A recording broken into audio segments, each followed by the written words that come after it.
ಎಲ್ಲರಿಗೂ ನಮಸ್ಕಾರ. ನಾನು ನಿಮ್ಮ ಸತೀಶ್ ಯೋಗ ಪ್ರೇರಣಾ ಅಕಾಡೆಮಿಯಿಂದ. ಆತ್ಮೀಯ ಸ್ಪರ್ಧಾರ್ಥಿಗಳು, ಇವತ್ತಿನ ಈ ಕ್ಲಾಸಲ್ಲಿ ನಾವು ಗ್ರಾಮೀಣ ಸಹಕಾರ ಸಂಘಗಳು ಅನ್ನುವಂಥ ಒಂದು ಟಾಪಿಕ್ ಬಗ್ಗೆ ಚರ್ಚೆ ಮಾಡ್ತಾ ಹೋಗೋಣ. ಈ ಟಾಪಿಕ್ ಕಾಂಪಿಟೇಟಿವ್ ಎಕ್ಸಾಮ್ಗೆ ಹೆಚ್ಚು ಇಂಪಾರ್ಟೆಂಟ್ ಆಗಿರುವಂಥ ಒಂದು ಟಾಪಿಕ್ ಆಗಿದೆ. ಓಕೆ, ಟಾಪಿಕ್ ಬಗ್ಗೆ ಚರ್ಚೆ ಮಾಡೋದಕ್ಕಿಂತ ಪೂರ್ವದಲ್ಲಿ ಯಾರು ನಮ್ಮ ಚಾನಲ್ಗೆ ಸಬ್ಸ್ಕ್ರೈಬ್ ಆಗಿಲ್ವೋ ಅವರು ಸಬ್ಸ್ಕ್ರೈಬ್ ಆಗಬೇಕು, ಹಾಗೂ ಸದಾ ನಮ್ಮ ಜೊತೆ ನೋಟಿಫೈಡ್ ಆಗಿರಿ. ಈ ಮೂಲಕ ನೀವು ನಮ್ಮ ಚಾನಲಲ್ಲಿ ಅಪ್ಲೋಡ್ ಆಗುವಂಥ ಪ್ರತಿಯೊಂದು ತರಗತಿಯ ನೋಟಿಫಿಕೇಶನ್ ಪಡ್ಕೊಳ್ಬೋದು, ಆ ತರಗತಿಯ ಯುಟಿಲೈಸೇಷನ್ ಕೂಡ ಮಾಡ್ಕೋಬೋದಾಗಿದೆ. ಸ್ಪೆಷಲಿ ನಿಮಗೆಲ್ಲ ಗೊತ್ತಿರುವ ಹಾಗೆ ಈ ಟಾಪಿಕ್ಕು KPSCಯ PDO ಆಗಿರ್ಬೋದು, ಇತರ ಎಲ್ಲ ಗ್ರೂಪ್ ಸಿ ಎಕ್ಸಾಮಲ್ಲಿ ಬಂದಾಗ ಹೆಚ್ಚು ಇಂಪಾರ್ಟೆಂಟ್ ಆಗಿರುವಂಥ ಒಂದು ಸಾಫ್ಟ್ ಟಾಪಿಕ್ ಅಂತ ಗುರುತಿಸ್ಬೋದು. ಆಲ್ರೆಡಿ ನಿಮಗೆ ಗೊತ್ತಿರುವ ಹಾಗೆ KPSC ಗ್ರೂಪ್ ಸಿ ಎಕ್ಸಾಮ್ನ GK ಪೇಪರ್ಗೆ 15 ಯೂನಿಟ್ಗಳನ್ನು ಗೊತ್ತುಪಡಿಸಿದೆ. ಅದರಲ್ಲಿ ಕೆಲವೊಂದು ಯೂನಿಟ್ಸ್ಗಳು ಆಲ್ರೆಡಿ ನಾವು ಸುಮಾರು ವರ್ಷಗಳಿಂದ ಕಾಂಪಿಟೇಟಿವ್ ಎಕ್ಸಾಮಲ್ಲಿ ಏನು ಓದ್ಕೊಂಡು ಬಂದಿದ್ದೇವಲ್ವ, ಆ ಟಾಪಿಕ್ಸ್ ಇರೋದು ಕಂಡುಬರುತ್ತೆ. ಇಂಡಿಯನ್ ಹಿಸ್ಟ್ರಿ ಆಗಿರ್ಬೋದು, ಜಾಗ್ರಫಿ ಆಗಿರ್ಬೋದು, ಅಥವಾ ಇಂಡಿಯನ್ ಪಾಲಿಟಿ ಆಗಿರ್ಬೋದು, ಅದರ ಜೊತೆಗೆ general science, current affairs, mental ability, ಈ ರೀತಿ ಸುಮಾರು ವಿಷಯಗಳ 15 ಯೂನಿಟ್ಸಲ್ಲಿ ಬಂದಾಗ ಸುಮಾರು ಒಂದು 8 ಯೂನಿಟ್ಸ್ಗಳು ಆಲ್ರೆಡಿ ನಾವು ಕಾಂಪಿಟೇಟಿವ್ ಎಕ್ಸಾಮ್ಗೆ ಅನೇಕ ವರ್ಷಗಳಿಂದ ಏನು ಓದ್ಕೊಂಡು ಬಂದಿದ್ದೇವಲ್ವ, ಅದೇ ಟಾಪಿಕ್ ಇರೋದು ಕಂಡುಬರುತ್ತೆ. ಸ್ಪೆಷಲಿ 15 ಟಾಪಿಕ್ಸಲ್ಲಿ ಬಂದಾಗ 8 ಯೂನಿಟ್ಸ್ಗಳು ಬಹಳ ಸ್ಪೆಷಲ್ ಆಗಿರೋದು ಕಂಡುಬರುತ್ತೆ. ಭಾರತೀಯ ಸಮಾಜ ಮತ್ತು ಅದರ ಬದಲಾವಣೆ ಆಗಿರ್ಬೋದು, ಅಥವಾ ಕರ್ನಾಟಕದಲ್ಲೇ ಅಭಿವೃದ್ಧಿ ಸಂಬಂಧಿತ ಪರಿಸರಕ್ಕೆ ರಿಲೇಟೆಡ್ ಆಗಿರುವಂಥ ಇಶ್ಯೂಗಳಾಗಿರ್ಬೋದು, ಕರ್ನಾಟಕದ ಆಡಳಿತದಲ್ಲಿ ವಿಜ್ಞಾನ ಮತ್ತು ತಂತ್ರಜ್ಞಾನದ ಬಳಕೆ ಆಗಿರ್ಬೋದು, ಲ್ಯಾಂಡ್ ರಿಫಾರ್ಮ್ಸ್ ಆ್ಯಕ್ಟ್ ಆಗಿರ್ಬೋದು, ಪಂಚಾಯತ್ ರಾಜ್ ಸಿಸ್ಟಮ್ ಆಗಿರ್ಬೋದು, ಅಥವಾ ಇವತ್ತು ನಾವು ಡಿಸ್ಕಷನ್ ಮಾಡ್ತಾ ಇರುವಂಥ ಗ್ರಾಮೀಣ ಸಹಕಾರ ಸಂಸ್ಥೆಗಳ ವಿಷಯ ಆಗಿರ್ಬೋದು, ಇವೆಲ್ಲವೂ ಕೂಡ ಬಹಳ ಸ್ಪೆಷಲ್ ಆದಂಥ ಟಾಪಿಕ್ಸ್ ಆಗಿದ್ದಾವೆ. ಆದರೆ ಬಹಳಷ್ಟು ಸ್ಪರ್ಧಾರ್ಥಿಗಳಿಗಿರುವಂಥ ಗೊಂದಲ ಏನಂದರೆ, ಪ್ರೀವಿಯಸ್ ನಾವು KPSC ಗ್ರೂಪ್ ಸಿ ಪೇಪರ್ ನೋಡ್ತಾ ಹೋದಾಗ ನಾವೇನು ಸುಮಾರು ವರ್ಷಗಳಿಂದ ಕಾಂಪಿಟೇಟಿವ್ ಎಕ್ಸಾಮಲ್ಲಿ ಓದ್ಕೊಂಡು ಬರ್ತಾ ಇದ್ದೇವಲ್ವ, ಆ ಟಾಪಿಕ್ಸಿಂದಲೇ ಹೆಚ್ಚು ಕ್ವಶನ್ಸ್ಗಳು ಬರ್ತಾ ಇರೋದು ಕಂಡುಬರುತ್ತೆ. ಸ್ಪೆಷಲ್ ಟಾಪಿಕ್ಸಿಂದ ಬರುವಂಥ ಕ್ವಶನ್ಸ್ಗಳ ಸಂಖ್ಯೆ ಕಡಿಮೆ ಇದೆ, ಅದು ಪೇಪರ್ ನೋಡಿದಾಗ ಗೊತ್ತಾಗುತ್ತೆ. ಆದರೆ ಈ ಸ್ಪೆಷಲ್ ಟಾಪಿಕ್ಸನ್ನು ಓವರಾಲ್ ತೆಗೆದುಕೊಂಡಾಗ ಸುಮಾರು ಒಂದು 20 ರಿಂದ 25 ಕ್ವಶನ್ಸ್ಗಳು ಈ ಸ್ಪೆಷಲ್ ಟಾಪಿಕ್ಸಿಂದ ಅವರು ಎಕ್ಸಾಮಲ್ಲಿ ಕೊಡ್ತಾ ಇರೋದನ್ನು ನೋಡ್ತಾ ಇದ್ದೇವೆ. ಹಾಗಾಗಿ ನೀವು ಸಕ್ಸಸ್ ಕಾಣಬೇಕಾದ್ರೆ ನಾವು ಆಲ್ರೆಡಿ ಇಂಡಿಯನ್ ಹಿಸ್ಟ್ರಿ, ಜಾಗ್ರಫಿ ಆಗಿರ್ಬೋದು, ಪಾಲಿಟಿ ಆಗಿರ್ಬೋದು, ಜನರಲ್ ಸೈನ್ಸ್, ಅವೇನು ಕಾಮನ್ ಇರುವಂಥ ಸಬ್ಜೆಕ್ಟ್ಗಳ ಜೊತೆಗೆ ಸ್ಪೆಷಲ್ ಟಾಪಿಕ್ಸಿಂದ ಬರುವಂಥ ಕ್ವಶನ್ಸನ್ನು ಕೂಡ ನಾವು ಬಿಡಿಸಿದಾಗ ಮಾತ್ರ ಅಪಾಯಿಂಟ್ ಆಗುವ ಸಾಧ್ಯತೆ ಇರುತ್ತೆ. ಹಾಗಾಗಿ ಪ್ರೇರಣಾ ಅಕಾಡೆಮಿಯಿಂದ ಇಲ್ಲಿರುವಂಥ ಸ್ಪೆಷಲ್ ಟಾಪಿಕ್ಸ್ ಮೇಲೆ ನಾವು ಮುಂಬರುವಂಥ PDO ಮತ್ತು ಇತರೆ ಗ್ರೂಪ್ ಸಿ ಎಕ್ಸಾಮ್ಗೆ ಯೂಸ್ಫುಲ್ ಆಗುವ ರೀತಿಯಲ್ಲಿ ಕೆಲವೊಂದು ಕ್ಲಾಸಸ್ಸನ್ನು ಮೂಲಕ ಈ ಕಂಟೆಂಟನ್ನು ಕವರ್ ಮಾಡಿಕೊಡುವಂಥ ಪ್ರಯತ್ನ ನಾವು ಮಾಡ್ತಾ ಇದ್ದೇವೆ. ಹಾಗಾದರೆ ಬನ್ನಿ, ಮೊದಲನೇದಾಗಿ ಇವತ್ತಿನ ಈ ಕ್ಲಾಸಲ್ಲಿ ಬಂದಾಗ ಸಹಕಾರ ಸಂಘಗಳ ಬಗ್ಗೆ ನಾವು ನೋಡ್ತಾ ಹೋಗೋಣ. ಸಹಕಾರ ಸಂಘಗಳಿಗೆ ರಿಲೇಟೆಡ್ ಆಗಿರುವಂಥ ಓವರಾಲ್ ಕಂಟೆಂಟ್ ಏನಿದೆ ಅಲ್ವ, ಅದನ್ನು 3 ಭಾಗಗಳಾಗಿ ಅಧ್ಯಯನ ಮಾಡೋದ್ರಿಂದ ಆ ಕಂಟೆಂಟನ್ನು ಚೆನ್ನಾಗಿ ಅರ್ಥ ಮಾಡ್ಕೋಬೋದು. ಅಂದರೆ ಜಾಗತಿಕ ಮಟ್ಟದಲ್ಲಿ ಸಹಕಾರ ಚಳವಳಿ ಯಾವ ರೀತಿ ಆರಂಭ ಆಯಿತು, ಅಥವಾ ಸಹಕಾರ ಸಂಘಗಳು ಯಾವ ರೀತಿ ಅಸ್ತಿತ್ವಕ್ಕೆ ಬಂದವು ಅನ್ನೋಂಥ ವಿಚಾರ ನಮಗೆ ಗೊತ್ತಾಗಬೇಕು. ಭಾರತದಲ್ಲಿ ಸಹಕಾರ ಸಂಘಗಳ ಕಾನ್ಸೆಪ್ಟ್ ಯಾವ ರೀತಿ ಆರಂಭ ಆಯಿತು ಅನ್ನೋದು, ಕರ್ನಾಟಕದಲ್ಲಿ ಸಹಕಾರ ಚಳವಳಿ ಯಾವ ರೀತಿ ನಡೀತು ಅನ್ನೋದ್ರ ಬಗ್ಗೆ ನಮಗೆ ಗೊತ್ತಾಗಬೇಕು. ಸ್ಪೆಷಲಿ ಜಾಗತಿಕ ಮಟ್ಟದಲ್ಲಿ ಬಂದಾಗ ನಮ್ಗೆ ಏನೆಲ್ಲ ಗೊತ್ತಿರಬೇಕು ಅಂತ ಬ್ರೀಫಾಗಿ ನೋಡ್ತಾ ಹೋದರೆ, ಜಾಗತಿಕ ಮಟ್ಟದಲ್ಲಿ ಮೊದಲ ಬಾರಿಗೆ ಸಹಕಾರ ಚಳವಳಿಯ ಕಾನ್ಸೆಪ್ಟ್ ಯಾವ ರೀತಿ ಆರಂಭ ಆಯಿತು ಅನ್ನೋದು ಫಸ್ಟ್ ನಮಗೆ ಗೊತ್ತಾಗಬೇಕು. ಅಷ್ಟೆಲ್ಲ ಜಾಗತಿಕ ಮಟ್ಟದಲ್ಲಿ ಬಂದಾಗ 3 ಮಹಾನ್ ವ್ಯಕ್ತಿಗಳು ಸಹಕಾರ ಕ್ಷೇತ್ರಕ್ಕೆ ರಿಲೇಟೆಡ್ ಆಗಿ ಬಂದಾಗ ಬಹಳ ಮಹತ್ವದ ವ್ಯಕ್ತಿಗಳಂತ ಗುರುತಿಸೋದು. ರಾಬರ್ಟ್ ಓವನ್ ಆಗಿರ್ಬೋದು, ರಫೀಸನ್ ಆಗಿರ್ಬೋದು, ಶುಲ್ಜಿ ಡೆಲ್ಲಿಶ್ ಅವರು ಬಹಳ ಮಹತ್ವದ ಮಹನೀಯರಂತ ಗುರುತಿಸ್ಬೋದಾಗಿದೆ. ಅಷ್ಟೇ ಅಲ್ಲ, ರಾಗ್ಡೆಲ್ ಸಹಕಾರ ಸಂಘ ಅನ್ನುವಂಥ ಒಂದು ಸಂಘಟನೆ ಅಸ್ತಿತ್ವಕ್ಕೆ ಬರುತ್ತೆ, ಅದರ ಬಗ್ಗೆ ಗೊತ್ತಿರಬೇಕು. ಆ ಸಂಘಟನೆ ಅಳವಡಿಸಿಕೊಂಡಿರುವಂಥ ತತ್ವಗಳು ನಮಗೆ ಇಂಪಾರ್ಟೆಂಟ್ ಆಗ್ತವೆ. ಅದರ ಜೊತೆಗೆ ಜಾಗತಿಕ ಮಟ್ಟದಲ್ಲಿ ಇಂಟರ್ನ್ಯಾಷನಲ್ ಕೋಆಪರೇಟಿವ್ ಅಲೈನ್ಸ್ ಅನ್ನುವಂಥ ಸಂಘಟನೆ ಇದೆ, ಆ ಸಂಘಟನೆ ಬಗ್ಗೆ ಗೊತ್ತಾಗಬೇಕು. ಇವೆಲ್ಲವೂ ಕೂಡ ಜಾಗತಿಕ ಮಟ್ಟದಲ್ಲಿ ಸಹಕಾರ ಸಂಘಗಳಿಗೆ ರಿಲೇಟೆಡ್ ಆಗಿರುವಂಥ ಅತ್ಯಂತ ಮಹತ್ವದ ಅಂಶಗಳಂತ ನಾವು ಪರಿಗಣಿಸ್ತಾ ಹೋಗ್ತೇವೆ. ಇದಾದ ನಂತರ ಭಾರತ, ಅದಾದ ನಂತರ ಕರ್ನಾಟಕದಲ್ಲಿ ಯಾವ ರೀತಿ ಸಹಕಾರಿ ಆಂದೋಲನ ಆರಂಭ ಆಯಿತು, ಅದರ ಇಂಪಾರ್ಟೆನ್ಸ್ ಏನನ್ನೋದನ್ನು ನೋಡ್ತಾ ಹೋಗೋಣ. ಓಕೆ, ಫಸ್ಟ್ ಆಫ್ ಆಲ್ ಜಾಗತಿಕ ಮಟ್ಟದಲ್ಲಿ ಸಹಕಾರ ಚಳವಳಿ ಅಥವಾ ಸಹಕಾರ ಆಂದೋಲನದ ಕಾನ್ಸೆಪ್ಟ್ ಯಾವ ರೀತಿ ಆರಂಭ ಆಯಿತು ಅನ್ನೋದು ಫಸ್ಟ್ ನೋಡ್ತಾ ಹೋಗೋಣ. ಸ್ಪೆಷಲಿ ಜಾಗತಿಕ ಮಟ್ಟದಲ್ಲಿ ಬಂದಾಗ ನೀವೆಲ್ಲ ಯುರೋಪಿಯನ್ ಹಿಸ್ಟ್ರಿ ಆಗಿರ್ಬೋದು, ವರ್ಲ್ಡ್ ಹಿಸ್ಟ್ರಿ ಅಥವಾ ಎಕನಾಮಿಕ್ ಸಬ್ಜೆಕ್ಟಲ್ಲಿ ಕೈಗಾರಿಕಾ ಕ್ರಾಂತಿ ಬಗ್ಗೆ ಅಧ್ಯಯನ ಮಾಡಿರ್ತೀರಾ. ಇಂಗ್ಲೆಂಡಿನಲ್ಲಿ ಕೈಗಾರಿಕಾ ಕ್ರಾಂತಿ ನಡೆಯುತ್ತೆ. ಈ ಕೈಗಾರಿಕಾ ಕ್ರಾಂತಿ ಇಂಗ್ಲೆಂಡ್ ಅಷ್ಟೇ ಅಲ್ಲ, ಯುರೋಪ್ ಮೇಲೆ ಆಗಿರ್ಬೋದು, ಜಾಗತಿಕ ಮಟ್ಟದಲ್ಲಿ ಬಂದಾಗ ಅನೇಕ ಧನಾತ್ಮಕ ಪರಿಣಾಮಗಳನ್ನು ಮತ್ತು ಅನೇಕ ಋಣಾತ್ಮಕ ಪರಿಣಾಮಗಳನ್ನು ಕೂಡ ಬೀರಿರೋದು ಕಂಡುಬರುತ್ತೆ. ಸ್ಪೆಷಲಿ ಇಂಗ್ಲೆಂಡಿನ ಕೈಗಾರಿಕಾ ಕ್ರಾಂತಿಯನ್ನು ತೆಗೆದುಕೊಂಡಾಗ 1760 ರಿಂದ 1830 ಕಾಲಾವಧಿ ಏನಿದೆ ಅಲ್ವಾ, ಈ ಕಾಲಾವಧಿಯನ್ನು ಇಂಗ್ಲೆಂಡಿನ ಕೈಗಾರಿಕಾ ಕ್ರಾಂತಿಯ ಉಚ್ಛ್ರಾಯ ಸ್ಥಿತಿ ಅಂತ ಗುರುತಿಸಲಾಗುತ್ತೆ. ಸ್ಪೆಷಲಿ ಇಂಗ್ಲೆಂಡಿನ ಕೈಗಾರಿಕಾ ಕ್ರಾಂತಿಯ ಉಚ್ಛ್ರಾಯ ಸ್ಥಿತಿಯ ಇತಿಹಾಸ ನಾವು ಅವಲೋಕಿಸಿ ನೋಡಿದಾಗ ಕೆಲವೊಂದು ಋಣಾತ್ಮಕ ಪರಿಣಾಮಗಳು ಇಂಗ್ಲೆಂಡ್ನಲ್ಲಿ ಬೀರಿರೋದು ಕಂಡುಬರುತ್ತೆ. ಸ್ಪೆಷಲಿ ಇಂಗ್ಲೆಂಡ್ನಲ್ಲಿ ಯಾವೆಲ್ಲ ಋಣಾತ್ಮಕ ಪರಿಣಾಮಗಳನ್ನು ಕೈಗಾರಿಕಾ ಕ್ರಾಂತಿ ಉಂಟು ಮಾಡ್ತಾ ಅಂತ ನೋಡ್ತಾ ಹೋದರೆ, ಕೈಗಾರಿಕಾ ಕ್ರಾಂತಿಯ ಪರಿಣಾಮವಾಗಿ ಇಂಗ್ಲೆಂಡ್ನಲ್ಲಿ ಶ್ರೀಮಂತ ವರ್ಗ ಮತ್ತು ಬಡ ವರ್ಗ ಅನ್ನುವಂಥ 2 ವರ್ಗಗಳು ಅಸ್ತಿತ್ವಕ್ಕೆ ಬರ್ತವೆ. ಅಂದರೆ ಶ್ರೀಮಂತರು ತಮ್ಮಲ್ಲಿರುವಂಥ ಬಂಡವಾಳವನ್ನೆಲ್ಲ ಇನ್ವೆಸ್ಟ್ ಮಾಡಿ ಹೊಸ ಕಾರ್ಖಾನೆಗಳನ್ನು ಸ್ಥಾಪನೆ ಮಾಡ್ತಾರೆ, ಅದರಿಂದ ಹೆಚ್ಚು ಲಾಭವನ್ನು ಪಡೆದುಕೊಳ್ತಾರೆ, ಇನ್ನೂ ಹೆಚ್ಚು ಶ್ರೀಮಂತರಾಗ್ತಾರೆ. ಅದೇ ಸಮಯದಲ್ಲಿ ಬಡವರ್ಗದ ಜನ ಆ ಕಾರ್ಖಾನೆಗಳಲ್ಲಿ ಕೆಲಸ ಮಾಡ್ತಾರೆ. ಕಡಿಮೆ ಕೂಲಿಗೆ ಅವ್ರು ಕೆಲಸ ಮಾಡೋದ್ರ ಮೂಲಕ ಇನ್ನೂ ಅವರ ಸ್ಥಿತಿ ಬಡತನಕ್ಕೆ ಹೋಗುತ್ತೆ ಅಂತ ಹೇಳ್ಬೋದು. ಈ ರೀತಿ ಋಣಾತ್ಮಕವಾದಂಥ ಪರಿಣಾಮಗಳನ್ನು ಕೈಗಾರಿಕಾ ಕ್ರಾಂತಿ ಬ್ರಿಟನ್ನಲ್ಲಿ ಉಂಟು ಮಾಡಿರೋದನ್ನು ನಾವು ನೋಡ್ತೇವೆ. ಅಷ್ಟೇ ಅಲ್ಲ, ಈ ಸಮಯದಲ್ಲಿ ಕಾರ್ಮಿಕರ ಮೇಲೆ ಬಂಡವಾಳಶಾಹಿಗಳ ದಬ್ಬಾಳಿಕೆ ಮಿತಿ ಮೀರಿ ಹೋಗ್ತಾ ಇರುತ್ತೆ. ಇದರಿಂದ ಕಾರ್ಮಿಕರ ಸ್ಥಿತಿ ಬಹಳ ಶೋಚನೀಯವಾಗಿರುತ್ತೆ ಅಂತ ಹೇಳ್ಬೋದು. ಸ್ಪೆಷಲಿ ನಾವೇನಿಲ್ಲ ಅಭ್ಯಾಸ ಮಾಡ್ತಾ ಇದ್ದೇವಲ್ವಾ, ಇಂಗ್ಲೆಂಡಿನ ಕೈಗಾರಿಕಾ ಕ್ರಾಂತಿ ಉಚ್ಛ್ರಾಯ ಸ್ಥಿತಿ ಅಂತ ಕಾಲಾವಧಿ ಸುಮಾರು ಒಂದು 70 ವರ್ಷಗಳ ಇತಿಹಾಸ ನಾವು ಅಧ್ಯಯನ ಮಾಡ್ತಾ ಇದ್ದೇವಲ್ಲ, ಈ ಸಮಯದಲ್ಲಿ ಬ್ರಿಟನ್ನಲ್ಲಿ ಈ ರೀತಿ ಅನೇಕ ದುಷ್ಪರಿಣಾಮಗಳು ಉಂಟು ಮಾಡಿರೋದನ್ನು ಸಹ ಕಾಣ್ತೇವೆ, ಅಥವಾ ನೆಗೆಟಿವ್ ಆದಂಥ ಇಂಪ್ಯಾಕ್ಟ್ ಉಂಟು ಮಾಡಿರೋದನ್ನು ನಾವು ಕಾಣ್ತೇವೆ. ಅಷ್ಟೆಲ್ಲ ಕೈಗಾರಿಕಾ ಕ್ರಾಂತಿಯ ಪರಿಣಾಮವಾಗಿ ಎಲ್ಲೆಲ್ಲಿ ಕಾರ್ಖಾನೆಗಳ ಸ್ಥಾಪನೆ ಆಗ್ತಾವಲ್ವಾ, ಆ ಸಿಟಿಗಳಿಗೆ ಜನರು ಗ್ರಾಮಾಂತರ ಪ್ರದೇಶದಿಂದ ವಲಸೆ ಹೋಗಲಿಕ್ಕೆ ಆರಂಭಿಸ್ತಾರೆ. ವಲಸೆ ಹೋಗಿರೋದರ ಪರಿಣಾಮವಾಗಿ ಆ ನಗರಗಳಲ್ಲಿ ಜನಸಾಂದ್ರತೆ ಅಥವಾ ಜನದಟ್ಟಣೆ ಹೆಚ್ಚಾಗ್ತಾ ಹೋಗುತ್ತೆ. ಅದರಿಂದ ಸ್ಲಮ್ಸ್ಗಳ ಸಂಖ್ಯೆ ಕೂಡ ಆ ಏರಿಯಾದಲ್ಲಿ ಹೆಚ್ಚಾಗ್ತಾ ಹೋಗ್ತವೆ. ಈ ರೀತಿ ಅನೇಕ ದುಷ್ಪರಿಣಾಮಗಳು ಬ್ರಿಟನ್ನಲ್ಲಿ ಈ ಕೈಗಾರಿಕಾ ಕ್ರಾಂತಿ ಉಂಟು ಮಾಡಿರೋದನ್ನು ಕಾಣ್ತೇವೆ. ಸ್ಪೆಷಲಿ ರಾಬರ್ಟ್ ಓವನ್ ಅನ್ನುವಂಥ ಒಬ್ಬ ಚಿಂತಕರು ಬ್ರಿಟನ್ನ ಕೈಗಾರಿಕಾ ಕ್ರಾಂತಿಯ ದುಷ್ಪರಿಣಾಮಗಳನ್ನು ಕಣ್ಣಾರೆ ಕಂಡು ಕಾರ್ಮಿಕರ ಸ್ಥಿತಿಗತಿ ಬಹಳ ಶೋಚನೀಯವಾಗಿರೋದನ್ನ ಸ್ಥಿತಿಗತಿಯನ್ನು ನೋಡಿರ್ತಾರಲ್ವ, ಅವರ ಸ್ಥಿತಿಗತಿಯನ್ನು ಸುಧಾರಿಸುವಂಥ ಪ್ರಯತ್ನ ಕೂಡ ರಾಬರ್ಟ್ ಓವನ್ ಅವರು ಮಾಡುವಂಥ ಪ್ರಯತ್ನ ಮಾಡ್ತಾರೆ. ಸ್ಪೆಷಲಿ ಸಹಕಾರ ವ್ಯವಸ್ಥೆಯ ಮೂಲಕ, ಸಹಕಾರ ತತ್ವದ ಮೂಲಕ ಕಾರ್ಮಿಕರ ಸ್ಥಿತಿಗತಿಯನ್ನು ಸುಧಾರಿಸುವಂಥ ಪ್ರಯತ್ನ ರಾಬರ್ಟ್ ಓವನ್ ಅವರು ಬ್ರಿಟನ್ನಲ್ಲಿ ಆರಂಭಿಸ್ತಾರೆ. ಬೇಸಿಕ್ಲಿ ರಾಬರ್ಟ್ ಓವನ್ ಅವರು ಕೂಡ ಗಿರಣಿಯಲ್ಲಿ ಕೆಲಸ ಮಾಡ್ತಿದ್ದಂಥ ಒಬ್ಬ ನೌಕರರಾಗಿದ್ದರು ಗ್ಲಾಸ್ಗೋ ಅನ್ನುವಂಥ ಸಿಟಿಯಲ್ಲಿ ಬಂದಾಗ. ಓಕೆ, ಕಾಲಾಂತರದಲ್ಲಿ ಅವರು ಅದೇ ಗಿರಣಿಯ ಮಾಲೀಕರಾಗ್ತಾರೆ.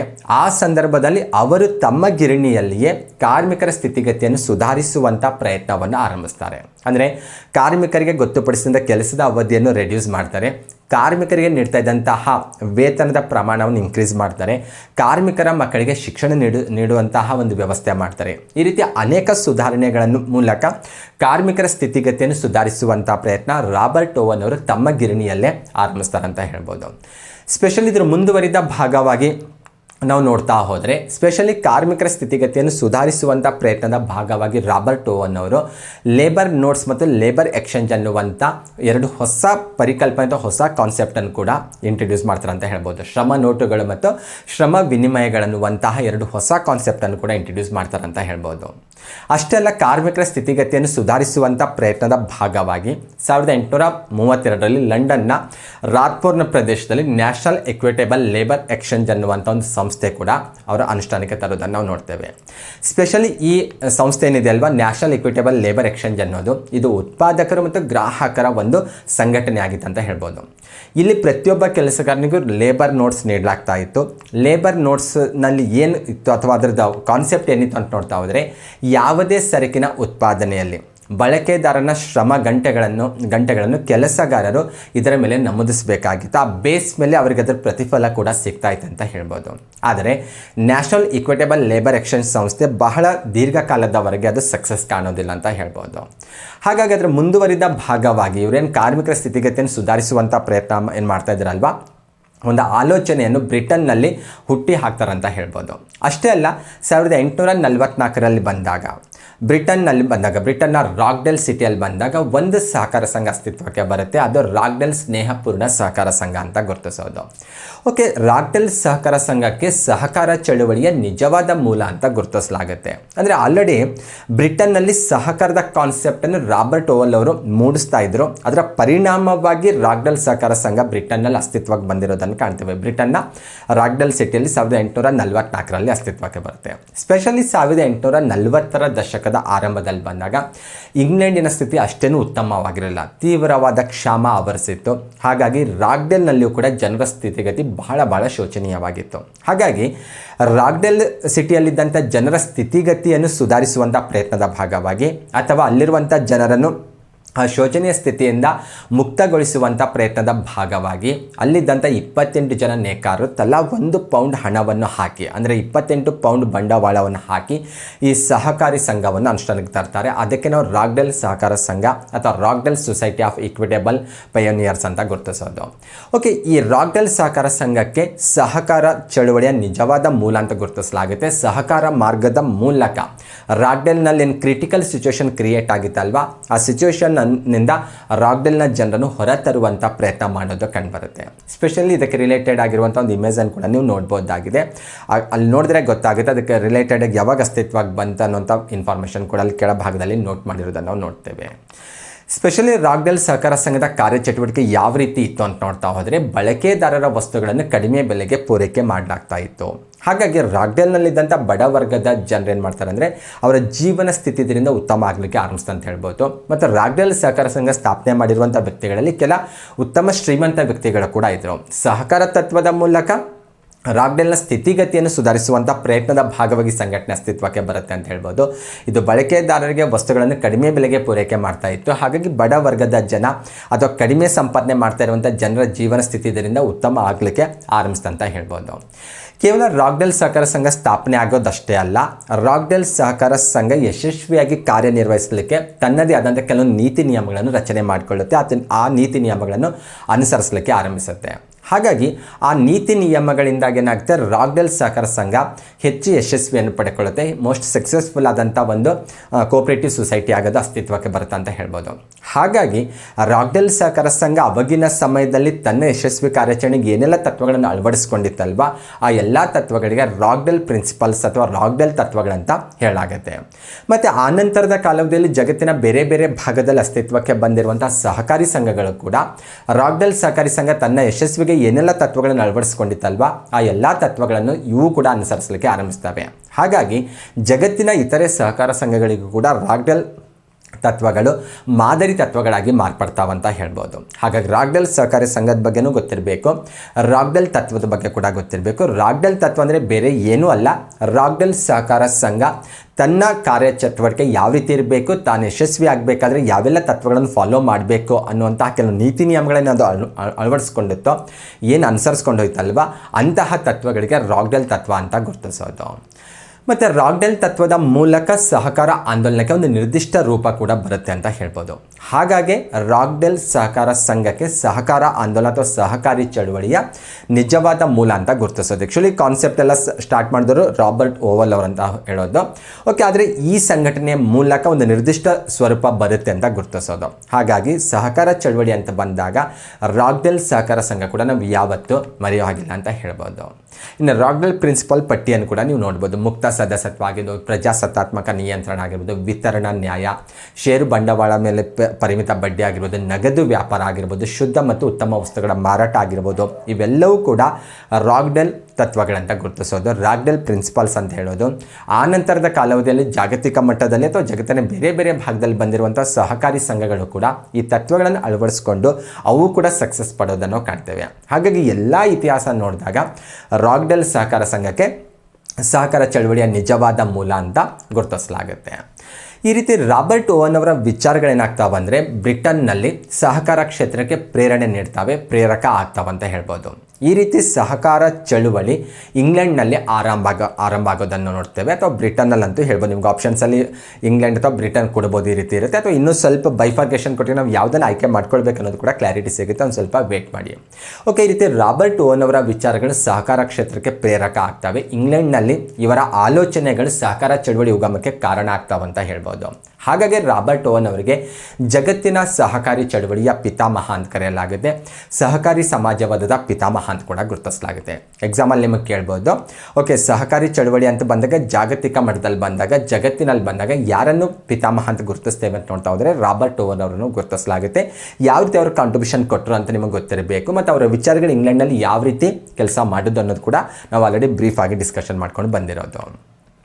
ಓಕೆ, ಜಾಗತಿಕ ಮಟ್ಟದಲ್ಲಿ ಸಹಕಾರ ಚಳುವಳಿಯ ಉಗಮ ನಾವು ಗ್ರೇಟ್ ಬ್ರಿಟನ್ನಲ್ಲಿ ಕಾಣ್ತೇವೆ ಅಂತ ಹೇಳ್ಬೋದು. ಆಲ್ರೆಡಿ ಗೊತ್ತು ನಿಮಗೆ, ಇದು ಯುರೋಪ್ ಖಂಡದಲ್ಲಿರುವಂಥ ಒಂದು ರಾಷ್ಟ್ರವಾಗಿದೆ. ಸ್ಪೆಷಲಿ ಗ್ರೇಟ್ ಬ್ರಿಟನ್ ಅಂತ ಬಳಸ್ತಾ ಹೋಗ್ತೇವೆ, ಇಂಗ್ಲೆಂಡ್ ಅಂತ ಬಳಸ್ತಾ ಹೋಗ್ತೇವೆ, ಯುನೈಟೆಡ್ ಕಿಂಗ್ಡಮ್ ಅಂತ ಬಳಸ್ತಾ ಹೋಗ್ತೇವೆ. ಸ್ವಲ್ಪ ವ್ಯತ್ಯಾಸ ಇರೋದು ಕಂಡುಬರುತ್ತೆ. ಸ್ಪೆಷಲಿ ಗ್ರೇಟ್ ಬ್ರಿಟನ್ ಅಂದರೆ ಇಂಗ್ಲೆಂಡ್, ಸ್ಕಾಟ್ಲೆಂಡ್, ವೇಲ್ಸ್ ಇವು ಮೂರನ್ನು ಒಟ್ಟಾಗಿ ಗ್ರೇಟ್ ಬ್ರಿಟನ್ ಅಂತ ಹೇಳೋದು. ಹಾಗಾಗಿ ಸಹಕಾರ ಚಳುವಳಿ ಎಲ್ಲ ಆರಂಭ ಆಯಿತು ಅಂತ ನೋಡ್ತಾ ಹೋದರೆ ನಾವು ಬ್ರಿಟನ್ ಆರ್ ಗ್ರೇಟ್ ಬ್ರಿಟನ್ ಅಂತ ಹೇಳೋದು ಪರ್ಟಿಕ್ಯುಲರ್ ಅಂತ ಬಂದಾಗ ನಾವು ಆಲ್ರೆಡಿ ಡಿಸ್ಕಷನ್ ಮಾಡಿದೆವು. ಗ್ಲಾಸ್ಗೋದಲ್ಲಿ ತಮ್ಮ ಗಿರಣಿಯಲ್ಲಿಯೇ ಅವರು ಕಾರ್ಮಿಕರ ಸ್ಥಿತಿಗತಿಯನ್ನು ಸುಧಾರಿಸುವಂಥ ಪ್ರಯತ್ನ ಮಾಡಿದ್ರು ಅಂತ ಹೇಳ್ತೇವಲ್ವ. ಹಾಗಾಗಿ ಈ ವಿಚಾರಗಳು ಇಂಗ್ಲೆಂಡು, ಸ್ಕಾಟ್ಲೆಂಡು ಆ ಎಲ್ಲ ಭಾಗದಲ್ಲೂ ಕೂಡ ಈ ವಿಚಾರಗಳು ಉಗಮ ಆಗಿರೋದು ಕಂಡುಬರುತ್ತೆ ಅಂತ ಹೇಳ್ಬೋದು. ಇನ್ನು ಯುನೈಟೆಡ್ ಕಿಂಗ್ಡಮ್ ಅಂದ್ರೆ ಏನು, ಗ್ರೇಟ್ ಬ್ರಿಟನ್ನ ಜೊತೆಗೆ ನಾರ್ತ್ ಐರ್ಲೆಂಡನ್ನು ಸೇರಿದ್ರೆ ಅಥವಾ ನದರ್ನ್ ಐರ್ಲೆಂಡ್ ಸೇರಿಸಿದ್ರೆ ಅದನ್ನು ಯುನೈಟೆಡ್ ಕಿಂಗ್ಡಮ್ ಅಥವಾ UK ಅಂತ ಹೇಳ್ತೇವೆ. ಎಕ್ಸಾಮಲ್ಲಿ ಅಷ್ಟೊಂದು ಬೈಫರ್ಕೇಷನ್ ಮಾಡಿ ಕೊಡಲ್ಲ, England or Britain or Great Britain UK ಅಂತ ಈ ರೀತಿ ಕೊಡುವಂಥ ಪಾಸಿಬಿಲಿಟಿ ಇರುತ್ತೆ. ಇನ್ ಕೇಸ್ ಬಹಳ ಸ್ಪೆಸಿಫಿಕ್ ಆಗಿ ಕೊಟ್ಟಾಗ ನೀವು ಗ್ರೇಟ್ ಬ್ರಿಟನ್ ಅಥವಾ ಬ್ರಿಟನ್ನಲ್ಲಿ ಸಹಕಾರ ಚಳವಳಿ ಉಗಮ ಆಗಿರೋದನ್ನು ನಾವು ಕಾಣ್ತೇವೆ ಅಂತ ಹೇಳಬೇಕು. ಬಿಕಾಸ್ ಇಲ್ಲಿ ಗ್ಲಾಸ್ಗೋ ಸ್ಕಾಟ್ಲೆಂಡ್ನಲ್ಲಿರುವಂಥ ಒಂದು ಸಿಟಿ ಅಂತ ಗುರುತಿಸೋದು, ಮತ್ತು ಲಂಡನ್ನಲ್ಲೂ ಕೂಡ ಸಂಘಟನೆ ಅಸ್ತಿತ್ವಕ್ಕೆ ಬಂದಿರೋದು ಕಂಡು ಬರುತ್ತೆ. ಹಾಗಾಗಿ ಗ್ರೇಟ್ ಬ್ರಿಟನ್ ಅಂತ ನಾವು ಪರ್ಟಿಕ್ಯುಲರ್ 2 ಆಪ್ಷನ್ಸ್ ಕೊಟ್ಟಾಗ ಆ ರೀತಿ ಆಯ್ಕೆ ಮಾಡ್ಕೊಳ್ಬೇಕಾಗುತ್ತೆ. ಹಾಗಾಗಿ ಕ್ವಶನ್ಸ್ ಬೇಸ್ ಮೇಲೆ ನೀವು ಡಿಸೈಡ್ ಮಾಡಬೇಕಾಗುತ್ತೆ. ಓಕೆ, ರೀತಿ ಕೈಗಾರಿಕಾ ಕ್ರಾಂತಿ ನಡೆಯುತ್ತೆ ಬ್ರಿಟನ್ನಲ್ಲಿ ಬಂದಾಗ. ಕೈಗಾರಿಕಾ ಕ್ರಾಂತಿಯಿಂದಾಗಿ ರಾಬರ್ಟ್ ಓವನ್ ಅವರು ಕಾರ್ಮಿಕರ ಸ್ಥಿತಿಗತಿಯನ್ನು ಸುಧಾರಿಸುವಂಥ ಪ್ರಯತ್ನ ಮಾಡ್ತಾರೆ. ಅದರ ಪ್ರಯತ್ನದ ಭಾಗವಾಗಿ ನ್ಯಾಷನಲ್ ಎಕ್ವಿಟೇಬಲ್ ಲೇಬರ್ ಎಕ್ಸ್ಚೇಂಜ್ ಸಂಸ್ಥೆ ಅಸ್ತಿತ್ವಕ್ಕೆ ಬರುತ್ತೆ ಅನ್ನೋದು ಕೂಡ ಗೊತ್ತಿತ್ತು. ಆ ನಂತರದ ಕಾಲಾವಧಿಯಲ್ಲಿ ರಾಕ್ಡೆಲ್ ಇದ್ದಂತಹ ಕೆಲ ಜನರು ರಾಕ್ಡೆಲ್ ಸಹಕಾರ ಸಂಘ ಸ್ಥಾಪನೆ ಮಾಡ್ತಾರೆ. ರಾಕ್ಡೆಲ್ ಸಹಕಾರ ಸಂಘ ಸಕ್ಸಸ್ಫುಲ್ ಆಗುತ್ತೆ, ಅದು ಬೇರೆ ದೇಶದ ಸಹಕಾರಿ ಸಂಘಗಳಿಗೂ ಕೂಡ ಮಾದರಿ ಆಗುತ್ತೆ ಅಂತ ನಾವು ಡಿಸ್ಕಷನ್ ಮಾಡಿದ್ದೇವೆ. ಈ ರೀತಿ ಗ್ರೇಟ್ ಬ್ರಿಟನ್ನಲ್ಲಿ ಆರಂಭ ಆದಂಥ ಈ ಸಹಕಾರಿ ಚಳವಳಿಯ ಕಾನ್ಸೆಪ್ಟ್ ಏನಿದೆ ಅಥವಾ ಈ ಸಹಕಾರಿ ಚಳವಳಿ ಏನಿದೆ ಅಲ್ವಾ ಅಥವಾ ಸಹಕಾರಿ ಸಂಘಗಳ ಸ್ಥಾಪನೆ ಏನಿದೆ ಅಲ್ವಾ, ನಂತರದ ಕಾಲಾವಧಿಯಲ್ಲಿ ಬಂದಾಗ ಜರ್ಮನ್ನಲ್ಲಿ ಇದಕ್ಕೆ ರಿಲೇಟೆಡ್ ಆಗಿ ಕೆಲವೊಂದು ಬೆಳವಣಿಗೆ ಆಗೋದು ಕಂಡುಬರುತ್ತೆ. ಗ್ರೇಟ್ ಬ್ರಿಟನ್ನಲ್ಲಿ ಇದು ಉಗಮ ಆಗೋದು ಕಂಡುಬರುತ್ತೆ. ಆ ನಂತರದ ಕಾಲಾವಧಿಯಲ್ಲಿ ಗ್ರೇಟ್ ಬ್ರಿಟನ್ನ ಜೊತೆಗೆ ಜರ್ಮನಿ ದೇಶದಲ್ಲಿ ಕೂಡ ಇದಕ್ಕೆ ರಿಲೇಟೆಡ್ ಆಗಿ ಕೆಲವೊಂದು ಬೆಳವಣಿಗೆ ಆಗೋದು ಕಂಡುಬರುತ್ತೆ. ಸ್ಪೆಷಲಿ ಜಾಗತಿಕ ಮಟ್ಟದಲ್ಲಿ ಬಂದಾಗ 3 ಮಹನೀಯರ ಹೆಸರು ನಾವು ಯಾವತ್ತೂ ಮರೆಯೋ ಹಾಗಿಲ್ಲ. ರಾಬರ್ಟ್ ಓವನ್ ಅವ್ರ ಬಗ್ಗೆ ನಾವು ಆಲ್ರೆಡಿ ಡಿಸ್ಕಷನ್ ಮಾಡ್ತೇವೆ. ಅವರ ಜೊತೆ ಜರ್ಮನ್ ದೇಶ ಅಂತ ಬಂದಾಗ ಜರ್ಮನಿಯಲ್ಲಿ 2 ಮಹಾನ್ ವ್ಯಕ್ತಿಗಳು ಇದಕ್ಕೆ ರಿಲೇಟೆಡ್ ಆಗಿ ಸಾಕಷ್ಟು ಕೊಡುಗೆ ನೀಡೋದು ಕಂಡುಬರುತ್ತೆ. ಸ್ಪೆಷಲಿ ರೈಫೀಸನ್ ಆಗಿರ್ಬೋದು ಮತ್ತು ಶುಲ್ಜಿ ಡೆಲಿಶ್ ಆಗಿರ್ಬೋದು, ಇವರಿಬ್ಬರು ಕೂಡ ಜರ್ಮನ್ ದೇಶದವರು. ಜರ್ಮನಿಯಲ್ಲಿ ಸಹಕಾರ ಸಂಘಗಳಿಗೆ ರಿಲೇಟೆಡ್ ಇವರು ಕೆಲವೊಂದು ಪ್ರಯತ್ನಗಳು ಮಾಡ್ತಾರೆ, ಅದರಲ್ಲಿ ಸಕ್ಸಸ್ ಕೂಡ ಕಾಣ್ತಾರೆ. ಹಾಗಾಗಿ ಬ್ರಿಟನ್ನಲ್ಲಿ ಆರಂಭ ಆಗಿ ಆನಂತರದ ಕಾಲಾವಧಿಯಲ್ಲಿ ಬಂದಾಗ ಜರ್ಮನಿಯಲ್ಲಿ ಕೂಡ ಸಾಕಷ್ಟು ಸಹಕಾರ ಚಳವಳಿಗೆ ರಿಲೇಟೆಡ್ ಬೆಳವಣಿಗೆ ಆಗೋದು ಕಂಡುಬರುತ್ತೆ. ಹಾಗಾಗಿ ಜಾಗತಿಕ ಮಟ್ಟದಲ್ಲಿ ಬಂದಾಗ ರಾಬರ್ಟ್ ಓವನ್, ರೈಫೀಸನ್ ಮತ್ತು ಶುಲ್ಜಿ ಡೆಲಿಶ್ ಅವರ ಕಾಂಟ್ರಿಬ್ಯೂಷನ್ ಬಹಳಷ್ಟು ಇರೋದು ಕಂಡುಬರುತ್ತೆ. ಸ್ಪೆಷಲಿ ಜರ್ಮನಿಯಲ್ಲಿ ಸಹಕಾರ ಚಳವಳಿ ಯಾವ ರೀತಿ ಆರಂಭ ಆಯಿತು ಅಂತ ನೋಡ್ತಾ ಹೋದರೆ 19ನೇ ಶತಮಾನದ ಮಧ್ಯಭಾಗದ ಆರಂಭದಲ್ಲಿ ಬಂದಾಗ ಜರ್ಮನಿಯಲ್ಲಿ ರೈತರ ಸ್ಥಿತಿಗತಿ ಅಷ್ಟೇನು ಉತ್ತಮವಾಗಿರಲಿಲ್ಲ, ಬಹಳಷ್ಟು ಚಿಂತಾಜನಕವಾಗಿರೋದು ಕಂಡುಬರುತ್ತೆ. ಜರ್ಮನಿ ಕೂಡ ಯುರೋಪ್ನಲ್ಲಿರುವಂಥ ಯುರೋಪ್ ಖಂಡದಲ್ಲಿ ಅಥವಾ ಯುರೋಪಿಯನ್ ಕಾಂಟಿನೆಂಟಲ್ಲಿರುವಂಥ ಒಂದು ಪ್ರಮುಖ ರಾಷ್ಟ್ರವಾಗಿದೆ. ಜರ್ಮನಿಯಲ್ಲಿ ರೈತರ ಸ್ಥಿತಿಗತಿ ಬಹಳ ಚಿಂತಾಜನಕವಾಗಿತ್ತಲ್ವ. ಹಾಗಾಗಿ ಈ ರೈತರನ್ನು ಈ ಶೋಚನೀಯ ಸ್ಥಿತಿಯಿಂದ ಹೊರಗೆ ತರುವಂತಹ ಪ್ರಯತ್ನವನ್ನು ಜರ್ಮನಿಯಲ್ಲಿ ರೈಫೀಸನ್ ಅವರು ಮಾಡ್ತಾರೆ. ಓಕೆ, ಜರ್ಮನಿಯಲ್ಲಿ ರೈತರನ್ನು ಅವರು ಶೋಚನೀಯ ಸ್ಥಿತಿಯಿಂದ ಮುಕ್ತಗೊಳಿಸಲಿಕ್ಕೆ ರೈಫೀಸನ್ ಯಾವ ಮಾರ್ಗವನ್ನು ಆಯ್ಕೆ ಮಾಡ್ಕೊಳ್ತಾರೆ ಅಂದರೆ ಅಗೇನ್ ಅವರು ಸಹಕಾರ ಮಾರ್ಗವನ್ನೇ ಆಯ್ಕೆ ಮಾಡ್ಕೊಳ್ತಾರೆ. ಯಾವ ರೀತಿ ರಾಬರ್ಟ್ ಓವನ್ ಅವರು ಕಾರ್ಮಿಕರ ಸ್ಥಿತಿಗತಿಯನ್ನು ಸುಧಾರಿಸುವಂಥ ಪ್ರಯತ್ನದ ಭಾಗವಾಗಿ ಸಹಕಾರ ಕಾನ್ಸೆಪ್ಟನ್ನು ಆರಂಭಿಸ್ತಾರಲ್ವ, ಅದೇ ರೀತಿ ಜರ್ಮನಿಯಲ್ಲಿ ರೈಫೀಸನ್ ಅವರು ರೈತರ ಸ್ಥಿತಿಗತಿಯನ್ನು ಸುಧಾರಿಸುವಂತಹ ಪ್ರಯತ್ನಕ್ಕೆ ಅಥವಾ ಅವರನ್ನು ಚಿಂತಾಜನಕ ಸ್ಥಿತಿಯಿಂದ ಮುಕ್ತಗೊಳಿಸಲಿಕ್ಕೆ ಅವರು ಕೂಡ ಸಹಕಾರ ತತ್ವವನ್ನೇ ಆಯ್ಕೆ ಮಾಡ್ಕೊಳ್ತಾರೆ. ಸ್ಪೆಷಲಿ ಜರ್ಮನಿಯಲ್ಲಿ ಯಾವ ರೀತಿ ಸ್ಥಿತಿಗತಿ ಇತ್ತು, ಯಾವ ರೀತಿ ರೈತರ ಸ್ಥಿತಿಗತಿ ಶೋಚನೀಯವಾಗಿತ್ತು ಅಂತ ನೋಡ್ತಾ ಹೋದರೆ ರೈತರು ಹಣಕಾಸಿನ ವಿಷಯದಲ್ಲಿ ಬಂದಾಗ ಲೇವಾದೇವಿಗಾರರ ನಿಯಂತ್ರಣಕ್ಕೆ ಒಳಪಟ್ಟಿದ್ರು. ಅವರಿಂದಲೇ ಸಾಲವನ್ನು ಪಡ್ಕೊಳ್ತಾ ಇದ್ರು, ಅದಕ್ಕೆ ಹೆಚ್ಚಿನ ಬಡ್ಡಿ ದರ ವಿಧಿಸ್ತಾ ಇದ್ರು. ಅದರಿಂದ ಅವರು ಆರ್ಥಿಕವಾಗಿ ಬಹಳ ಕುಗ್ಗೋಗ್ಬಿಟ್ಟಿರ್ತಾರೆ. ಅವರ ಸ್ಥಿತಿ ಆರ್ಥಿಕವಾಗಿ ಬಹಳ ಕೆಟ್ಟ ಪರಿಸ್ಥಿತಿಗೆ ತಲುಪಿರ್ತಾರೆ. ಹಾಗಾಗಿ ಹಣಕಾಸು ಲೇವಾದೇವಿಗಾರರಿಂದ ಜರ್ಮನಿಯಲ್ಲಿ ರೈತರನ್ನು ಪಾರು ಮಾಡಲೇಬೇಕು ಅನ್ನುವಂಥ ಒಂದು ಪ್ರಯತ್ನದ ಭಾಗವಾಗಿ ರೈಫೀಸನ್ ಅವರು ಸಹಕಾರ ಮಾರ್ಗವನ್ನು ಆಯ್ಕೆ ಮಾಡ್ಕೊಳ್ತಾರೆ ಅಂತ ಹೇಳ್ಬೋದು. ಸ್ಪೆಷಲಿ ಇವರು ರೈತರನ್ನು ಆ ಶೋಚನೀಯ ಸ್ಥಿತಿಯಿಂದ ಮುಕ್ತಗೊಳಿಸುವಂಥ ಪ್ರಯತ್ನದ ಭಾಗವಾಗಿ ಗ್ರಾಮೀಣ ಸಾಲದ ಸಹಕಾರ ಸಂಘಗಳನ್ನು ಜರ್ಮನಿಯಲ್ಲಿ ಅನುಷ್ಠಾನಕ್ಕೆ ತರ್ತಾರೆ. ಜರ್ಮನಿಯಲ್ಲಿ ರೈಫೀಸನ್ ಅವರು ರೈತರಿಗೆ ಹಣಕಾಸಿನ ನೆರವನ್ನು ನೀಡುವಂಥ ಉದ್ದೇಶಕ್ಕಾಗಿ ಗ್ರಾಮೀಣ ಸಾಲದ ಸಹಕಾರಿ ಸಂಘಗಳನ್ನು ಅಸ್ತಿತ್ವಕ್ಕೆ ತರ್ತಾರಲ್ವ, ಈ ಸಹಕಾರಿ ಸಂಘಗಳಿಗೆ ರೈಫೀಸನ್ ಮಾದರಿಯ ಸಹಕಾರಿ ಸಂಘಗಳಂತಲೇ ಗುರುತಿಸ್ತೇವೆ ನಾವು. ಓಕೆ, ಅದೇ ರೀತಿ ಅವು ಫೇಮಸ್ ಆಗಿದೆ. ನಿಮಗೆ ಎಕ್ಸಾಮಲ್ಲಿ ಕೂಡ ಕೇಳ್ಬೋದು, ರೈಫೀಸನ್ ಮಾದರಿಯ ಸಹಕಾರಿ ಸಂಘಗಳನ್ನ ಯಾರು ಸ್ಥಾಪನೆ ಮಾಡಿದ್ರು, ಎಲ್ಲಿ ಸ್ಥಾಪನೆ ಮಾಡಿದ್ರು, ಈ ರೀತಿ ಎಲ್ಲ ಅಥವಾ ಯಾವ ಉದ್ದೇಶಕ್ಕಾಗಿ ಸ್ಥಾಪನೆ ಮಾಡಿದ್ರು, ಯಾರ ಹಿತಾಸಕ್ತಿ ರಕ್ಷಿಸಲಿಕ್ಕೆ ಸ್ಥಾಪನೆ ಮಾಡಿದ್ರು, ಈ ರೀತಿ ಸಾಕಷ್ಟು ಡಿಫ್ರೆಂಟಾಗಿ ಕ್ವಶನ್ ಕೇಳುವಂಥ ಪಾಸಿಬಿಲಿಟಿ ಇರುತ್ತೆ. ಹಾಗಾಗಿ ನಿಮಗೆ ಗೊತ್ತಿರಬೇಕು ರೈಫೀಸನ್ ಮಾದರಿಯ ಸಹಕಾರಿ ಸಂಘಗಳೆಂದರೆ ರೈತರ ಸ್ಥಿತಿಗತಿಯನ್ನು ಸುಧಾರಿಸುವಂತಹ, ಸ್ಪೆಷಲಿ ರೈತರನ್ನು ಹಣಕಾಸಿನ ವಿಷಯದಲ್ಲಿ ಬಂದಾಗ ಅವರಿಗೆ ಹಣಕಾಸಿನ ಸಹಾಯವನ್ನು ಮಾಡುವಂಥ ಉದ್ದೇಶಕ್ಕಾಗಿ ಗ್ರಾಮೀಣ ಭಾಗದಲ್ಲಿ ಅಸ್ತಿತ್ವಕ್ಕೆ ಬಂದಿರುವಂಥ ಸಹಕಾರಿ ಸಂಘಗಳಾಗಿದ್ದಾವೆ. ರೈಫೀಸನ್ ಅವರೇ ಈ ಸಹಕಾರಿ ಸಂಘಗಳನ್ನು ಜರ್ಮನಿಯಲ್ಲಿ ಅನುಷ್ಠಾನಕ್ಕೆ ತರ್ತಾರೆ. ಅವರೇ ಈ ರೈಫೀಸನ್ ಮಾದರಿಯ ಸಹಕಾರಿ ಸಂಘಗಳ ಬಗ್ಗೆ ನಾವು ಡಿಸ್ಕಷನ್ ಮಾಡ್ತಾ ಇದ್ದೇವಲ್ವಾ, ಈ ಮಾದರಿಯ ಸಹಕಾರಿ ಸಂಘಟನೆಗಳನ್ನು ಅವರೇ ಸ್ಥಾಪಿಸ್ತಾರೆ ಅಂತ ಹೇಳ್ಬೋದು. ಹಾಗಾಗಿ ಎಕ್ಸಾಮಲ್ಲಿ ಕೇಳ್ಬೋದು, ರೈಫೀಸನ್ ಮಾದರಿಯ ಸಹಕಾರಿ ಸಂಘ ಅಂದರೆ ರೈತರಿಗೆ ಹಣಕಾಸಿನ ನೆರವನ್ನು ಕಡಿಮೆ ಬಡ್ಡಿ ದರದಲ್ಲೋ ಅಥವಾ ಒಟ್ಟಿನಲ್ಲಿ ರೈತರು ಏನು ಲೇವಾದೇವಿಗಾರರ ಶೋಷಣೆಗೆ ಒಳಗಾಗಿದ್ದಾರಲ್ವ, ಆ ಶೋಷಣೆಯಿಂದ ಮುಕ್ತಗೊಳಿಸಿ ಅವರಿಗೆ ಹಣಕಾಸಿನ ವಿಷಯದಲ್ಲಿ ನೆರವಾಗುವಂಥ ಉದ್ದೇಶಕ್ಕಾಗಿ ಈ ರೀತಿಯ ಸಹಕಾರಿ ಸಂಘಟನೆಗಳನ್ನು ಗ್ರಾಮೀಣ ಭಾಗದಲ್ಲಿ ರೈಫೀಸನ್ ಅವರು ಅನುಷ್ಠಾನಕ್ಕೆ ತರ್ತಾರೆ. ಸ್ಪೆಷಲಿ ಈ ವಿಷಯದಲ್ಲಿ ಜರ್ಮನಿ ಒಂದು ಹೆಜ್ಜೆ ಮುಂದೆ ಹೋಗುತ್ತೆ ಅಂತ ಹೇಳ್ಬೋದು. ಜರ್ಮನಿಯಲ್ಲಿ ಪತ್ತಿನ ಸಹಕಾರಿ ಚಳವಳಿ ಈ ಮೂಲಕ ಆರಂಭ ಆಗುತ್ತೆ ಅಂತ ಹೇಳ್ಬೋದು. ಅಷ್ಟೇ ಅಲ್ಲ, ಪತ್ತಿನ ಕ್ಷೇತ್ರ ಅಂದ್ರೇನು, ರೈತರಿಗೆ ಹಣಕಾಸಿನ ನೆರವು ನೀಡೋದು ಅಂತ ಹೇಳ್ಬೋದು. ಸ್ಪೆಷಲಿ ಜರ್ಮನಿಯ ರೈಫೀಸನ್ ಅಂತ ತೆಗೆದುಕೊಂಡಾಗ ಬರೀ ಪತ್ತಿನ ಅಂತ ಬಂದರೆ ಹಣಕಾಸಿನ ನೆರವನ್ನು ನೀಡುವಂಥ ಸಹಕಾರಿ ಸಂಘಟನೆ ಅಂತ ಹೇಳ್ಬೋದು. ಹಣಕಾಸಿನ ನೆರವನ್ನು ನೀಡುವಂಥ ವಿಷಯದಲ್ಲಿ ಬಂದಾಗ ಸಹಕಾರಿ ತತ್ವವನ್ನು ಅಳವಡಿಸಿಕೊಂಡಂಥ ಜಗತ್ತಿನ ಮೊದಲ ರಾಷ್ಟ್ರ ಜರ್ಮನಿ ಅನ್ನುವಂಥ ಕೀರ್ತಿಗೂ ಜರ್ಮನ್ ದೇಶ ಪಾತ್ರವಾಗುತ್ತೆ ಅಂತ ಹೇಳ್ಬೋದು. ಈ ರೀತಿ ರೈಫೀಸನ್ ಅವರ ಕೊಡುಗೆ ಕೂಡ ನಾವು ಯಾವತ್ತೂ ಈ ವಿಷಯದಲ್ಲಿ ಮರೆಯೋ ಹಾಗಿಲ್ಲ. ಓಕೆ, ರೈಫೀಸನ್ ಅವರು ಜರ್ಮನಿ ಸ್ಥಾಪನೆ ಮಾಡಿದಂತಹ ಗ್ರಾಮೀಣ ಸಾಲದ ಸಹಕಾರಿ ಸಂಘಗಳ ಮುಖ್ಯ ಉದ್ದೇಶ ಏನಾಗಿತ್ತು ಅಂತ ನೋಡ್ತಾ ಹೋದರೆ, ಕೃಷಿಕರಲ್ಲಿ ಮಿತವ್ಯಯದ ಪ್ರವರ್ತನೆ ಬೆಳೆಸೋದಾಗಿತ್ತು ಮತ್ತು ಸಾಗುವಳಿಗೆ ಸುಲಭವಾಗಿ ಹಣಕಾಸನ್ನು ಪೂರೈಸೋದು ಈ ರೈಫೀಸನ್ ಮಾದರಿಯ ಅಥವಾ ರೈಫೀಸನ್ ಅವರು ಜರ್ಮನಿಯಲ್ಲಿ ಆರಂಭಿಸಿದಂಥ ಗ್ರಾಮೀಣ ಸಾಲದ ಸಹಕಾರಿ ಸಂಘಗಳ ಬಹುಮುಖ್ಯ ಉದ್ದೇಶ ಆಗಿತ್ತು ಅಂತ ಗುರುತಿಸಬಹುದಾಗಿದೆ. ಈ ಮೂಲಕ ರೈಫೀಸನ್ ಅವರು ಜರ್ಮನಿಯಲ್ಲಿ ರೈತರನ್ನು ಅವರ ಶೋಚನೀಯ ಸ್ಥಿತಿಯಿಂದ ಹೊರಗೆ ತರುವಂಥ ಪ್ರಯತ್ನ ಮಾಡ್ತಾರೆ. ಅದರಲ್ಲಿ ಸಕ್ಸಸ್ ಕೂಡ ಕಾಣ್ತಾರೆ ಅಂತ ಹೇಳ್ಬೋದು. ಅದೇ ರೀತಿ ಜರ್ಮನ್ ದೇಶದಲ್ಲಿ ಶೂಲ್ಜ್ ಡೆಲಿಶ್ ಅವರ ಕಾಂಟ್ರಿಬ್ಯೂಷನ್ ಕೂಡ ನಾವು ಕೋಆಪರೇಟಿವ್ ಸೊಸೈಟಿಯಲ್ಲಿ ಬಂದಾಗ ನಾವು ಯಾವತ್ತೂ ಮರೆಯೋ ಹಾಗಿಲ್ಲ. ಸ್ಪೆಷಲಿ ಶೂಲ್ಜ್ ಡೆಲಿಶ್ ಏನು ಮಾಡ್ತಾರೆ ಅಂದರೆ, ಜರ್ಮನಿಯಲ್ಲಿ ನಗರ ಪ್ರದೇಶದಲ್ಲಿ ಜನರಿಗೆ ಸಾಲವನ್ನು ಒದಗಿಸಲಿಕ್ಕೆ ಸಹಕಾರಿ ಸಂಘಗಳನ್ನು ಸ್ಥಾಪನೆ ಮಾಡ್ತಾರೆ. ಗ್ರಾಮಾಂತರ ಪ್ರದೇಶದಲ್ಲಿ ಬಂದಾಗ ರೈತರ ಸ್ಥಿತಿಗತಿ ಒಂದು ರೀತಿ ವಿಭಿನ್ನವಾಗಿ ಶೋಚನೀಯ ಸ್ಥಿತಿಯಲ್ಲಿತ್ತು. ಅಂದರೆ ಅವರು ಸಾಗುವಳಿಗೆ ಅಥವಾ ತಮ್ಮ ಕೃಷಿ ಕಾರ್ಯಕ್ಕೆ ಪ್ರತಿ ಬಾರಿಯೂ ಕೂಡ ಲೇವಾದೇವಿಗಾರರ ಮೇಲೆ ಡಿಪೆಂಡ್ ಆಗಿರ್ತಾ ಇದ್ರು. ಅವರು ವಿಧಿಸುವಂಥ ಅಧಿಕ ಬಡ್ಡಿ ದರವನ್ನು ಪಾವತಿ ಮಾಡಿ ಅವರು ಸಾಲವನ್ನು ಪಡ್ಕೊಳ್ತಾ ಇದ್ದರು. ನಗರ ಪ್ರದೇಶದಲ್ಲೂ ಕೂಡ ಕಡಿಮೆ ಆದಾಯದ ಜನರಿರೋದು ನಾವು ಕಾಣ್ತಾ ಇವೆ. ಈಗಲೂ ಕೂಡ ನೋಡ್ತೇವೆ ನಾವು, ನಗರ ಪ್ರದೇಶದಲ್ಲಿ ಬಂದಾಗ ಎಲ್ಲರೂ ಕೂಡ ಉತ್ತಮ ಆರ್ಥಿಕ ಸ್ಥಿತಿಗತಿ ಇರುವಂಥ ಜನರಿದ್ದಾರೆ ಅಂತ ಹೇಳೋ ಹಾಗಿಲ್ಲ. ಇಲ್ಲಿಯೂ ಸಹ ಕಡಿಮೆ ಸಂಬಳವನ್ನು ಪಡೆಯುವಂತಹ ಅಥವಾ ಕೂಲಿ ಕೆಲಸ ಮಾಡುವಂತಹ ಅಥವಾ ಕಡಿಮೆ ಆದಾಯದ ಜನರು ಕೂಡ ನಗರ ಪ್ರದೇಶದಲ್ಲಿ ಜೀವನ ಸಾಗಿಸ್ತಾ ಇರೋದನ್ನು ನಾವು ಕಾಣ್ತೀವಿ ಇವತ್ತಿನ ಸಮಾಜದಲ್ಲಿ ಕೂಡ. ಸೇಮ್ ಅದೇ ರೀತಿ ಜರ್ಮನಿಯ ಸಿಟಿಗಳಲ್ಲೂ ಕೂಡ ಅನೇಕ ಜನರು, ನಗರ ಪ್ರದೇಶದಲ್ಲಿ ವಾಸವಾಗಿರುವಂಥ ಜನರಲ್ಲಿ ಅನೇಕ ಜನರು ಕಡಿಮೆ ಆದಾಯವನ್ನು ಪಡ್ಕೊಳ್ತಾ ಇದ್ದರು. ಅವರ ಸ್ಥಿತಿಗತಿ ಬಹಳ ಕಷ್ಟವಾಗಿತ್ತು. ಸ್ಪೆಷಲಿ ಕೂಲಿ ಕಾರ್ಮಿಕರಾಗಿರ್ಬೋದು, ಸಣ್ಣ ಸಣ್ಣ ವ್ಯಾಪಾರಿಗಳಾಗಿರ್ಬೋದು, ಇಂಥವರು ಕೂಡ ಏನು ಮಾಡ್ತಾಯಿದ್ರು, ಆರ್ಥಿಕವಾಗಿ ಬಂದಾಗ ಬಹಳ ಕಷ್ಟ ಸ್ಥಿತಿಗತಿಯನ್ನು ಎದುರಿಸ್ತಾ ಇದ್ದರು. ಹಾಗಾಗಿ ಪಟ್ಟಣ ಪ್ರದೇಶದ ಜನರಿಗೆ ಸಾಲವನ್ನು ಒದಗಿಸುವಂಥ ಉದ್ದೇಶಕ್ಕಾಗಿ ಇವರು ಜರ್ಮನಿಯಲ್ಲಿ ಏನು ಮಾಡ್ತಾರೆ, ಸಹಕಾರಿ ಸಂಘಗಳನ್ನು ಸ್ಥಾಪನೆ ಮಾಡ್ತಾರೆ.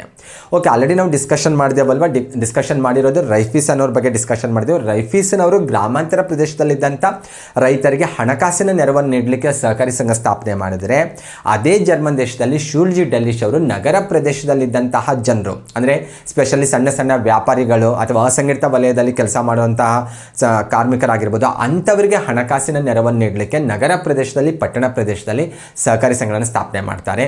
ಇವರು ಸ್ಥಾಪನೆ ಮಾಡಿರುವಂಥ ಸಹಕಾರಿ ಸಂಘಟನೆಗಳೇನಿದಾವಲ್ವ, ಅವುಗಳಿಗೆ ನಾವು ಇತಿಹಾಸದಲ್ಲಿ ಬಂದಾಗ ಶೂಲ್ಜ್ ಡೆಲಿಶ್ ಮಾದರಿಯ ಸಹಕಾರಿ ಸಂಘಗಳಂದರೆ ಗುರುತಿಸ್ತೇವೆ.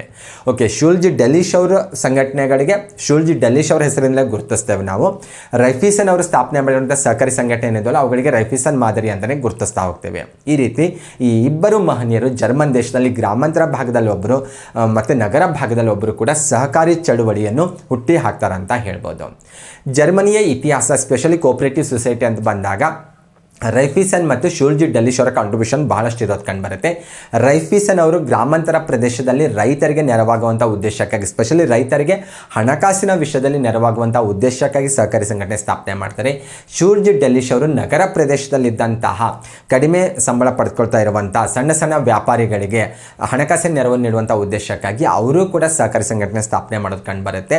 ಗ್ರಾಮಾಂತರ ಪ್ರದೇಶದಲ್ಲಿ ಅಸ್ತಿತ್ವಕ್ಕೆ ಬಂದಿರುವಂಥ ರೈತರಿಗೆ ಹಣಕಾಸಿನ ನೆರವು ನೀಡಲಿಕ್ಕೆ ಅಸ್ತಿತ್ವಕ್ಕೆ ಬಂದಿರುವಂತಹ ಜರ್ಮನ್ ಜರ್ಮನ್ ದೇಶದ ಸಹಕಾರಿ ಸಂಘಟನೆಗಳಿಗೆ ರೈಫೀಸನ್ ಮಾದರಿಯ ಸಹಕಾರಿ ಸಂಘಟನೆ ಅಂತ ಕರೆದರೆ, ಈ ನಗರ ಪ್ರದೇಶದಲ್ಲಿ ಹಣಕಾಸಿನ ನೆರವು ನೀಡುವಂಥ ಉದ್ದೇಶಕ್ಕಾಗಿ ಅಸ್ತಿತ್ವಕ್ಕೆ ಬಂದಿರುವಂಥ ಸಹಕಾರಿ ಸಂಘಟನೆಗಳಿಗೆ ಶೂಲ್ಜಿ ಡೆಲಿಶ್ ಮಾದರಿಯ ಸಂಘಟನೆ ಅಂತಲೇ ಗುರುತಿಸ್ತೇವೆ.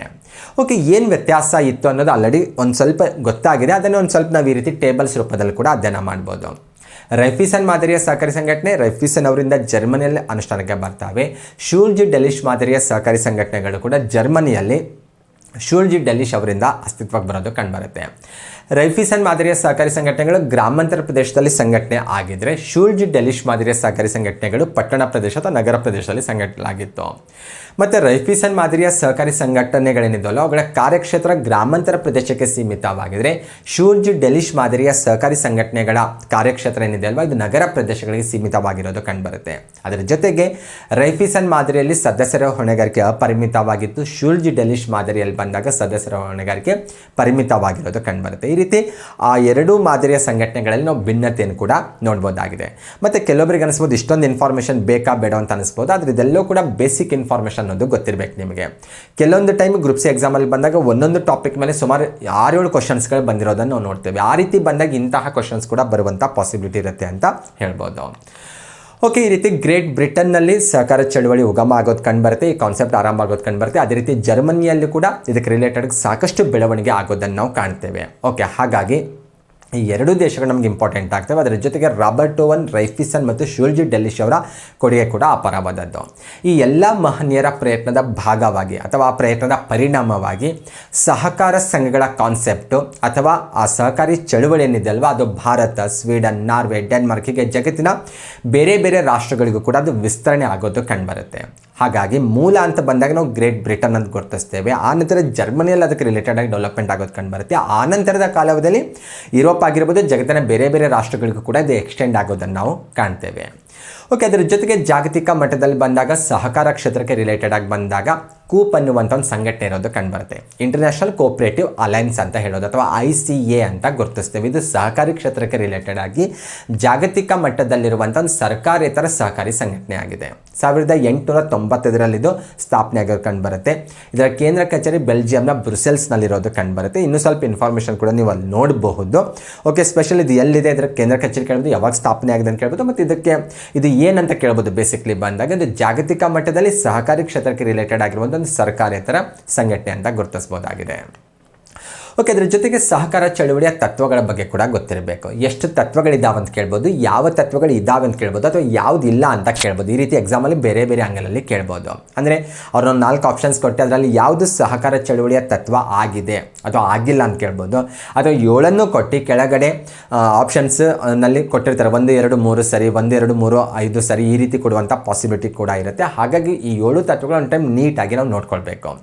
ಏನೆಲ್ಲ ಇದಾವೆ ತತ್ವಗಳಂತ ನೋಡ್ತಾ ಸ್ವಯಂ ಪ್ರೇರಿತ ಮತ್ತು ಮುಕ್ತ ಸದಸ್ಯತ್ವ ಆಗಿರ್ಬೋದು, ಪ್ರಜಾಸತ್ತಾತ್ಮಕ ನಿಯಂತ್ರಣ, ಲಾಭಗಳ ಸಮಾನ ಹಂಚಿಕೆ ಆಗಿರ್ಬೋದು, ಬಂಡವಾಳದ ಮೇಲೆ ಮಿತವಾದ ಬಡ್ಡಿ, ಸಹಕಾರಿ ಶಿಕ್ಷಣ, ಸಹಕಾರಿಗಳ ನಡುವೆ ಸಹಕಾರ ಮತ್ತು ಸಮುದಾಯದ ಬಗ್ಗೆ ಕಾಳಜಿ ಅನ್ನುವಂಥ ಒಟ್ಟು 7 ತತ್ವಗಳಿರೋದು ಕಂಡುಬರುತ್ತೆ. ಈ 7 ತತ್ವಗಳು ಪ್ರಿನ್ಸಿಪಲ್ಸ್ ಆಫ್ ಕೋಆಪರೇಷನ್ ಅಂತ ಹೇಳೋದು ಅಥವಾ ಸಹಕಾರಿ ಚಳುವಳಿಯ ತತ್ವಗಳಂತ ಗುರುತಿಸೋದು. ಈ ತತ್ವಗಳನ್ನು ಅಬ್ಸರ್ವ್ ಮಾಡಿದಾಗ ರಾಕ್ಡೆಲ್ ಸಂಘಟನೆ ಬಗ್ಗೆ ನಾವು ಆಲ್ರೆಡಿ ಡಿಸ್ಕಷನ್ ಮಾಡಿದ್ದೇವೆ. ರಾಕ್ಡೆಲ್ ತತ್ವಗಳ ಬಗ್ಗೆ ಕೂಡ ನಾವು ಡಿಸ್ಕಷನ್ ಮಾಡಿದ್ದೇವೆ. ರಾಕ್ಡೆಲ್ ಸಹಕಾರಿ ಸಂಘಟನೆ ಅಸ್ತಿತ್ವಕ್ಕೆ ಬಂದಾಗ ಅದು ತನ್ನದೇ ಆದ ತತ್ವಗಳನ್ನು ಅಳವಡಿಸ್ಕೊಂಡು ತಾವು ಸಕ್ಸಸ್ ಆಗ್ತವೆ. ಆ ತತ್ವಗಳ ಮೂಲಕ ಸಂಘಟನೆ ಸಕ್ಸಸ್ ಆಗೋದನ್ನು ನಾವು ನೋಡ್ತೇವೆ. ಜಗತ್ತಿನ ಬೇರೆ ಬೇರೆ ಭಾಗದಲ್ಲಿ ಅಸ್ತಿತ್ವಕ್ಕೆ ಬಂದಿರುವಂಥ ಸಹಕಾರಿ ಸಂಘಟನೆಗಳಿಗೂ ಕೂಡ ರಾಕ್ಡೆಲ್ ತತ್ವಗಳು ಮಾಡೆಲ್ ಆಗ್ತಾವಂತ ನಾವು ಹೇಳಿದ್ದೇವಲ್ವಾ. ಇಲ್ಲಿ ನಾವೇನಿವತ್ತು ಸಹಕಾರಿ ಸಂಘಗಳ ತತ್ವಗಳಂತ ನೋಡ್ತಾ ಇದ್ದೇವಲ್ವಾ, ಈ ತತ್ವಗಳಲ್ಲೂ ಕೂಡ ರಾಕ್ಡೆಲ್ ತತ್ವಗಳು ಅಡಕವಾಗಿರೋದನ್ನು ನೋಡ್ಬೋದು. ಹಾಗಾಗಿ ನಿಮಗೆ ರಾಕ್ಡೆಲ್ ತತ್ವಗಳು ಗೊತ್ತಿರಬೇಕು. ಅದರ ಜೊತೆಗೆ ಇವತ್ತಿನ ಸಹಕಾರ ಚಳವಳಿಯ ಈ 7 ತತ್ವಗಳು ಕೂಡ ನೋಡ್ಬೋದು. ಇವನ್ ನೀವು ಇಂಗ್ಲೀಷಲ್ಲಿ ಕೂಡ ಅವನ್ನೊಂದು ಟೈಮ್ ಗ್ಲಾನ್ಸ್ ಮಾಡ್ಕೋಬೋದು. ಸ್ಪೆಷಲಿ 7 ತತ್ವಗಳಲ್ಲಿ ಬಂದಾಗ ಮೊದಲ 5 ತತ್ವಗಳನ್ನು 1937ರಲ್ಲಿ ಅಳವಡಿಸ್ಕೊಂಡಿರೋದು ಕಂಡುಬರುತ್ತೆ. ICN ಅವರು ಇದಕ್ಕೆ ರಿಲೇಟೆಡ್ ಆಗಿರುವಂತಹ ತೀರ್ಮಾನ ತೆಗೆದುಕೊಳ್ಳೋದು ಇಂಟರ್ನ್ಯಾಷನಲ್ ಕೋಆಪರೇಟಿವ್ ಅಲೈನ್ಸ್ ಅಂತ 1937ರಲ್ಲಿ ಮೊದಲ 5 ತತ್ವಗಳನ್ನು ಅಳವಡಿಸ್ಕೊಂಡಿರೋದು ಕಂಡುಬರುತ್ತೆ. 6ನೇ ತತ್ವವನ್ನು 1966ರಲ್ಲಿ ಅಳವಡಿಸ್ಕೊಂಡಿರೋದು ಕಂಡುಬರುತ್ತೆ. ಇನ್ನು 7ನೇ ತತ್ವವನ್ನು 1995ರಲ್ಲಿ ಅಳವಡಿಸ್ಕೊಂಡಿರೋದು ಕಂಡುಬರುತ್ತೆ. ಓಕೆ, ಆರಂಭದಲ್ಲಿ ಬಂದಾಗ 5 ತತ್ವಗಳಿದ್ದದ್ದು ಕಂಡುಬರುತ್ತೆ. ಆಮೇಲೆ 6ನೇದು, ಆಮೇಲೆ 7ನೇದು ಅಳವಡಿಸ್ಕೊಂಡಿರೋದನ್ನು ನಾವು ನೋಡ್ತೇವೆ. ಸ್ಪೆಷಲಿ 6ನೇ ತತ್ವ ಏನಿದೆ, ಸಹಕಾರಿಗಳ ನಡುವೆ ಸಹಕಾರ ಅಂತ ಹೇಳೋದು. ಕೋಆಪರೇಷನ್ ಅಮಂಗ್ ಕೋಆಪರೇಟಿವ್ಸ್ ಅಂತ ಹೇಳೋದು. ಅಂದರೆ ಸಹಕಾರ ಸಂಘಟನೆಗಳು ಬೇರೆ ಬೇರೆ ಕ್ಷೇತ್ರದಲ್ಲೇ ಅಸ್ತಿತ್ವಕ್ಕೆ ಬಂದಿರ್ತಾವಲ್ವ, ಅವುಗಳ ಮಧ್ಯದಲ್ಲಿ ಕೂಡ ಸಹಕಾರ ಇರಬೇಕು ಅನ್ನುವಂಥ ರೀತಿಯಲ್ಲೇ 6ನೇ ತತ್ವ ಅಳವಡಿಸ್ಕೊಂಡಿರೋದು ಕಂಡುಬರುತ್ತೆ. 1966ರಲ್ಲಿ ಕೂಪ್ ಇದನ್ನು ಅಳವಡಿಸ್ಕೊಂಡಿರೋದು ಕಂಡುಬರುತ್ತೆ. ಇದಕ್ಕೆ ಬೆಳವಣಿಗೆಯ ತತ್ವ ಅಂತ ಕೂಡ ಗುರುತಿಸಲಾಗುತ್ತೆ. ಇನ್ನು 7ನೇ ತತ್ವ ಸಮುದಾಯದ ಬಗ್ಗೆ ಕಾಳಜಿ ಅಂತ ಹೇಳೋದು 1995ರಲ್ಲಿ ಕೂಪ್ ಇದನ್ನು ಅಳವಡಿಸ್ಕೊಳ್ಳುತ್ತೆ. ಓಕೆ, ಸಹಕಾರಿ ಸಂಸ್ಥೆಗಳ ಬಗ್ಗೆ ಏನು ನಾವು ಡಿಸ್ಕಷನ್ ಮಾಡ್ತಾ ಇದ್ದೇವಲ್ವ, ಸಹಕಾರಿ ಸಂಸ್ಥೆಗಳು ಸಾರ್ವಜನಿಕ ಸಂಸ್ಥೆಗಳಾಗಿರೋದ್ರಿಂದ ಸಮುದಾಯದ ಬಗ್ಗೆ, ಸಮಾಜದ ಬಗ್ಗೆ ನಮಗೆ ಕಾಳಜಿ ಇರಬೇಕು ಅನ್ನುವಂಥ ವಿಚಾರ ಕೂಡ ಇದರಲ್ಲಿ ಅಡಕವಾಗಿರೋದು ಕಂಡುಬರುತ್ತೆ. ಸ್ಪೆಷಲಿ ಒನ್ ಟೈಮ್ ನಾವು ಗ್ಲಾನ್ಸ್ ಮಾಡ್ಕೊಳ್ಳೋದಾದ್ರೆ ಮೊದಲ 5 ತತ್ವಗಳು 1937ರಲ್ಲಿ ಅಳವಡಿಸ್ಕೊಂಡಿದ್ದರು. 6ನೇ ತತ್ವ 1966, 7ನೇ ತತ್ವ 1995ರಲ್ಲಿ. ಇದಕ್ಕೆ ರಿಲೇಟೆಡ್ ಆಗಿರುವಂಥ ಎಲ್ಲ ತೀರ್ಮಾನ ತೆಗೆದುಕೊಳ್ಳುವಂತಹ ಜವಾಬ್ದಾರಿ ICA ಹೊಂದಿರೋದನ್ನು ನಾವು ನೋಡ್ತೇವೆ. ಓಕೆ, ಈ ರೀತಿ ಕೆಲವೊಂದು ವಿಚಾರಗಳು ಕೂಡ ನಿಮಗೆ ಗೊತ್ತಿರಬೇಕು. ಇನ್ನು ಸಹಕಾರದ ಮೂಲ ಮಂತ್ರ ಏನನ್ನೋದು ಕೂಡ ಗೊತ್ತಿರಬೇಕು. ಸಹಕಾರದ ಮೂಲ ಮಂತ್ರ ಪ್ರತಿಯೊಬ್ಬನಿಗಾಗಿ ಎಲ್ಲರೂ ಮತ್ತು ಎಲ್ಲರಿಗಾಗಿ ಪ್ರತಿಯೊಬ್ಬರು ಅನ್ನೋದು. ಅಂದರೆ 1 for all and all for one ಅನ್ನೋದು ಸಹಕಾರದ ಮೂಲ ಮಂತ್ರ ಅಂತ ಗುರುತಿಸ್ತೇವೆ. ಸಾಕಷ್ಟು ಬಾರಿ ಕಾಂಪಿಟೇಟಿವ್ ಎಕ್ಸಾಮಲ್ಲಿ ಈ ಕ್ವಶನ್ ಬಂದಿದೆ. ಈ ಸಹಕಾರದ ಮೂಲ ಮಂತ್ರವನ್ನು ಬೇಸಾಗಿಟ್ಕೊಂಡು ಸಹಕಾರಿ ಸಂಘಗಳಂದರೆ ಏನು ಅನ್ನೋದಕ್ಕೂ ಕೂಡ ನಾವು ವ್ಯಾಖ್ಯಾನ ನೀಡ್ಬೋದು. ಅಂದರೆ ಸಾಕಷ್ಟು ಚಿಂತಕರು ಬೇರೆ ಬೇರೆ ರೀತಿ ವ್ಯಾಖ್ಯಾನ ಕೊಟ್ಟಿದ್ದಾರೆ. ಆದರೆ ನಮ್ಗೆ ಎಕ್ಸಾಮಲ್ಲಿ ಡೆಫಿನಿಷನ್ ಕೇಳಲ್ಲ, ಅದರ ಕಾನ್ಸೆಪ್ಟ್ ಅರ್ಥ ಮಾಡ್ಕೊಳ್ಳೋಕ್ಕೆ ನಿಮ್ಗೊಂದು ಸ್ವಲ್ಪ ಇದೊಂದು ಡೆಫಿನಿಷನ್ ನಿಮಗೆ ನಾನು ನೀಡ್ತಾ ಇರೋದು. ಅಂದರೆ ತಾನು ಎಲ್ಲರಿಗಾಗಿ ಎಲ್ಲರೂ ತನಗಾಗಿ ಎಂಬ ತತ್ವದ ಮೇಲೆ ಜನಸಾಮಾನ್ಯರಿಂದ ರಚನೆಯಾದಂಥ ಸಂಘಟನೆಗಳಿಗೆ ನಾವು ಸಹಕಾರಿ ಸಂಘಗಳಂತ ಗುರುತಿಸೋದು. ಓಕೆ, ಸಹಕಾರಿ ತತ್ವಗಳ ಬಗ್ಗೆನೂ ಗೊತ್ತಿರಬೇಕು. ಮತ್ತು ಸಹಕಾರಿ ಸಂಘಗಳಂದರೆ ಏನು ಅಂತ ಕ್ವಶನ್ ಬಂದರೆ ಈ ಕಂಟೆಂಟನ್ನು ಬೇಸ್ ಆಗಿಟ್ಕೊಂಡು ನೀವು ಆಪ್ಷನ್ಸನ್ನು ಆಯ್ಕೆ ಮಾಡಿಕೊಂಡ್ರೆ ಖಂಡಿತ ಸರಿಯಾದ ಉತ್ತರವನ್ನು ನೀವು ಗುರುತಿಸಬಹುದಾಗಿದೆ. ಓಕೆ, ಈ ರೀತಿ ಜಾಗತಿಕ ಮಟ್ಟದಲ್ಲಿ ಬಂದಾಗ ಅನೇಕ ಬೆಳವಣಿಗೆಗಳಾಗಿರೋದು ಕಂಡು ಬರುತ್ತೆ. ಸ್ಪೆಷಲಿ ಸಹಕಾರ ಚಳುವಳಿಯ ಕಾನ್ಸೆಪ್ಟ್ ಯಾಕೆ ಬಂತು ಅನ್ನೋದು ಗೊತ್ತಾಯಿತು. ಸ್ಪೆಷಲಿ ಕೈಗಾರಿಕಾ ಕ್ರಾಂತಿ ಬಗ್ಗೆ ನಾವು ಡಿಸ್ಕಷನ್ ಮಾಡಿದ್ದೇವೆ. ಜಾಗತಿಕ ಮಟ್ಟದಲ್ಲಿ ಸಹಕಾರಿ ಕ್ಷೇತ್ರಕ್ಕೆ ಕಾಂಟ್ರಿಬ್ಯೂಷನ್ ನೀಡಿರುವಂಥ 3 ಮಹಾನ್ ವ್ಯಕ್ತಿಗಳ ಬಗ್ಗೆ ನಾವು ಡಿಸ್ಕಷನ್ ಮಾಡಿದ್ದೇವೆ. ನ್ಯಾಷನಲ್ ಇಕ್ವಿಟೇಬಲ್ ಲೇಬರ್ ಎಕ್ಸ್ಚೇಂಜ್ ಸಂಸ್ಥೆಯ ಬಗ್ಗೆ ಡಿಸ್ಕಷನ್ ಮಾಡಿದ್ದೇವೆ. ರಾಗ್ಡೆಲ್ ಸಹಕಾರ ಸಂಘ ಆಗಿರ್ಬೋದು, ರಾಗ್ಡೆಲ್ ತತ್ವಗಳ ಬಗ್ಗೆ ಡಿಸ್ಕಷನ್ ಮಾಡಿದ್ದೇವೆ.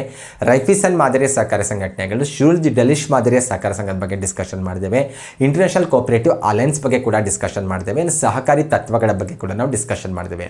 ಇವೆಲ್ಲವೂ ಕೂಡ ಜಾಗತಿಕ ಮಟ್ಟದಲ್ಲಿ ಬಂದಾಗ ಅತ್ಯಂತ ಮಹತ್ವದ ವಿದ್ಯಮಾನಗಳಂತ ಸಹಕಾರಿ ಕ್ಷೇತ್ರಕ್ಕೆ ರಿಲೇಟೆಡ್ ಆಗಿ ಗುರುತಿಸಬಹುದಾಗಿದೆ. ಓಕೆ, ನೆಕ್ಸ್ಟ್ ಒನ್ ನಾವೀಗ ಡಿಸ್ಕಷನ್ ಮಾಡಬೇಕಾಗಿದ್ದು ಭಾರತದಲ್ಲಿ ಸಹಕಾರಿ ಸಂಘಗಳ ಕಾನ್ಸೆಪ್ಟ್ ಯಾವ ರೀತಿ ಆರಂಭ ಆಯಿತು, ಯಾವ ರೀತಿ ಚಳವಳಿ ಆರಂಭ ಆಯಿತು ಅನ್ನೋದು ನಮಗೆ ಗೊತ್ತಾಗಬೇಕು. ಸ್ಪೆಷಲಿ ಭಾರತದಲ್ಲಿ ಬಂದಾಗ ಭಾರತದಲ್ಲಿ ಸಹಕಾರಿ ಚಳವಳಿಯ ಬೆಳವಣಿಗೆ ಅಥವಾ ಸಹಕಾರಿ ಚಳವಳಿಯ ಟೋಟಲ್ ಏನೋ ಇತಿಹಾಸ ಏನಿದೆ ಅಲ್ವಾ, ಅದನ್ನು ನಾವು 2 ರೀತಿ ಡಿವೈಡ್ ಮಾಡಿ ಅಧ್ಯಯನ ಮಾಡ್ಬೋದು. ಅಂದರೆ ಸ್ವತಂತ್ರ ಪೂರ್ವ ಕಾಲದಲ್ಲಿ ಬ್ರಿಟಿಷ್ ಕಾಲಾವಧಿಯಲ್ಲಿ ಸಹಕಾರ ಕ್ಷೇತ್ರಕ್ಕೆ ರಿಲೇಟೆಡ್ ಆಗಿರುವಂಥ ಡೆವಲಪ್ಮೆಂಟ್ಸ್ ಏನನ್ನೋದು ನಮಗೆ ಗೊತ್ತಾಗಬೇಕು.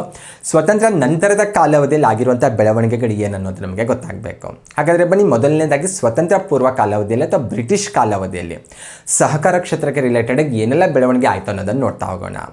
ಓಕೆ, ನಿಮಗೆ ಇಂಡಿಯನ್ ಹಿಸ್ಟ್ರಿಯಲ್ಲಿ ಗೊತ್ತಿರುತ್ತೆ ಅಥವಾ ಇಂಡಿಯನ್ ಹಿಸ್ಟ್ರಿಯನ್ನು ಅಭ್ಯಾಸ ಮಾಡುವಂಥ ಸಂದರ್ಭದಲ್ಲಿ 19ನೇ ಶತಮಾನದ ಉತ್ತರಾರ್ಧದ ಅವಧಿಯಲ್ಲಿ ಬಂದಾಗ ಭಾರತದಲ್ಲಿ ರೈತರ ಸ್ಥಿತಿಗತಿ ಅಷ್ಟೇನು ಉತ್ತಮವಾಗಿರಲಿಲ್ಲ.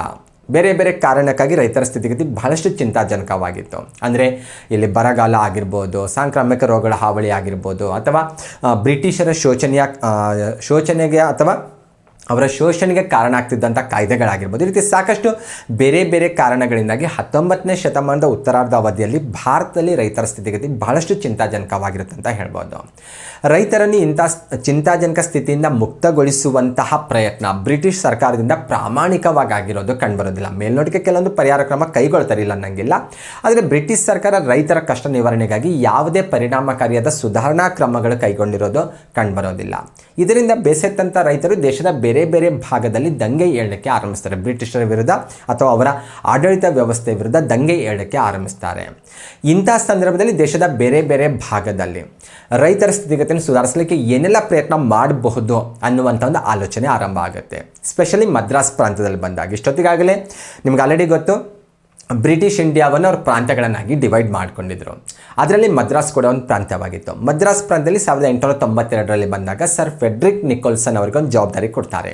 ಏನು, ರೈತರ ಬ್ರಿಟಿಷ್ ಆಡಳಿತ ವ್ಯವಸ್ಥೆ ವಿರುದ್ಧ ದಂಗೆ ಹೇಳ್ತಾ ಇದ್ದಾರಲ್ವ, ಅಥವಾ ರೈತರ ಸ್ಥಿತಿಗತಿಯನ್ನು ಚಿಂತಾಜನಕ ಆಗಿದೆ ಅಲ್ವಾ, ಅಂಥ ಶೋಚನೀಯ ಸ್ಥಿತಿಯಿಂದ ಅವರನ್ನು ಹೊರಗೆ ತರಲಿಕ್ಕೆ ನಾವು ಏನು ಕ್ರಮ ಕೈಗೊಳ್ಬೋದು. ಸ್ಪೆಷಲಿ ಅಷ್ಟೊತ್ತಿಗಾಗಲೇ ಯುರೋಪಿಯನ್ ರಾಷ್ಟ್ರಗಳಲ್ಲಿ ಬಂದಾಗ ಸಹಕಾರಿ ಸಂಘಟನೆಗಳ ಮೂಲಕ ಅವರ ಸ್ಥಿತಿಗತಿಯನ್ನು ಸುಧಾರಣೆ ಆಗೋದು ಕೂಡ ಕಂಡುಬರ್ತಾ ಇತ್ತು. ಹಾಗಾಗಿ ಸರ್ ಫೆಡ್ರಿಕ್ ನಿಕೋಲ್ಸನ್ ಅವರಿಗೆ ಏನು ಜವಾಬ್ದಾರಿ ವಹಿಸಲಾಗಿರುತ್ತೆ ಅಂದರೆ, ಯುರೋಪಿಯನ್ ರಾಷ್ಟ್ರಗಳಲ್ಲಿ ಸಹಕಾರ ಚಳವಳಿ ಏನು ನಡೆದಿದೆ ಅಲ್ವಾ, ಆ ಮೂಲಕ ಅಲ್ಲಿನ ಜನರ ಸ್ಥಿತಿಗತಿ ಯಾವ ರೀತಿ ಸುಧಾರಣೆ ಆಗಿದೆ ಅಲ್ವಾ, ಅದೇ ರೀತಿ ನಾವೇನಾದರೂ ಇಲ್ಲಿ ಸುಧಾರಿಸ್ಬೋದಾ ಅನ್ನುವಂಥ ವಿಷಯದ ಬಗ್ಗೆ ಅಧ್ಯಯನ ಮಾಡಿ ವರದಿ ಸಲ್ಲಿಸಲಿಕ್ಕೆ ಸರ್ ಫೆಡ್ರಿಕ್ ನಿಕೋಲ್ಸನ್ ಅವರಿಗೆ ಆ ಜವಾಬ್ದಾರಿಯನ್ನು ನೀಡಲಾಗುತ್ತೆ, ಸ್ಪೆಷಲಿ ಮದ್ರಾಸ್ ಪ್ರಾಂತದಲ್ಲಿ ಬಂದಾಗ. 1895ರಲ್ಲಿ ಸರ್ ಫೆಡ್ರಿಕ್ ನಿಕೋಲ್ಸನ್ ಅವರು ಇದಕ್ಕೆ ರಿಲೇಟೆಡ್ ಆಗಿ ಒಂದು ವರದಿ ಕೊಡ್ತಾರೆ, ಅಥವಾ ಕೆಲವೊಂದು ಬುಕ್ಕಲ್ಲಿ ನಿಮಗೆ ಫೆಡ್ರಿಕ್ ನಿಕೋಲ್ಸನ್ ಸಮಿತಿ ಅಂತಲೇ ಉಲ್ಲೇಖ ಆಗಿರೋದು ಕಂಡುಬರುತ್ತೆ. ಎಕ್ಸಾಂಪಲ್ ನಿಮಗೆ ಯಾವ ರೀತಿ ಆದರೂ ಕೊಡ್ಬೋದು. ಸರ್ ಫೆಡ್ರಿಕ್ ನಿಕೋಲ್ಸನ್ ಅವರು ತಮ್ಮ ವರದಿಯಲ್ಲಿ ಏನು ಹೇಳ್ತಾರೆ ಅಂದರೆ, ರೈತರ ಸಮಸ್ಯೆ ಪರಿಹಾರಕ್ಕಾಗಿ ನಾವು ಏನು ಮಾಡಬಹುದು ಅಂತ ನೋಡ್ತಾ ಹೋದರೆ, ಜರ್ಮನ್ ದೇಶದಲ್ಲಿ ಯಾವ ರೀತಿ ರೈಫೀಸನ್ ಮಾದರಿಯ ಸಹಕಾರಿ ಸಂಘಟನೆಗಳು ಅಲ್ಲಿನ ರೈತರ ಸ್ಥಿತಿಗತಿಯನ್ನು ಸುಧಾರಿಸುವಲ್ಲಿ ಸಕ್ಸಸ್ ಆಗಿದ್ದಾವಲ್ವಾ, ಅದೇ ರೀತಿ ನಾವು ಕೂಡ ನಮ್ಮ ಪ್ರದೇಶದಲ್ಲಿ ಅದೇ ಮಾದರಿಯ ಸಹಕಾರಿ ಸಂಘಗಳನ್ನು ಸ್ಥಾಪಿಸಲಿಕ್ಕೆ ನಾವಿಲ್ಲಿ ಪ್ರಯತ್ನ ಪಟ್ಟರೆ ಖಂಡಿತ ನಾವು ರೈತರ ಸ್ಥಿತಿಗತಿಯನ್ನು ಸುಧಾರಿಸಬಹುದು ಅನ್ನುವಂಥ ವರದಿಯನ್ನು ಕೊಡ್ತಾರೆ. ಆಲ್ರೆಡಿ ನಾವು ರೈಫೀಸನ್ ಸಂಘಟನೆ ಬಗ್ಗೆ ಡಿಸ್ಕಷನ್ ಮಾಡಿದ್ದೇವೆ. ರೈಫೀಸನ್ ಅವರು ಜರ್ಮನಿಯಲ್ಲಿ ರೈತರ ಸ್ಥಿತಿಗತಿಯನ್ನು ಸುಧಾರಿಸಲಿಕ್ಕೆ ಸ್ಪೆಷಲಿ ಆರ್ಥಿಕ ಅನುಕೂಲಕ್ಕಾಗಿ ಅನುಷ್ಠಾನಕ್ಕೆ ತಂದಿರುವಂಥ ಸಹಕಾರಿ ಸಂಘಟನೆ ಆಗಿದ್ದು. ಸೇಮ್ ಅದೇ ಮಾದರಿಯ ಸಹಕಾರಿ ಸಂಘಟನೆಗಳನ್ನು ನಾವು ಇಲ್ಲಿ ಅಸ್ತಿತ್ವಕ್ಕೆ ತಂದರೆ ನಾವು ರೈತರ ಸ್ಥಿತಿಗತಿಯನ್ನು ಸುಧಾರಿಸಬಹುದು, ರೈತರನ್ನು ಅವರು ಶೋಚನೀಯ ಸ್ಥಿತಿಯಿಂದ ಮುಕ್ತಗೊಳಿಸಬಹುದು ಅನ್ನುವಂಥ ಒಂದು ವರದಿಯನ್ನು ಕೂಡ ಕೊಡ್ತಾರೆ. ಆದರೆ ಈ ವರದಿ ಅನುಷ್ಠಾನಕ್ಕೆ ಬರಲಿಲ್ಲ, ಅದು ಸೆಕೆಂಡ್ರಿ. ಆದರೆ ಅವರು ಶಿಫಾರಸು ಅಂತೂ ಮಾಡ್ತಾರೆ ಅಂತ ಹೇಳ್ಬೋದು. ಭಾರತದ ಇತಿಹಾಸದಲ್ಲಿ ಬಂದಾಗ ಮೊಟ್ಟ ಮೊದಲ ಬಾರಿಗೆ ಸಹಕಾರಿ ಸಂಘಗಳ ಸ್ಥಾಪನೆಗೆ ಶಿಫಾರಸು ಮಾಡಿದಂಥ ಕೀರ್ತಿ ಸರ್ ಫೆಡ್ರಿಕ್ ನಿಕೋಲ್ಸನ್ ಅವರಿಗೆ ಸಲ್ಲುತ್ತೆ. ಈ ವಿಚಾರ ನಿಮ್ಗೆ ಭಾಳ ಸ್ಪಷ್ಟವಾಗಿ ಗೊತ್ತಿರಬೇಕು. ಸಾಕಷ್ಟು ಬಾರಿ ಎಕ್ಸಾಮಲ್ಲಿ ಕೇಳ್ತಾನೆ ಇರ್ತಾರೆ. ಭಾರತದಲ್ಲಿ ಮೊಟ್ಟ ಮೊದಲ ಬಾರಿಗೆ ಸಹಕಾರಿ ಸಂಘಗಳ ಸ್ಥಾಪನೆಗೆ ಶಿಫಾರಸು ಮಾಡಿದವರು ಯಾರು ಅಂತ. ಓಕೆ, ಸರ್ ಫೆಡ್ರಿಕ್ ನಿಕೋಲ್ಸನ್ ಅವರ ಹೆಸರು ನೆನಪಿರಬೇಕು.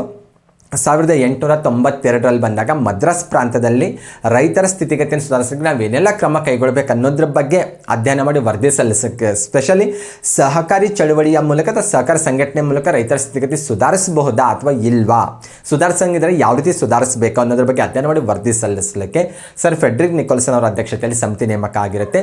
ಈ ಸಮಿತಿ 1895ರಲ್ಲಿ ರಿಪೋರ್ಟ್ ಕೊಡುತ್ತೆ. ರಿಪೋರ್ಟಲ್ಲಿ ರೈಫೀಸನ್ ಮಾದರಿಯ ಸಹಕಾರಿ ಸಂಘಗಳನ್ನು ಅನುಷ್ಠಾನಕ್ಕೆ ತರಲಿಕ್ಕೆ ಅದು ಶಿಫಾರಸು ಮಾಡೋದು ಕಂಡುಬರುತ್ತೆ. ಹಾಗಾಗಿ ಮೊದಲ ಬಾರಿಗೆ ಭಾರತದಲ್ಲಿ ಸಹಕಾರಿ ಸಂಘಗಳ ಸ್ಥಾಪನೆಗೆ ಶಿಫಾರಸು ಮಾಡಿದಂಥ ಕೀರ್ತಿ ಸರ್ ಫೆಡ್ರಿಕ್ ನಿಕೋಲ್ಸನ್ ಅವರಿಗೆ ಸಲ್ಲುತ್ತೆ ಅಂತ ಹೇಳ್ಬೋದು. ಓಕೆ, ಅದರ ಜೊತೆಗೆ ಇದೇ ಸಮಯದಲ್ಲಿ ಬಂದಾಗ ಉತ್ತರ ಪ್ರದೇಶದ ಪ್ರಾಂತೀಯ ಸರ್ಕಾರವು ಕೂಡ ಡೂಪರ್ ನೆಕ್ಸ್ ಅವರಿಗೆ ರೈತರ ಸ್ಥಿತಿಗತಿಯನ್ನು ಸುಧಾರಿಸಲಿಕ್ಕೆ ಏನು ಕ್ರಮ ಕೈಗೊಳ್ಬೋದು ಅನ್ನೋದ್ರ ಬಗ್ಗೆ ಅಧ್ಯಯನ ಮಾಡಿ ವರದಿ ಕೊಡುವಂಥ ಒಂದು ಜವಾಬ್ದಾರಿ ನೀಡಿರುತ್ತೆ. ಡೂಪರ್ ನೆಕ್ಸ್ ಅವರು ಕೂಡ ಇದಕ್ಕೆ ರಿಲೇಟೆಡ್ ಆಗಿ ಅಧ್ಯಯನ ಮಾಡ್ತಾರೆ. ಅವರು ಕೂಡ ಸಹಕಾರಿ ಸಂಘಗಳ ಮೂಲಕ ರೈತರ ಸ್ಥಿತಿಗತಿಯನ್ನು ಸುಧಾರಿಸಬಹುದು ಅನ್ನುವಂತಹ ಒಂದು ವರದಿಯನ್ನು ಕೂಡ ನೀಡೋದು ಕಂಡುಬರುತ್ತೆ. ಇದಕ್ಕೆ ರಿಲೇಟೆಡ್ ಆಗಿ ಒಂದು ಬುಕ್ಸ್ ಕೂಡ ಬರೆದಿರ್ತಾರೆ, ಪೀಪಲ್ಸ್ ಬ್ಯಾಂಕ್ಸ್ ಫಾರ್ ನದರ್ನ್ ಇಂಡಿಯಾ ಅನ್ನೋದು. ಅದರ ಸಬ್ ಟೈಟಲ್ ನೋಡಿದ್ರೆ ಗೊತ್ತಾಗುತ್ತೆ ನಿಮಗೆ. ಕೋಆಪರೇಟಿವ್ ಸೊಸೈಟಿಗಳನ್ನು ಅನುಷ್ಠಾನಕ್ಕೆ ತರೋದರ ಮೂಲಕ ರೈತರ ಸ್ಥಿತಿಗತಿ ಸುಧಾರಿಸಬಹುದು ಅನ್ನುವಂತಹ ಒಂದು ಮಾಹಿತಿ ಅಥವಾ ಒಂದು ವರದಿಯನ್ನು ಕೂಡ ಡೂಪರ್ ನೆಕ್ಸ್ ಅವರು ನೀಡೋದು ಕಂಡುಬರುತ್ತೆ. ಓಕೆ, ಫೈನಲ್ ಆಗಿ ಬಂದಾಗ 1904ರಲ್ಲಿ ಕೋಆಪರೇಟಿವ್ ಕ್ರೆಡಿಟ್ ಸೊಸೈಟೀಸ್ ಆ್ಯಕ್ಟ್ 1904 ಅನ್ನುವಂಥ ಕಾಯ್ದೆ ಭಾರತದಲ್ಲಿ ಜಾರಿಗೆ ಬರುತ್ತೆ. ಈ ಸಮಯದಲ್ಲಿ ಲಾರ್ಡ್ ಕರ್ಜನ್ ಭಾರತ ವೈಸರಾಯನಾಗಿದೆ. ಈ ಕಾಯ್ದೆ ಬಹಳ ಇಂಪಾರ್ಟೆಂಟ್, ಸಹಕಾರ ಕ್ಷೇತ್ರಕ್ಕೆ ರಿಲೇಟೆಡ್ ಆಗಿರುವಂಥ ಮೊದಲ ಕಾಯ್ದೆ ಅಂತ ಇದನ್ನು ಗುರುತಿಸಬಹುದಾಗಿದೆ. ಕೋಆಪರೇಟಿವ್ ಕ್ರೆಡಿಟ್ ಸೊಸೈಟೀಸ್ ಆ್ಯಕ್ಟ್ 1904 ಅಂತ ಹೇಳೋದು, ಅಥವಾ 1904 ಅಂತ ಗುರುತಿಸೋದು. ಲಾರ್ಡ್ ಕರ್ಜನ್ ಈ ಸಮಯದಲ್ಲಿ ಭಾರತ ವೈಸರಾಯನಾಗಿರ್ತಾನೆ. ಇದು ಕೋಆಪರೇಟಿವ್ಗೆ ರಿಲೇಟೆಡ್ ಆಗಿರುವಂಥ ಮೊದಲ ಕಾಯ್ದೆ ಅಂತ ಗುರುತಿಸಬಹುದಾಗಿದೆ. ಸ್ಪೆಷಲಿ ಈ ಕಾಯ್ದೆಗೆ ರಿಲೇಟೆಡ್ ಆಗಿ ಬಂದಾಗ ಈ ಕಾಯ್ದೆ 1904 ಮಾರ್ಚ್ 25ರಂದು ಜಾರಿಗೆ ಬರುತ್ತೆ. ಭಾರತದ ಪ್ರಥಮ ಸಹಕಾರಿ ಕಾಯ್ದೆ ಅಂತ ಇದನ್ನು ಗುರುತಿಸಲಾಗುತ್ತೆ. ಈ ಮೂಲಕ ಭಾರತದಲ್ಲಿ ಸಹಕಾರಿ ಚಳವಳಿಗೆ, ಸಹಕಾರಿ ಸಂಘಗಳಿಗೆ ಅವಕಾಶ ಕಲ್ಪಿಸ್ಕೊಡ್ಲಾಗುತ್ತೆ ಅಂತ ಹೇಳ್ಬೋದಾಗಿದೆ. ಮತ್ತು ಕಾನೂನಿನ ಒಂದು ಬೆನ್ನೆಲುಬು ಅಥವಾ ಕಾನೂನಿನ ಸಪೋರ್ಟ್ ಕೂಡ ಸಿಗುತ್ತೆ ಅಂತ ಹೇಳ್ಬೋದಾಗಿದೆ. ಭಾರತದಲ್ಲಿ ಸಹಕಾರಿ ಆಂದೋಲನವು ಈ ಕಾಯ್ದೆಯ ಮೂಲಕ ಅಧಿಕೃತವಾಗಿ ಪ್ರಾರಂಭ ಆಯಿತು ಅಂತ ಹೇಳ್ಬೋದು. ಸ್ಪೆಷಲಿ ಇದಕ್ಕೆ ರಿಲೇಟೆಡ್ ಆಗಿ ಬಂದಾಗ ನೀವು ಆ ಕಾಯ್ದೆಯ ಟೈಟಲ್ ಓದಿದ್ರೆ ಗೊತ್ತಾಗುತ್ತೆ ನಿಮಗೆ. ಕೋಆಪರೇಟಿವ್ ಕ್ರೆಡಿಟ್ ಸೊಸೈಟೀಸ್ ಆ್ಯಕ್ಟ್ ಅಂತ ಇರೋದು, ಅಂದರೆ ಇದು ರೈಫೀಸನ್ ಮಾದರಿಯ ಸಹಕಾರಿ ಸಂಘಟನೆಗಳಿಗೆ ಭಾರತದಲ್ಲಿ ಅನುಷ್ಠಾನ ತರಲಿಕ್ಕೆ ಅವಕಾಶ ಮಾಡಿಕೊಡುತ್ತೆ. ನಾವು ಆಲ್ರೆಡಿ ಸರ್ ಫೆಡ್ರಿಕ್ ನಿಕೋಲ್ಸನ್ ಅವರ ಬಗ್ಗೆ ಸ್ಟಡಿ ಮಾಡಿದ್ವಿ. ಅವರು ಕೂಡ ತಮ್ಮ ರಿಪೋರ್ಟಲ್ಲಿ ಏನು ಹೇಳಿದ್ರು, ರೈಫೀಸನ್ ಮಾದರಿಯ ಸಹಕಾರಿ ಸಂಘಟನೆಗಳನ್ನು ಅನುಷ್ಠಾನಕ್ಕೆ ತರಬೇಕಂತ ವಿಚಾರ ಹೇಳಿದ್ರಲ್ವಾ. ಈ ಕಾಯ್ದೆ ಜರ್ಮನ್ ದೇಶದ ರೈಫೀಸನ್ ಮಾದರಿಯ ಸಹಕಾರಿ ಸಂಘಗಳ ಸ್ಥಾಪನೆಗೆ ಅವಕಾಶ ಮಾಡಿಕೊಡುತ್ತೆ ಅಂತ ಹೇಳ್ಬೋದು.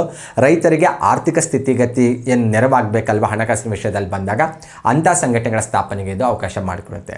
ಸ್ಪೆಷಲಿ ಈ ಕಾಯ್ದೆ ಇಂಗ್ಲೆಂಡಿನ English friendly societies act of 1793 ಇರ್ಬೋದು, industrial and provident societies act 1893 ಇದೆ ಅಲ್ವಾ. ಇವುಗಳ ಆಧಾರದ ಮೇಲೆ ರಚನೆ ಆಗಿರೋದು ಕಂಡುಬರುತ್ತೆ ಈ ಕಾಯ್ದೆ. ಓಕೆ, ಇದು ಕೂಡ ನಿಮಗೆ ಎಕ್ಸಾಮಲ್ಲಿ ಕೇಳುವಂಥ ಪಾಸಿಬಿಲಿಟಿ ಇರುತ್ತೆ. ಹಾಗಾಗಿ ನಿಮಗೆ ಗೊತ್ತಿರಬೇಕು, ಈ ಕಾಯ್ದೆ ಇಂಗ್ಲೆಂಡ್ನಲ್ಲಿ ಆಲ್ರೆಡಿ ಅಸ್ತಿತ್ವದಲ್ಲಿದ್ದಂಥ 2 ಕಾಯ್ದೆಗಳನ್ನು ಬೇಸ್ ಆಗಿಟ್ಕೊಂಡು ರಚನೆ ಮಾಡಲಾಗಿರುತ್ತೆ. ಅದರ ಜೊತೆಗೆ ಈ ಕಾಯ್ದೆ ರೈಫೀಸನ್ ಮಾದರಿಯ ಸಹಕಾರಿ ಸಂಘಗಳ ಸ್ಥಾಪನೆಗೆ ಇದು ಅವಕಾಶ ಮಾಡಿಕೊಡುತ್ತೆ ಅಂತ ಹೇಳ್ಬೋದು. ಈ ವಿಚಾರ ಕೂಡ ನಿಮಗೆ ಗೊತ್ತಿರಬೇಕು. ಸ್ಪೆಷಲಿ ಕಾಯ್ದೆ ಮುಖ್ಯ ಉದ್ದೇಶ ಏನಾಗಿತ್ತು ಅಂತ ನೋಡ್ತಿದ್ರೆ ಭಾರತದ ಬಡ ರೈತರನ್ನು ಜಮೀನ್ದಾರರಿಂದ ಖಾಸಗಿ ಸಾಹುಕಾರರಿಂದ ಲೇವಾದೇವಿಗಾರರಿಂದ ಮುಕ್ತಗೊಳಿಸೋದು ಈ ಕಾಯ್ದೆ ಬಹುಮುಖ್ಯ ಉದ್ದೇಶ ಆಗಿತ್ತು. ಅಂದರೆ ಭಾರತದಲ್ಲಿ ರೈತರು ಹಣಕಾಸಿನ ವಿಷಯದಲ್ಲಿ ಬಂದಾಗ ತಮ್ಮ ಕೃಷಿ ಕಾರ್ಯಚಟುವಟಿಕೆಗಾಗಿ ಸಾಗುವಳಿಗಾಗಿ ಸಾಮಾನ್ಯವಾಗಿ ಶ್ರೀಮಂತರ ಮೇಲೆ ಮತ್ತು ಜಮೀನ್ದಾರರ ಮೇಲೆ ಲೇವಾದೇವಿಗಾರರ ಮೇಲೆ ಡಿಪೆಂಡ್ ಆಗಿದ್ರು. ಅವರು ಇವರಿಗೆ ಹಣಕಾಸಿನ ನೆರವನ್ನು ನೀಡುವಂಥ ಸಂದರ್ಭದಲ್ಲಿ ಹೆಚ್ಚಿನ ಬಡ್ಡಿ ದರ ವಿಧಿಸ್ತಾ ಇದ್ರು. ಹಾಗಾಗಿ ರೈತರು ಸದಾ ಸಾಲದಲ್ಲೇ ತಮ್ಮ ಜೀವನವನ್ನು ಕಳಿಬೇಕಾಗ್ತಾ ಇತ್ತು. ಹಾಗಾಗಿ ಅಂತಹ ಸ್ಥಿತಿಯಿಂದ ರೈತರನ್ನು ಮುಕ್ತಗೊಳಿಸಿ ಸುಲಭ ಬಡ್ಡಿ ದರದಲ್ಲಿ ಕೃಷಿಕರಿಗೆ ಸಾಲ ನೀಡುವಂಥ ವ್ಯವಸ್ಥೆಯನ್ನು ಜಾರಿಗೆ ತರುವುದು ಈ ಕಾಯ್ದೆಯ ಬಹುಮುಖ್ಯ ಉದ್ದೇಶ ಆಗಿರುತ್ತೆ. 1904 ಭಾರತ ಸಹಕಾರ ಕಾನೂನಿನ ಮುಖ್ಯ ಉದ್ದೇಶ ಅಂತ ಗುರುತಿಸಬಹುದಾಗಿದೆ. ಓಕೆ, 1904 ಕಾಯ್ದೆಯ ಮೂಲಕ ಭಾರತದಲ್ಲಿ ಸಹಕಾರ ಚಳವಳಿ ಅಧಿಕೃತವಾಗಿ ಆರಂಭ ಆಯಿತು ಅಂತ ಹೇಳ್ಬೋದು. ರೈಫೀಸನ್ ಮಾದರಿಯ ಸಹಕಾರಿ ಸಂಘಗಳ ಸ್ಥಾಪನೆಗೆ ಅವಕಾಶ ಮಾಡಿಕೊಡ್ತು ಅಂತ ಕೂಡ ಹೇಳಿದ್ದೇವೆ. ರೈತರಿಗೆ ಹಣಕಾಸಿನ ವಿಷಯದಲ್ಲಿ ನೆರವಾಗೋದು ಈ ಕಾಯ್ದೆ ಬಹುಮುಖ್ಯ ಉದ್ದೇಶ ಆಗಿತ್ತು ಅನ್ನೋದು ಕೂಡ ಗೊತ್ತಾಗ್ತಾ ಇದೆ. ಆದರೆ ಈ ಕಾಯ್ದೆ ಜಾರಿಗೆ ಬರೋದಕ್ಕಿಂತ ಮುಂಚೆನೂ ಕೂಡ ಭಾರತದಲ್ಲಿ ಕೆಲವೊಂದು ಸಹಕಾರಿ ಸಂಘಗಳು ಅಸ್ತಿತ್ವದಲ್ಲಿದ್ದು ಅನ್ನೋದು ಕೂಡ ಮಾಹಿತಿ ನಿಮಗೆ ಗೊತ್ತಿರಬೇಕು. ಸ್ಪೆಷಲಿ 1899ರಲ್ಲಿ ಬರೋಡಾದಲ್ಲಿ ಮ್ಯೂಚುವಲ್ ಏಡ್ ಸೊಸೈಟಿ ಅನ್ನುವಂಥ ಸಂಘಟನೆ ಅಸ್ತಿತ್ವದಲ್ಲಿ ಬಂದಿರುತ್ತೆ. ಇದರ ರೂವಾರಿ ವಿಠಲ್ ಲಕ್ಷ್ಮಣ್ ಕವರೇಕರ್ ಅವರಾಗಿರ್ತಾರೆ. ಅಷ್ಟೇ ಅಲ್ಲ, 1904ರಲ್ಲಿ ಅಹಮದ್ ನಗರ್ ಜಿಲ್ಲೆಯಲ್ಲಿ ವಿಲಾಸ್ಪುರ್ ಸಹಕಾರಿ ಪತ್ತಿನ ಸಂಘ ಕೂಡ ಅಸ್ತಿತ್ವಕ್ಕೆ ಬಂದಿರೋದು ಕಂಡು ಬರುತ್ತೆ. ಈ ರೀತಿ ಕಾಯ್ದೆ ಬರೋದಕ್ಕಿಂತ ಮುಂಚೆನೂ ಸಹಕಾರಿ ಸಂಘಗಳು ಇದ್ವು, ಇಲ್ಲ ಅನ್ನಂಗಿಲ್ಲ. ಆದರೆ ಇವರು ರಾಷ್ಟ್ರ ಮಟ್ಟದಲ್ಲಿ ಗುರುತಿಸ್ಕೊಂಡಿರೋದಂತಲ್ಲ, ಕೆಲವೊಂದು ಸ್ಥಳೀಯ ಮಟ್ಟದಲ್ಲಿ ಅಸ್ತಿತ್ವಕ್ಕೆ ಬಂದಿರುವಂಥ ಸಂಘಟನೆಗಳಾಗಿದ್ದು. ಸ್ಪೆಷಲಿ ನಿಮಗೆ ಎಕ್ಸಾಮಲ್ಲಿ ಏನು ಕೇಳ್ಬೋದು, ಈಗ ಮೊದಲ ಸಂಘಟನೆ ಅಂದರೆ ಯಾವುದಂತ ಹೇಳಬೇಕು, ಈ ರೀತಿ ಬಂದಾಗ ಆಲ್ರೆಡಿ ನಿಮಗೆ ಗೊತ್ತಿರುವಂಥ ವಿಚಾರ. ಕರ್ನಾಟಕವನ್ನು ಈ ವಿಷಯದಲ್ಲಿ ಬಂದಾಗ ನಾವು ಇಡೀ ಭಾರತ ಮಟ್ಟದಲ್ಲಿ ಗುರುತಿಸ್ತಾ ಹೋಗ್ತೇವೆ, ಈವನ್ ಏಷ್ಯಾದ ಮಟ್ಟದಲ್ಲಿ ಕೂಡ ಗುರುತಿಸಲಾಗುತ್ತೆ. 1904 ಏನು ಸಹಕಾರಿ ಕಾಯ್ದೆ ಅಸ್ತಿತ್ವಕ್ಕೆ ಬರ್ತಲ್ವಾ, ಆ ಕಾಯ್ದೆ ಅಸ್ತಿತ್ವಕ್ಕೆ ಬಂದ ನಂತರ ಆ ಕಾಯ್ದೆಯ ಪ್ರಕಾರ ಇವತ್ತಿನ ಗದಗ ಜಿಲ್ಲೆ ಅಥವಾ ಅವತ್ತಿನ ಧಾರವಾಡ ಜಿಲ್ಲೆಯ ಕಣಗಿನ ಹಾಡದಲ್ಲಿ ಸಹಕಾರಿ ಸಂಘಟನೆ ಅಸ್ತಿತ್ವಕ್ಕೆ ಬರುತ್ತೆ. 1905 ಮೇ 8ನೇ ತಾರೀಕಿನಂದು ಶ್ರೀ ಸಿದ್ದಣ್ಣಗೌಡ ಸಣ್ಣ ರಾಮನಗೌಡ ಪಾಟೀಲ್ ಅವರ ಮುಂದಾಳತ್ವದಲ್ಲಿ ಕಣಗಿನ ಹಾಡದಲ್ಲಿ ಬಂದಾಗ ಇವತ್ತಿನ ಗದಗ ಜಿಲ್ಲೆಯ ಕಣಗಿನ ಹಾಡದಲ್ಲಿ ಸಹಕಾರಿ ಸಂಘಟನೆ ಅಸ್ತಿತ್ವಕ್ಕೆ ಬರುತ್ತೆ. ಇದು 1904 ಕಾಯ್ದೆ ಅಡಿಯಲ್ಲಿ ಅಸ್ತಿತ್ವಕ್ಕೆ ಬಂದಿರುವಂಥ ಸಹಕಾರಿ ಸಂಘಟನೆ ಆಗಿದೆ. ಎಕ್ಸಾಮಲ್ಲಿ ನಿಮಗೆ ಇದೇ ರೀತಿ ಕ್ವಶನ್ ಕೇಳುವಂಥ ಪಾಸಿಬಿಲಿಟಿ ಇರುತ್ತೆ. ಅಂದರೆ 1904 ಸಹಕಾರಿ ಕಾಯ್ದೆ ಜಾರಿಗೆ ಬರೋದಕ್ಕಿಂತ ಮುಂಚೆಯೂ ಕೂಡ ಭಾರತದ ಕೆಲವೊಂದು ಭಾಗದಲ್ಲಿ ಸಹಕಾರಿ ಸಂಘಟನೆಗಳು ಅಸ್ತಿತ್ವದಲ್ಲಿ ಇದ್ದವು. ಇದು ಸರಿನಾ ತಪ್ಪ ಅಂತ ಕೇಳ್ಬೋದು, ಅದು ಸರಿ ಅಂತ ನಾವು ಒಪ್ಕೊಳ್ಬೇಕಾಗುತ್ತೆ. ಆದರೆ 1904 ಕಾಯ್ದೆ ಅಡಿಯಲ್ಲಿ ಬಂದಾಗ ಅಸ್ತಿತ್ವಕ್ಕೆ ಬಂದಂಥ ಮೊದಲ ಸಂಘಟನೆ ಅಂದರೆ ಅದು ಕಣಗಿನ ಹಾಡದಲ್ಲಿ ಶ್ರೀ ಸಿದ್ದಣ್ಣಗೌಡ ಸಣ್ಣ ರಾಮನಗೌಡ ಪಾಟೀಲ್ ಅವರ ಮುಂದಾಳತ್ವದಲ್ಲಿ ಅಸ್ತಿತ್ವಕ್ಕೆ ಬಂದಿರುವಂಥ ಸಹಕಾರಿ ಸಂಘಟನೆಯನ್ನು ನಾವು ಮೊದಲ ಸಂಘಟನೆ ಅಂತ ಗುರುತಿಸ್ತೇವೆ. ಕ್ಯಾಸುವಲ್ ಆಗಿ ಬಂದಾಗ ನಿಮ್ಗೆ ಇದನ್ನೇ ಮೊದಲ ಸಂಘಟನೆ ಅಂತಲೇ ಅದೇ ರೀತಿ ನಾವು ಗುರುತಿಸ್ತೇವೆ. ಕಾಂಪಿಟೇಟಿವ್ ಎಕ್ಸಾಮಲ್ಲಿ ಕೂಡ ಅದೇ ರೀತಿ ಕ್ವಶನ್ಸ್ ಬರುತ್ತೆ.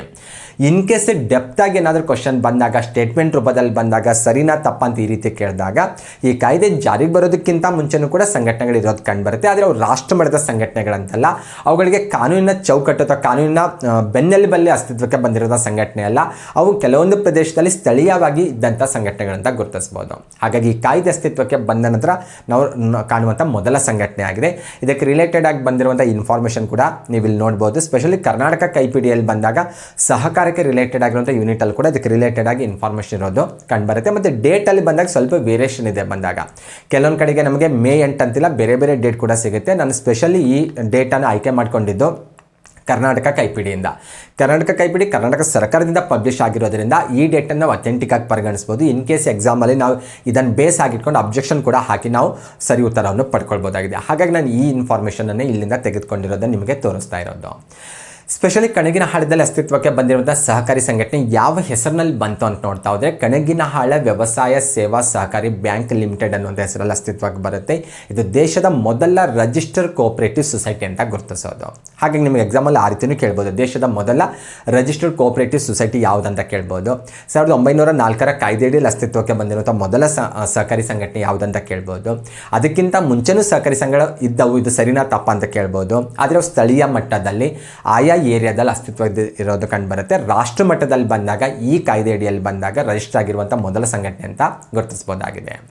ಓಕೆ, ಈ ರೀತಿ 1904 ಸಹಕಾರಿ ಕಾಯ್ದೆ ಭಾರತದಲ್ಲಿ ಬಂದಾಗ ಸಾಕಷ್ಟು ಮಹತ್ವದ ಬದಲಾವಣೆ ಉಂಟು ಮಾಡುತ್ತೆ. ಸಹಕಾರಿ ಚಳವಳಿಗೆ ನಾಂದಿ ಹಾಡುತ್ತೆ, ಸಹಕಾರಿ ಚಳವಳಿಗೆ ಇದು ಬುನಾದಿ ಹಾಕಿಡುತ್ತೆ ಅಂತ ಹೇಳ್ಬೋದು. ಆದರೆ ಈ ಕಾಯ್ದೆಯಲ್ಲಿ ಕೂಡ ಕೆಲವೊಂದು ನ್ಯೂನತೆಗಳಿದ್ದದ್ದು ಕಂಡುಬರುತ್ತೆ. ಅಂದರೆ ಈ ಕಾಯ್ದೆ ಸಾಲದ ಸಂಘಗಳಿಗೆ ಮಾತ್ರ ಇದು ಅವಕಾಶ ಮಾಡಿಕೊಡುತ್ತೆ, ಪತ್ತಿನ ಸಹಕಾರಿ ಸಂಘಗಳಿಗೆ ಮಾತ್ರ ಇದು ಅವಕಾಶ ಮಾಡಿಕೊಡುತ್ತೆ. ಪ್ರಾಥಮಿಕ ಸಂಘಗಳಿಗೆ ಹಣಕಾಸಿನ ನೀಡಿಕೆಗೆ ಅಗತ್ಯವಾದಂಥ ಕೇಂದ್ರೀಯ ಸಂಸ್ಥೆಗಳ ಸ್ಥಾಪನೆಯ ಬಗ್ಗೆ ಈ ಕಾಯ್ದೆಯಲ್ಲಿ ಏನೂ ಪ್ರಸ್ತಾಪ ಆಗಿರಲಿಲ್ಲ. ಹಾಗಾಗಿ ಈ ಕಾಯ್ದೆ ಸಹಕಾರಿ ಆಂದೋಲನಕ್ಕೆ ನಾಂದಿ ಹಾಡಿದ್ರೂ ಕೂಡ ಕೆಲವೊಂದು ನ್ಯೂನತೆಗಳಿದ್ದದ್ದು ಕಂಡುಬರುತ್ತೆ. ಹಾಗಾಗಿ ಈ ನ್ಯೂನತೆಗಳಿಗೆ ಸೊಲ್ಯೂಷನ್ ಆಗಿ 1912 ಕೋಆಪರೇಟಿವ್ ಸೊಸೈಟೀಸ್ ಆ್ಯಕ್ಟನ್ನು ಜಾರಿಗೆ ತರಲಾಗುತ್ತೆ. ಈ ಕಾಯ್ದೆ ಸಹಕಾರಿ ಚಳುವಳಿಗೆ ಭಾರತದಲ್ಲಿ ಒಂದು ಹೊಸ ಚೈತನ್ಯವನ್ನೇ ತಂದುಕೊಡುತ್ತೆ ಅಂತ ಹೇಳ್ಬೋದು. ಅಂದರೆ ಏನೆಲ್ಲ ಬದಲಾವಣೆ ತರುತ್ತೆ ಅಂತ ನೋಡ್ತಾ ಹೋದರೆ ಈ ಕಾಯ್ದೆ ದೇಶದಲ್ಲಿ ಹಲವಾರು ಬೇರೆ ಬೇರೆ ಪ್ರಕಾರದ ಸಹಕಾರಿ ಸಂಘಗಳ ಸ್ಥಾಪನೆಗೆ ಇದು ಅವಕಾಶ ಮಾಡಿಕೊಡುತ್ತೆ. ಅಂದರೆ ಪತ್ತೇತರ ಮತ್ತು ವ್ಯವಸಾಯೇತರ ಸಹಕಾರಿ ಸಂಘಗಳ ಸ್ಥಾಪನೆಗೆ ಅವಕಾಶ ಮಾಡಿಕೊಡುತ್ತೆ. 1904 ಕಾಯ್ದೆ ರೈಫಿಸನ್ ಮಾದರಿಯ ಸಹಕಾರಿ ಸಂಘಗಳ ಸ್ಥಾಪನೆಗೆ ಮಾತ್ರ ಅವಕಾಶ ಮಾಡಿಕೊಟ್ಟಿತ್ತು. ರೈಫಿಸನ್ ಮಾದರಿಯ ಸಹಕಾರಿ ಸಂಘ ಅಂದರೆ ಏನು? ರೈತರಿಗೆ ಹಣಕಾಸಿನ ವಿಷಯದಲ್ಲಿ ನೆರವಾಗೋದು ಆ ಸಂಘಟನೆ ಅಂತ ಹೇಳೋದು. ಹಾಗಾಗಿ ಆ ಕ್ಷೇತ್ರಕ್ಕೆ ಮಾತ್ರ ಸಹಕಾರಿ ಸಂಘಗಳು ಲಿಮಿಟ್ ಆಗಿಬಿಡ್ತವೆ 1904 ಕಾಯ್ದೆ ಪ್ರಕಾರ ಅಂತ ಹೇಳ್ಬೋದು. ಆದರೆ 1912 ಕಾಯ್ದೆ ಏನು ಮಾಡುತ್ತೆ ಅಂದರೆ ಪತ್ತೇತರ ಅಂದರೆ ಹಣಕಾಸಿನ ವಿಷಯವನ್ನು ಹೊರತುಪಡಿಸಿ ಬೇರೆ ವಿಷಯಕ್ಕೆ ರಿಲೇಟೆಡ್ ಆಗಿ ಕೂಡ ಸಹಕಾರಿ ಸಂಘಗಳ ಸ್ಥಾಪನೆ ಮಾಡಲಿಕ್ಕೆ ಅವಕಾಶ ಮಾಡಿಕೊಡುತ್ತೆ. ವ್ಯವಸಾಯವನ್ನು ಹೊರತುಪಡಿಸಿ ವ್ಯವಸಾಯೇತರ ಕ್ಷೇತ್ರದಲ್ಲಿ ಕೂಡ ಸಹಕಾರಿ ಸಂಘಗಳ ಸ್ಥಾಪನೆಗೆ ಇದು ಅವಕಾಶ ಮಾಡಿಕೊಡುತ್ತೆ ಅಂತ ಹೇಳ್ಬೋದು. ಹಾಗಾಗಿ ಇಲ್ಲಿವರೆಗೂ ಅಂದರೆ 1904ರಿಂದ 12 ಕಾಯ್ದೆ ಜಾರಿಗೆ ಬರೋವರೆಗೂ ಕೂಡ ಭಾರತದಲ್ಲಿ ಕೇವಲ ವ್ಯವಸಾಯ ಪತ್ತಿಗೆ ಸೀಮಿತವಾಗಿದ್ದಂಥ ಸಹಕಾರಿ ಆಂದೋಲನ ನೆಕ್ಸ್ಟಿಗೆ ಬೇರೆ ಎಲ್ಲ ಕ್ಷೇತ್ರಕ್ಕೂ ಕೂಡ ಇದು ವಿಸ್ತರಣೆ ಆಗುತ್ತೆ ಅಂತ ಹೇಳ್ಬೋದು. ಹಾಗಾಗಿ 1912 ಕಾಯ್ದೆ ಭಾರತದಲ್ಲಿ ಸಹಕಾರಿ ಆಂದೋಲನಕ್ಕೆ ಒಂದು ಹೊಸ ಚೈತನ್ಯವನ್ನೇ ತಂದು ಕೊಟ್ಟಿತ್ತು ಅಂತ ಗುರುತಿಸೋದು. ಕೇವಲ ಕೃಷಿ ಕ್ಷೇತ್ರಕ್ಕೆ, ಅದರಲ್ಲೂ ಕೃಷಿಯಲ್ಲಿ ಹಣಕಾಸಿನ ಸಹಾಯಕ್ಕೆ ಅಥವಾ ಹಣಕಾಸಿನ ಕ್ಷೇತ್ರಕ್ಕೆ ಮಾತ್ರ ಸೀಮಿತವಾಗಿದ್ದಂಥ ಸಹಕಾರಿ ಸಂಘಟನೆಗಳು ಈಗ ಹಣಕಾಸೇತರ ವಿಷಯಕ್ಕೂ ಎಂಟ್ರಿ ಆಗ್ತವೆ ಮತ್ತು ವ್ಯವಸಾಯೇತರ ಕ್ಷೇತ್ರಕ್ಕೂ ಕೂಡ ಎಂಟ್ರಿ ಆಗೋದನ್ನು ನಾವು ಕಾಣ್ತೇವೆ. ಹಾಗಾಗಿ ಈ ಕಾಯ್ದೆ ಬಹಳಷ್ಟು ರೆವಲ್ಯೂಷನ್ ತರುತ್ತೆ ಅಂತ ನಾವು ಹೇಳ್ಬೋದಾಗಿದೆ. 1914ರಲ್ಲಿ ಎಡ್ವರ್ಡ್ ಮೆಕ್ಲಗಾನ್ ಅನ್ನುವ ಅವರ ಅಧ್ಯಕ್ಷತೆಯಲ್ಲಿ ಒಂದು ಸಮಿತಿಯನ್ನು ನೇಮಕ ಮಾಡಲಾಗುತ್ತೆ. ಎಸ್ಪೆಷಲಿ ಸಹಕಾರ ಕ್ಷೇತ್ರದಲ್ಲಿ ಬಂದಾಗ ಏನೆಲ್ಲ ಬದಲಾವಣೆ ತರಬೇಕು, ಇನ್ನು ಏನು ಸುಧಾರಣೆ ತರಬಹುದು ಅನ್ನೋದ್ರ ಬಗ್ಗೆ ಅಧ್ಯಯನ ಮಾಡಲಿಕ್ಕೆ ಮೆಕ್ಲಗಾನ್ ಅವರ ಅಧ್ಯಕ್ಷತೆಯಲ್ಲಿ ಸಮಿತಿ ನೇಮಕ ಮಾಡಲಾಗುತ್ತೆ. 1915ರಲ್ಲಿ ಈ ಸಮಿತಿ ತನ್ನ ರಿಪೋರ್ಟನ್ನು ಕೊಡುತ್ತೆ. ಓಕೆ, ಸ್ಪೆಷಲಿ ಈ ಸಮಿತಿ ಏನು ಹೇಳುತ್ತೆ ಅಂತ ನೋಡ್ತಾ ತನ್ನ ರಿಪೋರ್ಟಲ್ಲಿ ಬಂದಾಗ ಪ್ರಾಥಮಿಕ ಸಂಘಗಳ ಅವಶ್ಯಕತೆಯನ್ನು ಈಡೇರಿಸಲು ಪ್ರಬಲವಾದ ಕೇಂದ್ರೀಯ ಬ್ಯಾಂಕ್ಗಳನ್ನು ಸ್ಥಾಪಿಸಬೇಕಂತ ಹೇಳುತ್ತೆ. ಪ್ರಾಥಮಿಕ ಸಂಘಗಳು ಗೊತ್ತು, ಆಲ್ರೆಡಿ ಅವು ಗ್ರೌಂಡ್ ಲೆವೆಲಲ್ಲಿ ವರ್ಕ್ ಮಾಡುವಂಥ ಸಂಘಟನೆಗಳಾಗಿರ್ತವೆ. ಅವುಗಳಿಗೆ ಹಣಕಾಸಿನ ವಿಷಯದಲ್ಲಿ ನೆರವಾಗಲಿಕ್ಕೆ ಪ್ರಬಲವಾದ ಕೇಂದ್ರೀಯ ಬ್ಯಾಂಕ್, ಅವುಗಳ ಮೇಲ್ ಹಂತದಲ್ಲಿ ಬಂದಾಗ ಬ್ಯಾಂಕ್ಗಳನ್ನು ಸ್ಥಾಪಿಸಬೇಕು ಅನ್ನುವಂತಹ ಒಂದು ರಿಪೋರ್ಟನ್ನು ಕೂಡ ಈ ಸಮಿತಿ ಹೇಳೋದನ್ನು ಕಂಡುಬರ್ತದೆ. ಸಮಿತಿ ಅನೇಕ ಅಂಶಗಳನ್ನು ಶಿಫಾರಸು ಕೊಟ್ಟಿರೋದು ಕಂಡುಬರ್ತದೆ. ಕಾಂಪಿಟೇಟಿವ್ ಎಕ್ಸಾಮ್ ಪರ್ಪೋಸಿಂದ ಈ ಪಾಯಿಂಟ್ ಬಹಳ ಇಂಪಾರ್ಟೆಂಟ್ ಅಂತ ಗುರುತಿಸ್ತಾ ಇರೋದು. ಇದಾದ ನಂತರದ ಬೆಳವಣಿಗೆ ನಾವು ಕಾಣೋದು ಸ್ಪೆಷಲಿ ಸಹಕಾರ ಕ್ಷೇತ್ರಕ್ಕೆ ಬಂದಾಗ 1919 ಭಾರತ ಸರ್ಕಾರ ಕಾಯ್ದೆ ಅಥವಾ ಮಾಂಟೆಗೋ ಚೆಲ್ಮ್ಸ್ಫೋರ್ಡ್ ಸುಧಾರಣೆಗಳಲ್ಲಿ ಕೆಲವೊಂದು ಬೆಳವಣಿಗೆಗಳಾಗೋದನ್ನು ನೋಡ್ತೇವೆ. ಸ್ಪೆಷಲಿ ಈ ಕಾಯ್ದೆ ಸಹಕಾರಿ ಕ್ಷೇತ್ರಕ್ಕೆ ಯಾವ ರೀತಿ ರಿಲೇಟೆಡ್ ಆಗುತ್ತೆ ಅಂತ ನೋಡ್ತಾ ಹೋದರೆ ಈ ಕಾಯ್ದೆ ಆಡಳಿತ ವಿಷಯಗಳನ್ನು 2 ಭಾಗಗಳಾಗಿ ವಿಂಗಡಣೆ ಮಾಡ್ತೇವೆ. ಬ್ರಿಟಿಷ್ ಭಾರತದ ಆಡಳಿತ ವಿಷಯಗಳು, ಇವತ್ತಿನ ಭಾರತ ಸಂವಿಧಾನದಲ್ಲಿ ನಾವು ಯಾವ ರೀತಿ 3 ಪಟ್ಟಿಯಲ್ಲಿ ಆಡಳಿತಾತ್ಮಕ ವಿಷಯಗಳ ಹಂಚಿಕೆ ನೋಡ್ತೇವಲ್ವ, ಅದೇ ರೀತಿ ಈ ಕಾಯ್ದೆ ಏನು ಮಾಡುತ್ತೆ ಅಂದರೆ ಆಡಳಿತಾತ್ಮಕ ವಿಷಯಗಳನ್ನು 2 ಪಟ್ಟಿಗಳಾಗಿ ಡಿವೈಡ್ ಮಾಡುತ್ತೆ. ಕೇಂದ್ರ ಪಟ್ಟಿ ಮತ್ತು ಪ್ರಾಂತ್ಯ ಪಟ್ಟಿ ಅಂತ ಡಿವೈಡ್ ಮಾಡುತ್ತೆ. ಸ್ಪೆಷಲಿ ಈ ಸಮಯದಲ್ಲಿ ಬಂದಾಗ ಕೇಂದ್ರ ಪಟ್ಟಿಯಲ್ಲಿ ಕೆಲವೊಂದು ವಿಷಯಗಳನ್ನು ನೋಡ್ತೇವೆ, ಪ್ರಾಂತ್ಯ ಪಟ್ಟಿಯಲ್ಲಿ ಕೂಡ ಕೆಲವೊಂದು ವಿಷಯಗಳನ್ನು ನಾವು ನೋಡ್ತಾ ಇದ್ದೇವೆ. ಸ್ಪೆಷಲಿ ಸಹಕಾರಿ ಸಂಘಗಳನ್ನುವಂತಹ ವಿಷಯ ಪ್ರಾಂತ್ಯ ಪಟ್ಟಿಯಲ್ಲಿ ಇದು ಗುರುತಿಸೋದು ಕಂಡುಬರುತ್ತೆ. ಇದು ಮತ್ತೊಂದು ಬೆಳವಣಿಗೆಗೆ ಕಾರಣ ಆಗುತ್ತೆ ಅಂತ ಹೇಳ್ಬೋದು. ಅಂದರೆ ಪ್ರಾಂತ್ಯ ಪಟ್ಟಿಯಲ್ಲಿ ಸಹಕಾರಿ ಸಂಘಗಳ ವಿಷಯ ಸೇರ್ಪಡೆ ಆಗಿರೋದ್ರಿಂದ ಇದನ್ನು ಬೇಸಾಗಿಟ್ಕೊಂಡು ಭಾರತದ ಬೇರೆ ಬೇರೆ ಪ್ರಾಂತ್ಯಗಳಲ್ಲಿ ಇದಕ್ಕೆ ರಿಲೇಟೆಡ್ ಕಾಯ್ದೆಗಳ ರಚನೆ ಆಗಲಿಕ್ಕೆ ಸ್ಟಾರ್ಟ್ ಮಾಡ್ತಾವಂತ ಹೇಳ್ಬೋದು. ಅಂದರೆ ಇವತ್ತು ಯಾವ ರೀತಿ ರಾಜ್ಯಗಳಿದ್ದಾವಲ್ವ ಆ ರೀತಿ ಬ್ರಿಟಿಷ್ ಇಂಡಿಯಾದಲ್ಲಿ ಕೂಡ ಅವ್ರು ಪ್ರಾಂತ್ಯಗಳಾಗಿ ಗುರುತಿಸ್ಕೊಂಡಿದ್ದಾರೆ. ಆಲ್ರೆಡಿ ನಾವು ಮದ್ರಾಸ್ ಪ್ರಾಂತ್ಯ ಅಂತ ಓದ್ದೇವೆ. ಓಕೆ, ಈ ರೀತಿ ಪ್ರಾಂತ್ಯಗಳ ಅಸ್ತಿತ್ವದಲ್ಲಿದ್ದು. ಹಾಗಾಗಿ ಪ್ರಾಂತ್ಯ ಪಟ್ಟಿಯಲ್ಲಿ ಸಹಕಾರಿ ಸಂಘಗಳನ್ನುವಂಥ ವಿಷಯ ಸೇರ್ಪಡೆ ಆಗಿರೋದ್ರಿಂದ ಭಾರತದಲ್ಲಿ ಪ್ರಾಂತ್ಯ ಮಟ್ಟದಲ್ಲಿ ಇದಕ್ಕೆ ರಿಲೇಟೆಡ್ ಆಗಿರುವಂಥ ಕಾಯ್ದೆಗಳ ರಚನೆ ಆಗಲಿಕ್ಕೆ ಸ್ಟಾರ್ಟ್ ಆಗ್ತವೆ.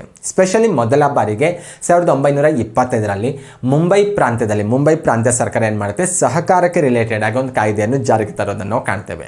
ಹಾಗಾಗಿ 1919 ಕಾಯ್ದೆಯು ಕೂಡ ಬಹಳಷ್ಟು ಒಂದು ರೆವಲ್ಯೂಷನನ್ನು ಭಾರತದಲ್ಲಿ ತರೋದನ್ನು ನಾವು ಕಾಣ್ತೇವೆ. ಅಂದರೆ ಪ್ರಾಂತ್ಯ ಸರ್ಕಾರಗಳು ಕೂಡ ತಮ್ಮ ಮಟ್ಟದಲ್ಲಿ ಇದಕ್ಕೆ ರಿಲೇಟೆಡ್ ಆಗಿ ಕಾಯ್ದೆಗಳನ್ನು ರಚಿಸಿಕೊಳ್ಳುವಂಥ ಒಂದು ಕಾರ್ಯಚಟುವಟಿಕೆಯನ್ನು ಇಲ್ಲಿಂದ ಆರಂಭಿಸ್ತಾವಂತ ಹೇಳ್ಬೋದಾಗಿದೆ. ಓಕೆ, 1929ರಲ್ಲಿ ಅಖಿಲ ಭಾರತ ಸಹಕಾರ ಸಂಘ ಸ್ಥಾಪನೆ ಆಗುತ್ತೆ. ಓಕೆ, ಮುಖ್ಯ ಉದ್ದೇಶ ಏನು? ಸಹಕಾರಿ ಸಂಘಗಳನ್ನು ಭಾರತದಲ್ಲಿ ಇನ್ನೂ ಬಲಗೊಳಿಸೋದು, ಇನ್ನೂ ಶಕ್ತಗೊಳಿಸೋದಾಗಿತ್ತು. ಹಾಗಾಗಿ ಸಹಕಾರಿ ಸಂಘಗಳಿಗೆ ತರಬೇತಿ ನೀಡುವಂಥ ಉದ್ದೇಶಕ್ಕಾಗಿ ಅಥವಾ ತರಬೇತಿಯ ಮೂಲಕ ಸಹಕಾರಿ ಸಂಘಗಳನ್ನು ಬಲಿಷ್ಠಗೊಳಿಸುವಂಥ ಪ್ರಯತ್ನದ ಭಾಗವಾಗಿ ಅಖಿಲ ಭಾರತ ಸಹಕಾರ ಸಂಘ 1929ರಲ್ಲಿ ಸ್ಥಾಪನೆ ಆಗೋದನ್ನು ನಾವು ಕಾಣ್ತೇವೆ. ಇನ್ನು 1935ರಲ್ಲಿ ನಿಮಗೆಲ್ಲ ಗೊತ್ತಿರುವಾಗೆ ಭಾರತೀಯ ರಿಸರ್ವ್ ಬ್ಯಾಂಕ್ ಸ್ಥಾಪನೆ ಆಗುತ್ತೆ. ಭಾರತೀಯ ರಿಸರ್ವ್ ಬ್ಯಾಂಕಿಗೂ ಸಹಕಾರಿ ಸಂಘಗಳಿಗೆ ಏನಾದರೂ ಸಂಬಂಧ ಇದೆಯಾ ಅಂತ ನೋಡ್ತಾ ಹೋದರೆ ಖಂಡಿತ ಸಂಬಂಧ ಇರೋದು ಕಂಡುಬರುತ್ತೆ. 1937ರಲ್ಲಿ RBI ಏನು ಮಾಡುತ್ತೆ ಅಂದರೆ ಕೃಷಿ ಸಾಲದ ವಿವಿಧ ಸಮಸ್ಯೆಗಳ ಬಗ್ಗೆ ಅಧ್ಯಯನ ಮಾಡಿ ವಿವಿಧೋಶ ಸಹಕಾರ ಸಂಘಗಳನ್ನು ಸಂಘಟಿಸಬೇಕು ಅನ್ನುವಂಥ ಒಂದು ವಿಚಾರವನ್ನು ವ್ಯಕ್ತಪಡಿಸುತ್ತೆ. ರೈತರ ಜೀವನದ ಎಲ್ಲ ಮಜಲುಗಳಲ್ಲಿ ಸಹಕಾರಿ ಸಂಘಗಳನ್ನು ಸ್ಥಾಪಿಸಬೇಕು ಅನ್ನುವಂಥ ವಿಚಾರವನ್ನು ಕೂಡ ವ್ಯಕ್ತಪಡಿಸುತ್ತೆ. ಹಾಗಾಗಿ RBI ಕಾಂಟ್ರಿಬ್ಯೂಷನ್ ಕೂಡ ವಿಷಯದಲ್ಲಿ ವಿಶೇಷವಾಗಿ ನಾವು ಗುರುತಿಸಬಹುದಾಗಿದೆ. ಇನ್ನು 1944ರಲ್ಲಿ ಪ್ರೊಫೆಸರ್ DR ಗಾಡ್ಗಿಲ್ ಅವರ ಅಧ್ಯಕ್ಷತೆಯಲ್ಲಿ ಕೃಷಿ ಹಣಕಾಸು ಉಪಸಮಿತಿಯನ್ನು ರಚನೆ ಮಾಡಲಾಗುತ್ತೆ. ಓಕೆ, ಈ ಉಪಸಮಿತಿ ಏನು ಮುಖ್ಯವಾಗಿ ಏನು ತಿಳಿಸ್ತಾ ಅಂತ ನೋಡ್ತಾ ಹೋದರೆ ಸಹಕಾರ ಕ್ಷೇತ್ರ ಬಲಪಡಿಸಿ ಅದರ ಮೂಲಕ ಗ್ರಾಮೀಣ ಆರ್ಥಿಕ ಅಭಿವೃದ್ಧಿಗಾಗಿ ಕೃಷಿ ಸಾಲ ನೀಡಬೇಕು ಅನ್ನುವಂಥ ವಿಚಾರವನ್ನು ತಿಳಿಸುತ್ತೆ. ಅಂದರೆ ಅಗೇನ್ ಗ್ರಾಮಾಂತರ ಭಾಗದಲ್ಲಿ ಬಂದಾಗ ರೈತರಿಗೆ ಹಣಕಾಸಿನ ಸ್ಥಿತಿಗತಿಯನ್ನು ಸುಧಾರಿಸುವಂಥ ಪ್ರಯತ್ನದ ಭಾಗವಾಗಿ ಗ್ರಾಮೀಣ ಆರ್ಥಿಕ ಅಭಿವೃದ್ಧಿಗಾಗಿ ಕೃಷಿ ಸಾಲ ನೀಡಬೇಕು ಅನ್ನುವಂಥ ವಿಚಾರ ಈ ಉಪಸಮಿತಿ ತನ್ನ ರಿಪೋರ್ಟಲ್ಲಿ ತಿಳಿಸೋದನ್ನು ನಾವು ನೋಡ್ತೇವೆ. ಈ ರೀತಿ ಸ್ವತಂತ್ರ ಪೂರ್ವ ಕಾಲದಲ್ಲಿ ಬಂದಾಗ ಸಾಕಷ್ಟು ಬೆಳವಣಿಗೆಗಳು ಆಗಿರೋದನ್ನು ನಾವು ಕಾಣ್ತೇವೆ. ಸ್ಪೆಷಲಿ ಭಾರತದಲ್ಲಿ ಸಹಕಾರ ಸಂಘಗಳ ವಿಕಸನವನ್ನು ನಾವು ಎರಡು ರೀತಿ ಡಿವೈಡ್ ಮಾಡಿ ಅಧ್ಯಯನ ಮಾಡ್ತಾ ಇದ್ದೇವೆ. ಸ್ವತಂತ್ರ ಪೂರ್ವ ಕಾಲದಲ್ಲಿ ಯಾವ ರೀತಿ ಆಯಿತು, ಸ್ವತಂತ್ರ ನಂತರದ ಕಾಲಾವಧಿಯಲ್ಲಿ ಯಾವ ರೀತಿ ಆಯಿತು ಅಂತ ನಾವು ಸ್ಟಡಿ ಮಾಡ್ತಾ ಇದ್ದೇವೆ. ಸ್ಪೆಷಲಿ ಸ್ವತಂತ್ರ ಪೂರ್ವದ ಕಾಲಾವಧಿಯಲ್ಲಿ ಬಂದಾಗ ಇವೆಲ್ಲ ವಿಷಯಗಳನ್ನ ನಾವು ಡಿಸ್ಕಷನ್ ಮಾಡಿದ್ದೇವೆ. ಸರ್ ಫೆಡ್ರಿಕ್ ನಿಕೋಲ್ಸನ್ ಮೊದಲ ಬಾರಿಗೆ ಭಾರತದಲ್ಲಿ ಸಹಕಾರ ಸಂಘಟನೆಗಳ ಸ್ಥಾಪನೆಗೆ ಶಿಫಾರಸು ಮಾಡ್ತಾರೆ. ಕೋಆಪರೇಟಿವ್ ಕ್ರೆಡಿಟ್ ಸೊಸೈಟೀಸ್ ಆ್ಯಕ್ಟ್ 1904 ಜಾರಿಗೆ ಬರ್ತಾನೆ ಅನ್ನೋದು ಗೊತ್ತಾಯಿತು. 1912ರ ಸಹಕಾರಿ ಕಾಯ್ದೆ ಭಾರತದಲ್ಲಿ ಸಹಕಾರಿ ಚಳವಳಿಗೆ ಒಂದು ಹೊಸದಾದಂಥ ಒಂದು ಚೈತನ್ಯವನ್ನು ತುಂಬಿಕೊಡುತ್ತೆ ಅಂತ ಹೇಳ್ಬೋದು. ಅದನ್ನು ಬಹಳ ಬೇರೆ ಬೇರೆ ಕ್ಷೇತ್ರಕ್ಕೆ ವಿಸ್ತರಣೆ ಮಾಡಲಿಕ್ಕೆ ಅವಕಾಶ ಮಾಡಿಕೊಡುತ್ತೆ. ಮತ್ತು ಮೆಕ್ಲಗಾನ್ ಸಮಿತಿ ಆಗಿರ್ಬೋದು, ಮಾಂಟೆಗೋ ಚೆಮ್ಸ್ಫರ್ಡ್ ಸುಧಾರಣೆಗಳಾಗಿರ್ಬೋದು, ಪ್ರೊಫೆಸರ್ DR ಗಾಡ್ಗಿಲ್ ಅವರ ಅಧ್ಯಕ್ಷತೆಯ ಸಮಿತಿ ಆಗಿರ್ಬೋದು, ಈ ರೀತಿ ಸಾಕಷ್ಟು ಬೆಳವಣಿಗೆಗಳು ಸ್ವತಂತ್ರ ಪೂರ್ವ ಕಾಲದಲ್ಲಿ ಆಗಿರೋದನ್ನು ನಾವು ನೋಡ್ತೇವೆ. ಓಕೆ, ಇದಿಷ್ಟು ಸ್ವತಂತ್ರ ಪೂರ್ವ ಕಾಲದಲ್ಲಿ ಭಾರತದಲ್ಲಿ ಸಹಕಾರ ಸಂಘಗಳಿಗೆ ರಿಲೇಟೆಡ್ ಆಗಿರುವಂತಹ ವಿದ್ಯಮಾನಗಳಾಗಿದ್ದು. ನೆಕ್ಸ್ಟ್ ಸ್ವತಂತ್ರ ನಂತರದ ಕಾಲಾವಧಿಯಲ್ಲಿ ಬಂದಾಗಲೂ ಕೂಡ ಭಾರತದಲ್ಲಿ ಸಹಕಾರ ಚಳವಳಿಗೆ ರಿಲೇಟೆಡ್ ಆಗಿ ಸಹಕಾರ ಸಂಘಗಳಿಗೆ ರಿಲೇಟೆಡ್ ಆಗಿ ಸಾಕಷ್ಟು ಬೆಳವಣಿಗೆಗಳಾಗಿರೋದು ಕಂಡುಬರುತ್ತೆ. ಸ್ಪೆಷಲಿ ಸ್ವತಂತ್ರ ನಂತರದ ಕಾಲಾವಧಿಯಲ್ಲಿ ಬಂದಾಗ 1951ರಲ್ಲಿ ಭಾರತೀಯ ರಿಸರ್ವ್ ಬ್ಯಾಂಕ್ ಅಖಿಲ ಭಾರತ ಗ್ರಾಮಾಂತರ ಪತ್ತು ಪರಿಶೀಲನಾ ಸಮಿತಿಯನ್ನು ನೇಮಕ ಮಾಡುತ್ತೆ. ಈ ಸಮಿತಿಗೆ AD ಗೋರ್ವಾಲ್ ಅವರು ಅಧ್ಯಕ್ಷರಾಗಿರ್ತಾರೆ. ಈ ಸಮಿತಿ 1954ರಲ್ಲಿ ತನ್ನ ವರದಿಯನ್ನು ಸಲ್ಲಿಕೆ ಮಾಡುತ್ತೆ. ಸ್ಪೆಷಲಿ ಈ ಸಮಿತಿ ತನ್ನ ರಿಪೋರ್ಟ್ ಅಲ್ಲಿ ಏನ್ ಹೇಳುತ್ತೆ, ಸ್ಪೆಷಲಿ ಈ ಸಮಿತಿ ಯಾವ ಉದ್ದೇಶಕ್ಕಾಗಿ ನೇಮಕ ಆಗಿತ್ತು ಅಂದ್ರೆ ಅಖಿಲ ಭಾರತ ಮಟ್ಟದಲ್ಲಿ ಗ್ರಾಮಾಂತರ ಪತ್ತು ಪರಿಶೀಲನೆ ಮಾಡುವಂತಹ ಉದ್ದೇಶಕ್ಕಾಗಿ ಈ ಸಮಿತಿ ನೇಮಕ ಆಗಿರುತ್ತೆ.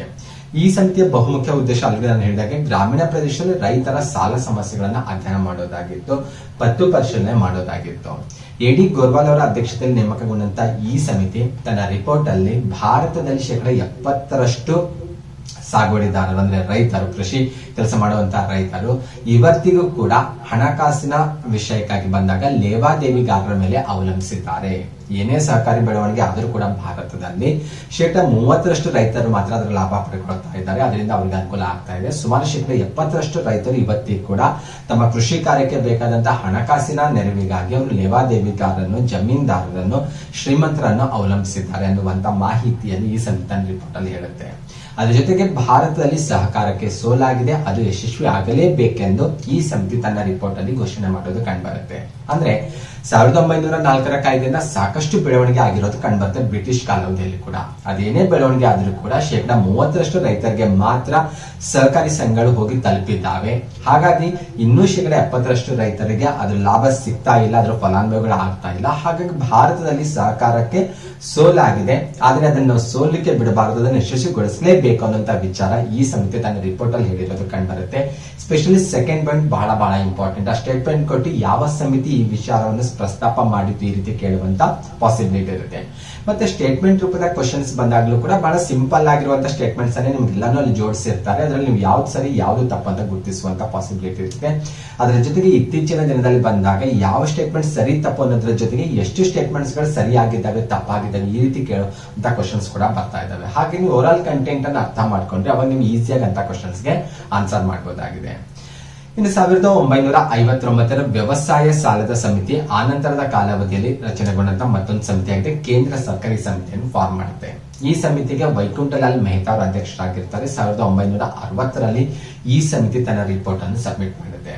ವ್ಯವಸಾಯ ಸಾಲದ ಸಮಿತಿ ಏನ್ ಶಿಫಾರಸ್ ಮಾಡುತ್ತೆ, ಏನ್ ಸಲಹೆ ಮಾಡುತ್ತೆ ಅಂತ ನೋಡ್ತಾ ಹೋದ್ರೆ ದೇಶದಲ್ಲಿ ಹರಿಜನರು, ಗಿರಿಜನರು, ಹಿಂದುಳಿದ ವರ್ಗದ ಜನ, ಕೃಷಿ ಕಾರ್ಮಿಕರೇನಿದ್ದಾರಲ್ಲ ಅವರ ಸಂಖ್ಯೆ ಹೆಚ್ಚಾಗಿದೆ. ಆದ್ರೆ ಬಹುತೇಕ ಹರಿಜನರು, ಗಿರಿಜನರು, ಹಿಂದುಳಿದ ವರ್ಗದ ಜನ, ಕೃಷಿ ಕಾರ್ಮಿಕರೇನಿದ್ದಾರಲ್ವಾ ಅವರು ಸಹಕಾರಿ ಸಂಘದ ಸದಸ್ಯರಾಗಿಲ್ಲ. ಹಾಗಾಗಿ ಅವರಿಗೆ ಸಹಕಾರಿ ಸಂಘದ ಲಾಭ ಸಿಗ್ತಾ ಇಲ್ಲ, ಅಥವಾ ಮುಖ್ಯ ಉದ್ದೇಶ ಏನಿದೆ ಅಲ್ವಾ ಸಹಕಾರದ ಮುಖ್ಯ ಉದ್ದೇಶ, ಆ ಉದ್ದೇಶ ಈಡೇರಿಸಲಿಕ್ಕೆ ಸಾಧ್ಯ ಆಗ್ತಾ ಇಲ್ಲ. ಹಾಗಾಗಿ ಇನ್ ಮುಂದೆ ಸಹಕಾರಿ ಸಂಘಗಳಲ್ಲಿ ಹರಿಜನರನ್ನು, ಗಿರಿಜನರನ್ನು, ಹಿಂದುಳಿದ ವರ್ಗದ ಜನ, ಕೃಷಿ ಕಾರ್ಮಿಕರನ್ನು ಹೆಚ್ಚಿನ ಸಂಖ್ಯೆಯಲ್ಲಿ ಸಹಕಾರಿ ಸಂಘಗಳಿಗೆ ಸದಸ್ಯರನ್ನಾಗಿ ನೇಮಕ ಮಾಡಿಕೊಳ್ಳುವುದರ ಮೂಲಕ ಅವರಿಗೆ ಈ ಸಹಕಾರಿ ಸಂಘದ ಲಾಭ ಅಥವಾ ಅವರು ಸಹಕಾರಿ ಸಂಘದ ಮೂಲಕ ಲಾಭವನ್ನು ಪಡೆದುಕೊಳ್ಳುವಂತ ಒಂದು ಸನ್ನಿವೇಶ ಅಥವಾ ಒಂದು ವಾತಾವರಣ ದೇಶದಲ್ಲಿ ನಿರ್ಮಿಸಬೇಕು ಅನ್ನುವಂತ ವಿಚಾರ ಕೂಡ ಇದು ಸ್ಪಷ್ಟಪಡಿಸುತ್ತೆ. ಯಾಕಂದ್ರೆ ಆ ಜನರಿಗೆ ಅದರ ಬಗ್ಗೆ ಅವೇರ್ನೆಸ್ ಇಲ್ಲ. ಆ ಜನರು ಇವತ್ತಿಗೂ ಕೂಡ ಅಗೇನ್ ಈ ಸಾಗುವಳಿ ಸಮಯದಲ್ಲಿ ಬಂದಾಗ ಯಾವುದೇ ಹಣಕಾಸಿನ ಸಹಾಯಕ್ಕಾಗಿ ಅಥವಾ ಸಾಲಕ್ಕಾಗಿ ಅಗೇನ್ ಅವ್ರು ಶ್ರೀಮಂತರನ್ನ ಅವಲಂಬಿಸ್ತಾ ಇದ್ದಾರೆ, ಅವ್ರ ಸಾಲದ ಸುಳಿಯಲ್ಲಿ ತಮ್ಮ ಜೀವನ ಸಾಗಿಸ್ತಾ ಇದ್ದಾರೆ. ಹಾಗಾಗಿ ಹೆಚ್ಚಿನ ಸಂಖ್ಯೆಯಲ್ಲಿ ಇವರನ್ನು ಸಹಕಾರಿ ಸಂಘಗಳಿಗೆ ನಾವು ತೆಗೆದುಕೊಂಡು ಹೋಗ್ಬೇಕು. ಹೆಚ್ಚಿನ ಸಂಖ್ಯೆಯಲ್ಲಿ ಇವರನ್ನು ಸಹಕಾರಿ ಸಂಘಗಳಿಗೆ ಸದಸ್ಯರನ್ನಾಗಿ ನಾವು ಸೇರ್ಪಡೆ ಮಾಡಿಕೊಳ್ಳೋದರ ಮೂಲಕ ಸಹಕಾರದ ಮುಖ್ಯ ಉದ್ದೇಶ ಏನ್ ಮಾಡ್ಬೇಕು, ನಾವು ಅನುಷ್ಠಾನಕ್ಕೆ ತರಬೇಕು ಅನ್ನುವಂತ ವಿಚಾರ ಕೂಡ ಈ ಸಮಿತಿ ತನ್ನ ರಿಪೋರ್ಟ್ ಅಲ್ಲಿ ಶಿಫಾರಸ್ ಮಾಡಿರೋದು ಕಂಡುಬರುತ್ತೆ. ಇದಾದ ನಂತರ 1966ನೇ ಇಸ್ವಿಯಲ್ಲಿ ಬಂದಾಗ ಬಿ ವೆಂಕಟಪ್ಪಯ್ಯ ಅವರ ಅಧ್ಯಕ್ಷತೆಯಲ್ಲಿ ಬಂದಾಗ ಅಖಿಲ ಭಾರತ ಗ್ರಾಮಾಂತರ ಸಾಲ ಪುನರ್ ಪರಿಶೀಲನಾ ಸಮಿತಿ ಅನ್ನುವಂತ ಒಂದು ಸಮಿತಿ ಫಾರ್ಮ್ ಆಗುತ್ತೆ. 1969ರಲ್ಲಿ ಸಮಿತಿ ತನ್ನ ರಿಪೋರ್ಟ್ ಅನ್ನು ಕೊಡುತ್ತೆ. ಈ ಸಮಿತಿಗೆ ಬಿ ವೆಂಕಟಪ್ಪಯ್ಯನವರ ಅಧ್ಯಕ್ಷತೆ ಆಗಿರೋದ್ರಿಂದ ಇದಕ್ಕೆ ಬಿ ವೆಂಕಟಪ್ಪಯ್ಯ ಸಮಿತಿ ಅಂತ ಕೂಡ ಕರೆಯಲಾಗುತ್ತೆ. ಓಕೆ, ಮುಖ್ಯ ಉದ್ದೇಶ ಅಂದ್ರೆ ಹೆಸರಲ್ಲೇ ಗೊತ್ತಾಗ್ತದೆ ನಿಮ್ಗೆ, ಅಖಿಲ ಭಾರತ ಗ್ರಾಮಾಂತರ ಸಾಲ ಪುನರ್ ಪರಿಶೀಲನಾ ಸಮಿತಿ ಅಂತ ಹೇಳೋದು. ಈ ಸಮಿತಿ ಏನ್ ಶಿಫಾರಸ್ ಮಾಡುತ್ತೆ ಅಂತ ನೋಡ್ತಾ ಹೋದ್ರೆ, ಭಾರತೀಯ ರಿಸರ್ವ್ ಬ್ಯಾಂಕ್ ಗ್ರಾಮಾಂತರ ಸಾಲ ಸಹಕಾರ ಸಂಘಗಳ ಸಾಲ ವ್ಯವಸ್ಥೆಯನ್ನು ಬಲಪಡಿಸಬೇಕು, ಆ ಮೂಲಕ ಗ್ರಾಮಾಂತರ ಪ್ರದೇಶದಲ್ಲಿರುವಂತಹ ರೈತರಿಗೆ ನೆರವಾಗಬೇಕು ಅನ್ನುವಂತ ವಿಚಾರ ಈ ಸಮಿತಿ ಶಿಫಾರಸ್ ಮಾಡಿರೋದು ಕಂಡುಬರುತ್ತೆ. ಅಖಿಲ ಭಾರತ ಗ್ರಾಮಾಂತರ ಸಾಲ ಪುನರ್ ಪರಿಶೀಲನಾ ಸಮಿತಿ ಅಂತ ಹೇಳೋದು. ಇಲ್ಲಿ ಒಂದು ಸಮಿತಿ 1951ರಲ್ಲಿ ನೇಮಕ ಆಗಿರೋದು ನಾವು ಅಭ್ಯಾಸ ಮಾಡಿದೀವಿ. ಅಖಿಲ ಭಾರತ ಗ್ರಾಮಾಂತರ ಪತ್ತು ಪರಿಶೀಲನಾ ಸಮಿತಿ ಅಂತ ಇರೋದು. ಓಕೆ, ಇದರ ಇನ್ನೊಂದು ನಾವು ಡಿಸ್ಕಷನ್ ಮಾಡ್ತಾ ಇರೋದು ಅಖಿಲ ಭಾರತ ಗ್ರಾಮಾಂತರ ಸಾಲ ಪುನರ್ ಪರಿಶೀಲನಾ ಸಮಿತಿ ಅಂತ. ಅದರ ಮುಂದುವರಿದ ಭಾಗವಾಗಿ ಸಮಿತಿ ರಚನೆ ಆಗಿರೋದು ಕಂಡು ಬರುತ್ತೆ. ಅಲ್ಲಿ 10 ಪರಿಶೀಲನಾ ಸಮಿತಿ ಇದೆ. 10 ಅಂದ್ರೆ ಅಗೇನ್ ಸಾಲ ಅಂತಾನೆ ಗುರುತಿಸೋದು ನಾವು. ಹಾಗಾಗಿ ಅಖಿಲ ಭಾರತ ಗ್ರಾಮಾಂತರ ಸಾಲ ಪುನರ್ ಪರಿಶೀಲನಾ ಸಮಿತಿ ಅನ್ನುವಂತಹ ಸಮಿತಿ ತನ್ನ ರಿಪೋರ್ಟ್ ಅಲ್ಲಿ RBI ಗ್ರಾಮಾಂತರ ಸಾಲ ಸಹಕಾರ ಸಂಘಗಳ ಸಾಲ ವ್ಯವಸ್ಥೆಯನ್ನು ಮತ್ತಷ್ಟು ಬಲಪಡಿಸಬೇಕು, ಈ ಮೂಲಕ ಗ್ರಾಮಾಂತರ ಭಾಗದ ಜನರಿಗೆ ತಲುಪುವಂತಹ ಒಂದು ವ್ಯವಸ್ಥೆ ಕಲ್ಪಿಸಿಕೊಡ್ಬೇಕು ಅನ್ನುವಂತ ಶಿಫಾರಸ್ ಕೂಡ ಮಾಡಿರೋದು ಕಂಡುಬರುತ್ತೆ. ಇನ್ನು 1978ರಲ್ಲಿ ಶಿವರಾಮನ್ ಸಮಿತಿಯನ್ನು ನೇಮಕ ಮಾಡ್ತಾರೆ. ಈ ಸಮಿತಿಗೆ ಕ್ರಫಿಕಾರ್ಡ್ ಸಮಿತಿ ಅಂತ ಕೂಡ ಕರೆಯಲಾಗ್ತದೆ. ಆಕ್ಚುಲಿ ಬೇಸಿಕಲಿ ಅಫಿಷಿಯಲ್ ಆಗಿ ಬಂದಾಗ ಕ್ರಫಿಕಾರ್ಡ್ ಸಮಿತಿ ಅನ್ನೋದು ಈ ಸಮಿತಿಯ ನೇಮ ಆಗಿರುತ್ತೆ. ಇದಕ್ಕೆ ಶಿವರಾಮನ್ ಅಥವಾ ಬಿ ಶಿವರಾಮನ್ ಅವರು ಅಧ್ಯಕ್ಷತೆ ವಹಿಸಿಕೊಂಡಿರ್ತಾರೆ. ಹಾಗಾಗಿ ಇದಕ್ಕೆ ಶಿವರಾಮನ್ ಸಮಿತಿ ಅಂತ ಕೂಡ ಕರೆಯಲಾಗುತ್ತೆ. ನೀವು ಇಂಡಿಯನ್ ಎಕಾನಮಿಯಲ್ಲಿ ಕೂಡ ಇದರ ಬಗ್ಗೆ ಓದಿರ್ತೀರಾ. ರೂರಲ್ ಡೆವಲಪ್ಮೆಂಟ್ ಗೆ ರಿಲೇಟೆಡ್ ಆಗಿರುವಂತಹ ಯೂನಿಟ್ ಅಲ್ಲಿ ಕೂಡ ಈ ಸಮಿತಿ ಬಗ್ಗೆ ಅಧ್ಯಯನ ಮಾಡಿರ್ತೀರಾ. ಓಕೆ, ಈ ಸಮಿತಿಗೆ ಬಂದಾಗ ಕ್ರಫಿಕಾರ್ಡ್ ಅನ್ನ ನೀವು ಹೆಸರು ನೆನ್ಪಿಟ್ಕೊಳ್ಬೇಕು. ಯಾರು ಈ ಸಮಿತಿಗೆ ಮುಖ್ಯಸ್ಥರಾಗಿದ್ದಾರೆ ಅಂತ ಕೇಳ್ಬೋದು, ಅಥವಾ ಈ ಸಮಿತಿಯ ಉದ್ದೇಶ ಕೂಡ ಕೇಳ್ಬೋದು ನಿಮ್ಗೆ. ಮುಖ್ಯ ಉದ್ದೇಶ ಏನಾಗಿತ್ತು, ಕೃಷಿ ಮತ್ತು ಗ್ರಾಮೀಣಾಭಿವೃದ್ಧಿಗಾಗಿ ಸಾಂಸ್ಥಿಕ ಸಾಲ ಸೌಲಭ್ಯವನ್ನು ನೀಡುವ ಬಗ್ಗೆ ಅಧ್ಯಯನ ಮಾಡಿ ಅದಕ್ಕೆ ರಿಲೇಟೆಡ್ ಆಗಿರುವಂತಹ ಸಲಹೆ ಶಿಫಾರಸ್ ನೀಡೋದು ಕ್ರಫಿಕಾರ್ಡ್ ಸಮಿತಿಯ ಬಹುಮುಖ್ಯ ಉದ್ದೇಶ ಆಗಿತ್ತು. ಎಕ್ಸಾಮ್ ಅಲ್ಲಿ ಕ್ರಫಿಕಾರ್ಡ್ ನ ವಿಸ್ತೃತ ರೂಪ ಕೂಡ ಕೇಳುವಂತ ಪಾಸಿಬಿಲಿಟಿ ಇರುತ್ತೆ. ಹಾಗೆ ನಿಮಗೆ ಗೊತ್ತಿರಬೇಕು, ಕ್ರಫಿಕಾರ್ಡ್ ಅಂದ್ರೆ committee to review arrangements for institutional credit for agriculture and rural development ಅನ್ನೋದು ಇದರ ಸಂಪೂರ್ಣವಾದಂತ ಹೆಸರಾಗಿದೆ. ಕ್ರಫಿಕಾರ್ಡ್ ಸಮಿತಿಗೆ ಆಲ್ರೆಡಿ ಯಾರು ಮುಖ್ಯಸ್ಥರಾಗಿದ್ರು ಅನ್ನೋದು ಕೂಡ ನಾವು ಅಧ್ಯಯನ ಮಾಡಿದ್ದೇವೆ. ಬಿ ಶಿವರಾಮನ್ ಅವರು ಇದಕ್ಕೆ ಮುಖ್ಯಸ್ಥರಾಗಿದ್ರು. ಹಾಗಾಗಿ ಇದಕ್ಕೆ ಶಿವರಾಮನ್ ಸಮಿತಿ ಅಂತ ಕೂಡ ಕರೆಯಲಾಗುತ್ತೆ. ಈ ಸಮಿತಿ ಏನ್ ಶಿಫಾರಸ್ ಮಾಡುತ್ತೆ ಅಂತ ನೋಡ್ತಾ ಹೋದ್ರೆ, ಈ ಸಮಿತಿ ಲ್ಯಾಂಪ್ಸ್ ಸಹಕಾರ ಸಂಘಗಳನ್ನು ಬಲಗೊಳಿಸಬೇಕು ಅನ್ನುವಂತ ವಿಚಾರ ಶಿಫಾರಸ್ ಮಾಡುತ್ತೆ. ಓಕೆ, ಏನಿದೆ ಲ್ಯಾಂಪ್ ಸಹಕಾರ ಸಂಘ ಅನ್ನೋದು ಸ್ವಲ್ಪ ವೇಟ್ ಮಾಡಿ ಗೊತ್ತಾಗುತ್ತೆ ನಿಮ್ಗೆ. ಎಂಡ್ ಅಲ್ಲಿ ಬಂದಾಗ ಲ್ಯಾಂಪ್ಸ್ ಸಹಕಾರ ಸಂಘಗಳ ಬಗ್ಗೆ ಕೂಡ ನಾವು ಡಿಸ್ಕಷನ್ ಮಾಡ್ತೀನಿ, ಅವಾಗ ಅದ್ರ ಬಗ್ಗೆ ಕ್ಲಾರಿಟಿ ಸಿಗುತ್ತೆ. ಲ್ಯಾಂಪ್ಸ್ ಸಹಕಾರ ಸಂಘಗಳನ್ನು ದೇಶದಲ್ಲಿ ಏನ್ ಮಾಡ್ಬೇಕು, ಬಲಗೊಳಿಸಬೇಕು. ಇನ್ನು ಸ್ವಲ್ಪ ಅವುಗಳನ್ನು ಸ್ಟ್ರಾಂಗ್ ಆಗಿ ನಾವು ಅವುಗಳನ್ನು ಬೆಳೆಸಬೇಕು. ಅದ್ರ ಜೊತೆಗೆ ದೇಶದಲ್ಲಿ ಸಮಗ್ರ ಗ್ರಾಮೀಣ ಅಭಿವೃದ್ಧಿಗಾಗಿ ರಾಷ್ಟ್ರೀಯ ಗ್ರಾಮೀಣ ಅಭಿವೃದ್ಧಿ ಬ್ಯಾಂಕ್ ಸ್ಥಾಪನೆ ಆಗಬೇಕು. ದೇಶದಲ್ಲಿ ಗ್ರಾಮೀಣ ಪ್ರದೇಶದ ಅಭಿವೃದ್ಧಿ ಆಗಬೇಕಾದ್ರೆ ರಾಷ್ಟ್ರ ಮಟ್ಟದಲ್ಲಿ ಒಂದು ಗ್ರಾಮೀಣಾಭಿವೃದ್ಧಿ ಬ್ಯಾಂಕ್ ಸ್ಥಾಪನೆ ಆಗ್ಬೇಕನ್ನುವಂತ ಅಂಶವನ್ನು ಈ ಕಮಿಟಿ ತನ್ನ ಶಿಫಾರಸಲ್ಲಿ ತಿಳಿಸೋದು ಕಂಡುಬರುತ್ತೆ. ತನ್ನ ವರದಿಯಲ್ಲಿ ಅಂಶವನ್ನು ಸ್ಪಷ್ಟಪಡಿಸಿರೋದು ಕಂಡುಬರುತ್ತೆ. ಫೈನಲಿ ಬಿ ಶಿವರಾಮನ್ ಸಮಿತಿಯ ಶಿಫಾರಸ್ಸಿನ ಮೇರೆಗೆ ಬಂದಾಗ ಏನು ರಾಷ್ಟ್ರ ಮಟ್ಟದಲ್ಲಿ ರಾಷ್ಟ್ರೀಯ ಗ್ರಾಮೀಣಾಭಿವೃದ್ಧಿ ಬ್ಯಾಂಕ್ ಸ್ಥಾಪನೆ ಆಗ್ಬೇಕಂತ ಶಿಫಾರಸ್ ಮಾಡಿರುತ್ತಲ್ವಾ, ಈ ಅಂಶವನ್ನು ಬೇಸ್ ಆಗಿಟ್ಕೊಂಡು ಬಂದಾಗ 1982ರಲ್ಲಿ ನಬಾರ್ಡ್ ಬ್ಯಾಂಕ್ ದೇಶದಲ್ಲಿ ಅನುಷ್ಠಾನಕ್ಕೆ ಬರೋದನ್ನು ನಾವು ಕಾಣ್ತೇವೆ. ಬಹಳಷ್ಟು ಬಾರಿ ಎಕ್ಸಾಮ್ ಅಲ್ಲಿ ಕೇಳಿದ್ದಾರೆ, ಯಾವ ಸಮಿತಿಯ ಶಿಫಾರಸ್ಸಿನ ಮೇರೆಗೆ ನಬಾರ್ಡ್ ಬ್ಯಾಂಕ್ ಅಸ್ತಿತ್ವಕ್ಕೆ ಬಂದಿದೆ ಅಂತ ಕೇಳಿದ್ದಾರೆ. ಯಾವಾಗ ಅಸ್ತಿತ್ವಕ್ಕೆ ಬಂತ ಅಂತ ಕೂಡ ಕೇಳಿದ್ದಾರೆ. ನಬಾರ್ಡ್ ನ ವಿಸ್ತೃತ ರೂಪ ಏನಂತ ಕೂಡ ಕೇಳಿದ್ದಾರೆ. National bank for agriculture and rural development ಅನ್ನೋದು ಇದರ ವಿಸ್ತೃತ ರೂಪ ಆಗಿದೆ. ಹಾಗಾಗಿ ಈ ಬ್ಯಾಂಕ್ ನ ವಿಸ್ತೃತ ರೂಪ ನಿಮ್ಗೆ ಇಂಪಾರ್ಟೆಂಟ್ ಆಗಿದೆ. ಯಾವಾಗ ಅಸ್ತಿತ್ವಕ್ಕೆ ಬಂತ ಅನ್ನೋದು ಇಂಪಾರ್ಟೆಂಟ್ ಆಗಿದೆ. ಯಾವ ಸಮಿತಿಯ ಶಿಫಾರಸಿನ ಮೇರೆಗೆ ಇದು ಅಸ್ತಿತ್ವಕ್ಕೆ ಬಂತ ಅನ್ನೋದು, ಈ 3 ಪಾಯಿಂಟ್ಸ್ ಕೂಡ ಇಂಪಾರ್ಟೆಂಟ್ ಆಗ್ತಾವ ಅಂತ ಹೇಳ್ಬೋದು. ಓಕೆ, ಇದಾದ ನಂತರದ ಬೆಳವಣಿಗೆ ನೋಡ್ತಾ ಹೋದ್ರೆ 1986ರಲ್ಲಿ ಎಂ ಖುಸ್ರೋ ಸಮಿತಿಯನ್ನು ಭಾರತ ಸರ್ಕಾರ ನೇಮಕ ಮಾಡುತ್ತೆ. ವಿಶ್ವ ಬ್ಯಾಂಕ್ ನ ಸಲಹೆಯಂತೆ ಈ ಸಮಿತಿ ನೇಮಕ ಆಗುತ್ತೆ ಭಾರತದಲ್ಲಿ ಬಂದಾಗ.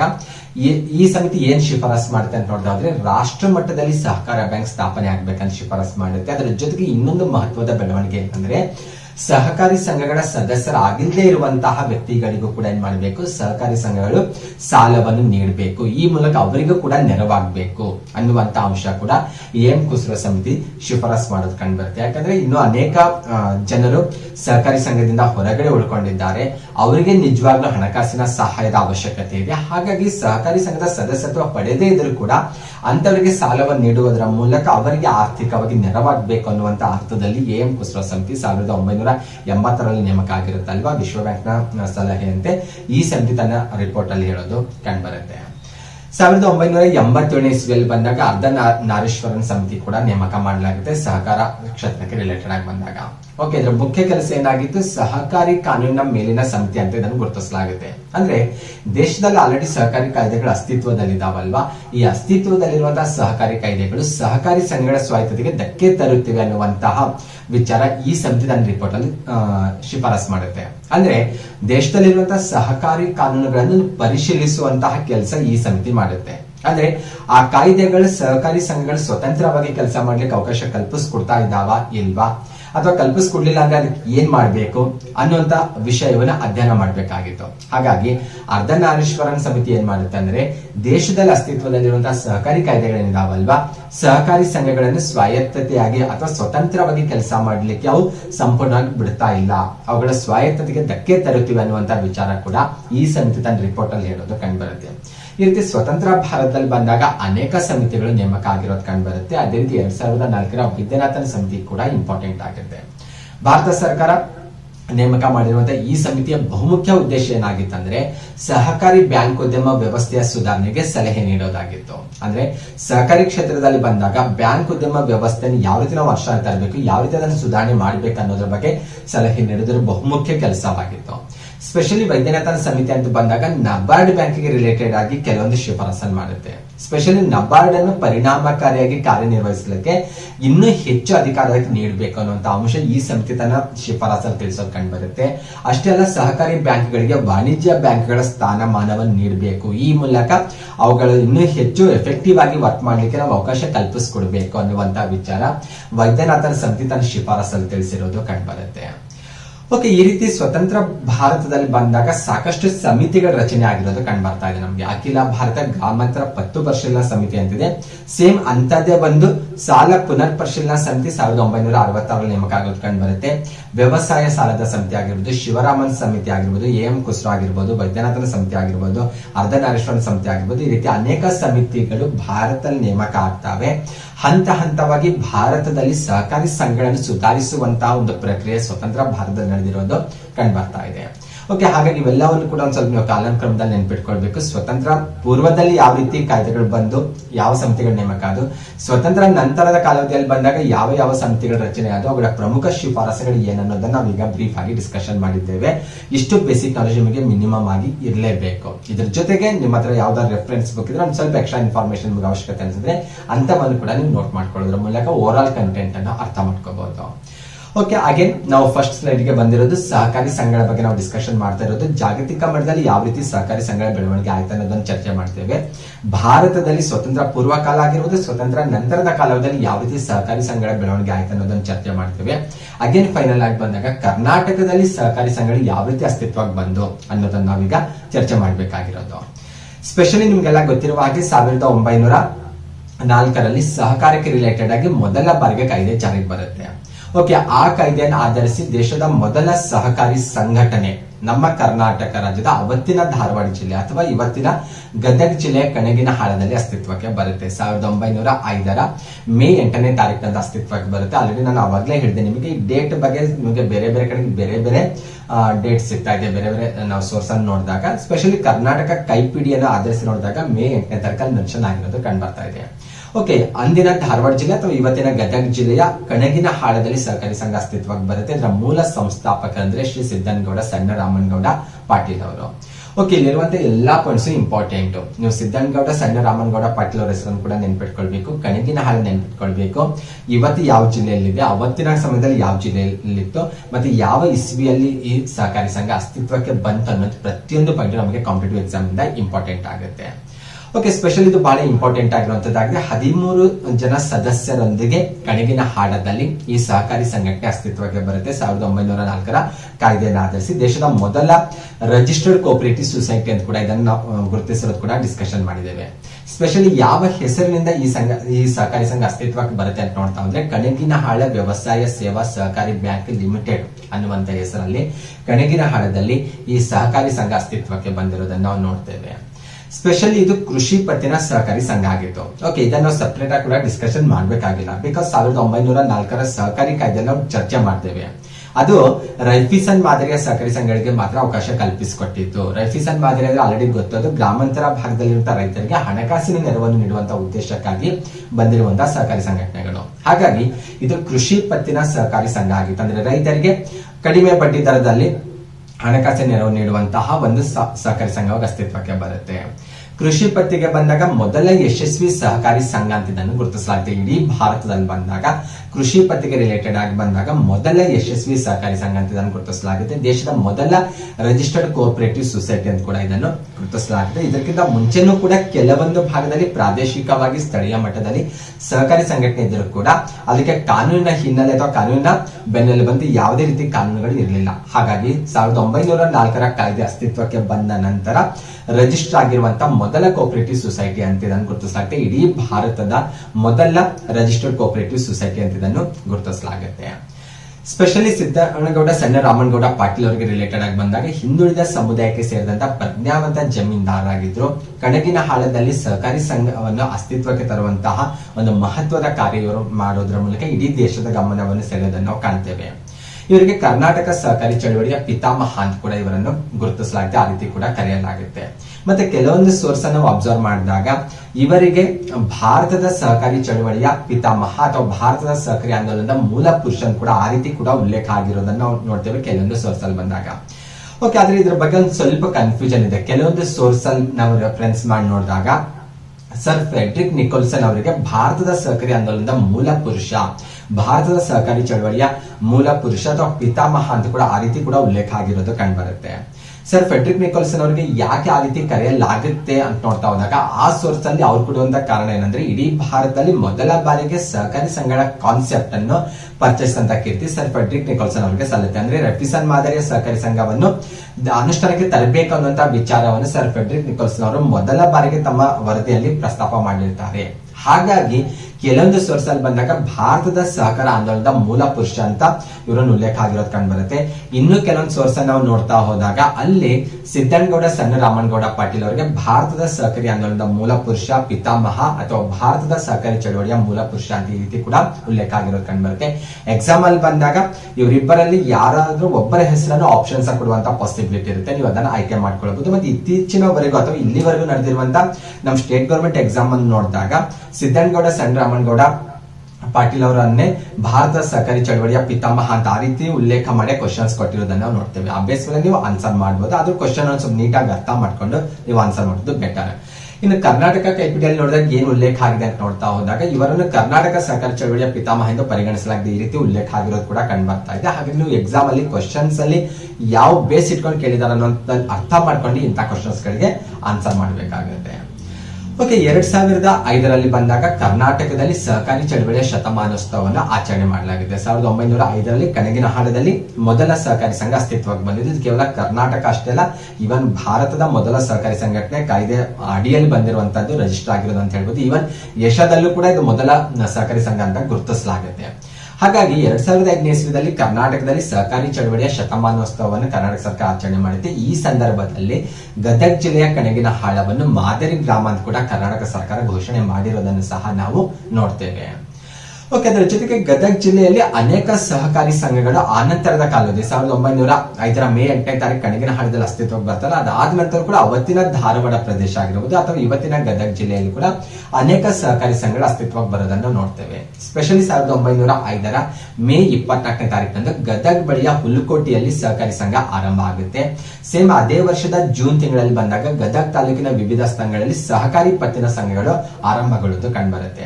ಈ ರೀತಿ ಗದಗ ಜಿಲ್ಲೆ, ಇವತ್ತಿನ ಗದಗ ಜಿಲ್ಲೆ ಆಗಿರ್ಬೋದು ಅಥವಾ ಅವತ್ತಿನ ಧಾರವಾಡ ಜಿಲ್ಲೆಯ ಏರಿಯಾ ಏನಿದೆ ಅಲ್ವಾ, ಆ ಭಾಗದಲ್ಲಿ ಅನೇಕ ರೀತಿಯ ಸಹಕಾರಿ ಸಂಘಗಳು 1905ನೇ ಇಸ್ವಿಯಲ್ಲಿ ಅಸ್ತಿತ್ವಕ್ಕೆ ಬಂದಿರೋದನ್ನ ನಾವು ನೋಡ್ತೇವೆ. ಅಷ್ಟೇ ಅಲ್ಲ, ಕರ್ನಾಟಕದಲ್ಲಿ ಪಟ್ಟಣ ಸಹಕಾರಿ ಸಂಘಗಳು ಕೂಡ 1905ನೇ ಇಸ್ವಿಯಲ್ಲಿ ಅಸ್ತಿತ್ವಕ್ಕೆ ಬಂದಿರೋದನ್ನ ನಾವು ನೋಡ್ತೇವೆ.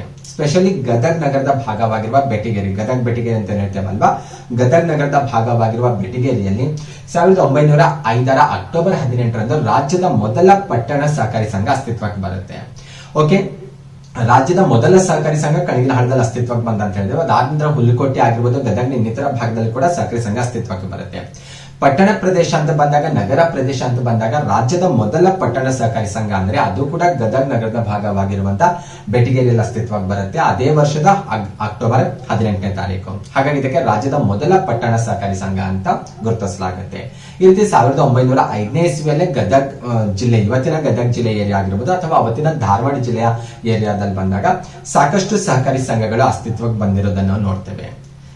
ಸ್ಪೆಷಲಿ ನಾವೇನು ಕರ್ನಾಟಕದ ಮೊದಲ ಪಟ್ಟಣ ಸಹಕಾರಿ ಸಂಘ ಅಂತ ಗುರುತಿಸ್ತಾ ಇದ್ದೇವಲ್ಲ ಬೆಟಗೇರಿಯಲ್ಲಿ ಬಂದಾಗ, ಇದು ನೇಕಾರರ ಅನುಕೂಲಕ್ಕಾಗಿ ಬಂದಿರುವಂತಹ ಸಹಕಾರಿ ಸಂಘವಾಗಿತ್ತು. ರಾಜ್ಯದ ಮೊದಲ ವ್ಯವಸಾಯೇತರ ಸಹಕಾರ ಸಂಘ ಅಂತ ಕೂಡ ಇದನ್ನು ಗುರುತಿಸಲಾಗುತ್ತೆ. ಇದನ್ನು ರಿವಿಂಗ್ಟನ್ ಅವರಿಂದ ಸ್ಥಾಪನೆ ಆಗಿತ್ತು ಅನ್ನುವಂತ ವಿಚಾರ ಕೂಡ ಇವನ್ ಕರ್ನಾಟಕ ಕೈಪಿಡಿ ಆಗಿರ್ಬೋದು ಅಥವಾ ಬೇರೆ ಬೇರೆ ಸೋರ್ಸ್ ಅಲ್ಲಿ ಉಲ್ಲೇಖ ಆಗಿರೋದನ್ನ ನಾವು ನೋಡ್ತೇವೆ. ಹಾಗಾಗಿ ಗದಗ ಜಿಲ್ಲೆಗೆ ಸಹಕಾರಿ ಸಂಸ್ಕೃತಿಯ ಪ್ರಯೋಗ ಜಿಲ್ಲೆ ಅಂತ ಕೂಡ ಕರೆಯಲಾಗುತ್ತೆ. ವಿವಿಧ ಕ್ಷೇತ್ರಕ್ಕೆ ಆನಂತರದ ಕಾಲಾವಧಿ ಬಂದಾಗ್ಲೂ ಕೂಡ 1905ನೇ ಇಸ್ವಿ ಅಷ್ಟೇ ಅಲ್ಲ, ಆನಂತರದ ಕಾಲಾವಧಿಯಲ್ಲಿ ಬಂದಾಗ್ಲೂ ಕೂಡ ಗದಗ ಜಿಲ್ಲೆಯಲ್ಲಿ, ಇವತ್ತಿನ ಗದಗ ಜಿಲ್ಲೆಯ ಪ್ರದೇಶದಲ್ಲಿ ಅಥವಾ ಅವತ್ತಿನ ಧಾರವಾಡ ಜಿಲ್ಲೆಯಲ್ಲಿ ಬಂದಾಗ ವಿವಿಧ ಕ್ಷೇತ್ರಕ್ಕೆ ಸಂಬಂಧಿಸಿದ ಸಹಕಾರಿ ಸಂಘಗಳು ಅಸ್ತಿತ್ವಕ್ಕೆ ಬಂದಿರೋದನ್ನು ನಾವು ಕಾಣ್ತೇವೆ. ಹಾಗಾಗಿ ಗದಗ ಜಿಲ್ಲೆಯನ್ನು ಸಹಕಾರಿ ವಿಚಾರ ಅಂತ ಬಂದಾಗ ಸಹಕಾರ ಸಂಸ್ಕೃತಿಯ ಪ್ರಯೋಗ ಜಿಲ್ಲೆ ಅಂತ ಕೂಡ ಅದನ್ನು ಕರೆಯಲಾಗುತ್ತೆ. ನಿಮ್ಗೆ ಎಕ್ಸಾಮ್ ಅಲ್ಲಿ ಕೇಳಬಹುದು, ಈ ಕೆಳಗಿನ ಯಾವ ಜಿಲ್ಲೆಯನ್ನು ಸಹಕಾರ ಸಂಸ್ಕೃತಿಯ ಪ್ರಯೋಗ ಜಿಲ್ಲೆ ಅಂತ ಗುರುತಿಸಲಾಗುತ್ತೆ ಅಂತ ಕೇಳಬಹುದು. ಇವತ್ತಿನ ಗದಗ ಜಿಲ್ಲೆಯನ್ನು ಆ ರೀತಿ ಕೂಡ ನಾವು ಗುರುತಿಸಬಹುದಾಗಿದೆ. ಸ್ಪೆಷಲಿ ಈ ವಿಷಯದಲ್ಲಿ ಬಂದಾಗ ಇನ್ನೊಬ್ಬ ಮಹಾನ್ ವ್ಯಕ್ತಿ ಹೆಸರನ್ನು ನಾವು ನೆನಪು ಮಾಡ್ಕೊಳ್ಬೇಕಾಗುತ್ತೆ. ಸಹಕಾರಿ ವಿಶ್ವ ಅಂತಾನೆ ಪ್ರಸಿದ್ಧಿ ಆಗಿರುವಂತಹ KH ಪಾಟೀಲ್ ಅವರ ಕೊಡುಗೆ ಬಹಳ ಇದೆ ಈ ವಿಷಯದಲ್ಲಿ. ಗದಗ ಜಿಲ್ಲೆಯಲ್ಲಿ ಅನೇಕ ಭಾಗದಲ್ಲಿ ಸಾಕಷ್ಟು ಪ್ರಮಾಣದಲ್ಲಿ ಸಹಕಾರಿ ಸಂಘಗಳ ಅಸ್ತಿತ್ವಕ್ಕೆ ಬರ್ತಾವಲ್ವಾ, ಆ ಸಹಕಾರಿ ಸಂಘಗಳ ಅಸ್ತಿತ್ವಕ್ಕೆ ಬರ್ಲಿಕ್ಕೆ ಅತ್ಯಂತ ಮಹತ್ವದ ಕಾರಣವಾಗಿರುವಂತಹ ಮತ್ತೊಬ್ಬ ಮಹಾನ್ ವ್ಯಕ್ತಿಯನ್ನು ನಾವು ಸಿದ್ದನಗೌಡ ಸಂಡರಾಮನಗೌಡ ಪಾಟೀಲ್ ಅವ್ರ ಬಗ್ಗೆ ಚರ್ಚೆ ಮಾಡ್ತೇವಲ್ವಾ.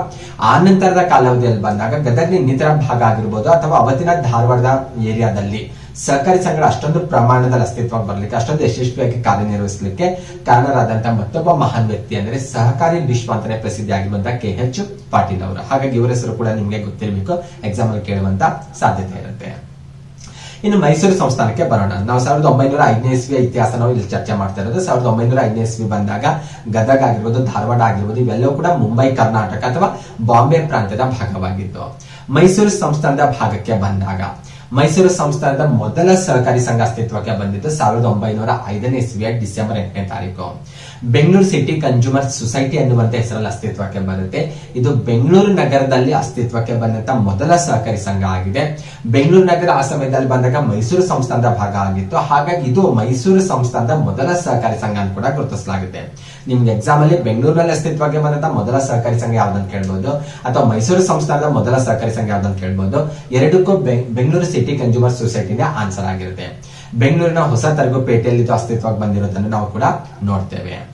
ಓಕೆ, ಬೆಂಗಳೂರು ಸಿಟಿ ಕನ್ಸ್ಯೂಮರ್ ಸೊಸೈಟಿಗೆ ರಿಲೇಟೆಡ್ ಆಗಿ ಬಂದಾಗ ಇನ್ನೂ ಕೆಲವೊಂದು ಇನ್ಫಾರ್ಮೇಶನ್ ನೋಡ್ತಾ ಹೋದ್ರೆ, ಅಂದಿನ ಮೈಸೂರಿನ ಹೈಕೋರ್ಟ್ ನ ಮುಖ್ಯ ನ್ಯಾಯಮೂರ್ತಿ ಆಗಿದ್ದಂತ ಜಸ್ಟಿಸ್ KS ಚಂದ್ರಶೇಖರ್ ಅಯ್ಯರ್ ಅವರು ಮತ್ತು ಅಂದಿನ ಸಹಕಾರ ಸಂಘಗಳ ರಿಜಿಸ್ಟರ್ ಆಗಿದ್ದಂತ M ಶ್ಯಾಮರ್ ಅವರ ನಾಯಕತ್ವದಲ್ಲಿ ಈ ಬೆಂಗಳೂರು ಸಿಟಿ ಕನ್ಸ್ಯೂಮರ್ ಸೊಸೈಟಿ ಕಾರ್ಯಾರಂಭ ಮಾಡಿರೋದು ಕೂಡ ನಮಗೆ ಕಂಡು ಬರುತ್ತೆ. ಹಾಗಾಗಿ Bengaluru city consumer society Bengaluru ನಗರದ ಮೊದಲ ಸಹಕಾರಿ ಸಂಘ, ಮೈಸೂರು ಸಂಸ್ಥಾನದ ಮೊದಲ ಸಹಕಾರಿ ಸಂಘ ಆಗಿದೆ. 1905ರ ಡಿಸೆಂಬರ್ 8ನೇ ತಾರೀಕಂದು ಇದು ಬೆಂಗಳೂರಿನಲ್ಲಿ ಅಸ್ತಿತ್ವಕ್ಕೆ ಬರುತ್ತೆ. ಮತ್ತು ಇದು ಯಾರ ನೇತೃತ್ವದಲ್ಲಿ ಕಾರ್ಯಾರಂಭ ಮಾಡಿತು ಅನ್ನೋದು ಕೂಡ ಇಂಪಾರ್ಟೆಂಟ್ ಆಗುತ್ತೆ. ಇನ್ನು ಮೈಸೂರು ಸಂಸ್ಥಾನದಲ್ಲಿ ಸಹಕಾರಿ ಸಂಘಗಳಿಗೆ ರಿಲೇಟೆಡ್ ಆಗಿ ಇನ್ನೂ ಕೆಲವೊಂದು ವಿಚಾರ ನೋಡ್ತಾ ಹೋದ್ರೆ, ನೀವು ಕರ್ನಾಟಕ ಇತಿಹಾಸ ಅಥವಾ ಮೈಸೂರು ಒಡೆಯರ್ ಇತಿಹಾಸದಲ್ಲಿ ಬಂದಾಗ KRS ಜಲಾಶಯದ ಬಗ್ಗೆ ಕೂಡ ಅಧ್ಯಯನ ಮಾಡಿರ್ತೀರಾ. KRS ಜಲಾಶಯ ಪೂರ್ಣಗೊಂಡ ನಂತರ ಮೈಸೂರು ಸಂಸ್ಥಾನದ ಹೆಚ್ಚು ಪ್ರದೇಶಕ್ಕೆ ನೀರಾವರಿ ಸೌಲಭ್ಯವನ್ನು ಒದಗಿಸಿಕೊಡಲಾಗುತ್ತೆ. ಮೈಸೂರು ಸಂಸ್ಥಾನ ಬರೀ ಮೈಸೂರು ಜಿಲ್ಲೆ ಅಂತಲ್ಲ ನಾನು ಹೇಳ್ತಾ ಇರೋದು, ಮೈಸೂರು ಸಂಸ್ಥಾನದ ಹೆಚ್ಚು ಪ್ರದೇಶವನ್ನು ನೀರಾವರಿಗೆ ಒಳಪಡಿಸಲಾಗುತ್ತೆ. ಓಕೆ, ಸ್ಪೆಷಲಿ ಇದಕ್ಕೆ ರಿಲೇಟೆಡ್ ಆಗಿ ಬಂದಾಗ ಹೊಸದಾಗಿ ನೀರಾವರಿ ಸೌಲಭ್ಯ ಪಡೆದುಕೊಂಡಂತ ಪ್ರದೇಶ ಅಥವಾ ನೀರಾವರಿಗೆ ಒಳಪಟ್ಟಂತ ಪ್ರದೇಶದಲ್ಲಿ ಸಣ್ಣ ಹಿಡುವಳಿಗಳನ್ನೆಲ್ಲ ಒಂದು ಒಗ್ಗೂಡಿಸುವಂತ ಕೆಲಸ ನಡೆಯುತ್ತೆ. ಅಂದ್ರೆ ಸಣ್ಣ ಹಿಡುವಳಿಗಳನ್ನೆಲ್ಲ ಆರ್ಥಿಕವಾಗಿ ಸಶಕ್ತಗೊಳಿಸಲಿಕ್ಕೆ ಸಹಾಯಕ ಆಗುವಂತ ಅವುಗಳನ್ನೆಲ್ಲ ಒಗ್ಗೂಡಿಸಿ ವ್ಯವಸಾಯ ಮಂಡಳಿಯನ್ನು ರಚಿಸಿ ಸಹಕಾರಿ ಬೇಸಾಯ ಪದ್ಧತಿಯನ್ನು ಮೈಸೂರು ಸಂಸ್ಥಾನದಲ್ಲಿ ಅನುಷ್ಠಾನಕ್ಕೆ ತರಲಾಗುತ್ತೆ. ಇದು ನಿಮ್ಗೆ ಗೊತ್ತಿರ್ಬೇಕು. ಯಾವಾಗಿದ್ದು KRS ಜಲಾಶಯ ಪೂರ್ಣಗೊಂಡ ನಂತರ ಮೈಸೂರು ಸಂಸ್ಥಾನದಲ್ಲಿ ನೀರಾವರಿ ಸೌಲಭ್ಯ ಲಭಿಸುತ್ತಲ್ವಾ, ಆ ಸಮಯದಲ್ಲಿ ಸಣ್ಣ ಭೂ ಹಿಡುವಳಿಗಳನ್ನೆಲ್ಲ ಕ್ರೋಢೀಕರಿಸಿ ಅವನ್ನೆಲ್ಲ ಒಗ್ಗೂಡಿಸಿ ಸಹಕಾರಿ ಬೇಸಾಯ ಪದ್ಧತಿಯನ್ನು ಅನುಷ್ಠಾನಕ್ಕೆ ತರಲಾಗುತ್ತೆ. ಇದಕ್ಕಾಗಿ ವ್ಯವಸಾಯ ಮಂಡಳಿಯನ್ನು ಕೂಡ ರಚನೆ ಮಾಡಲಾಗುತ್ತೆ. ಇದು ಕೂಡ ಸಹಕಾರ ಕ್ಷೇತ್ರಕ್ಕೆ, ಗ್ರಾಮೀಣ ಭಾಗದ ಸಹಕಾರ ಕ್ಷೇತ್ರಕ್ಕೆ ರಿಲೇಟೆಡ್ ಆಗಿರೋದ್ರಿಂದ ಈ ಮಾಹಿತಿ ಕೂಡ ನಾನು ಇಲ್ಲಿ ನಿಮ್ ಜೊತೆ ಶೇರ್ ಮಾಡ್ಕೊಳ್ತಾ ಇರೋದು.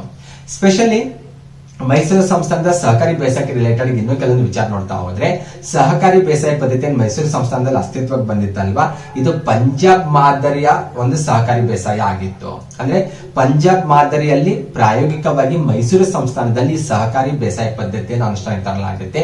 ಸ್ಪೆಷಲಿ ಮೈಸೂರು ಸಂಸ್ಥಾನ ಭಾಗದಲ್ಲಿ ಬಂದಾಗ ಆದಿ ಕರ್ನಾಟಕ ಕುಟುಂಬಗಳಿಗಾಗಿ ಸಹಕಾರಿ ವ್ಯವಸಾಯ ಕಾಲೋನಿಗಳನ್ನು ಕೂಡ ರಚಿಸಲಾಗುತ್ತೆ.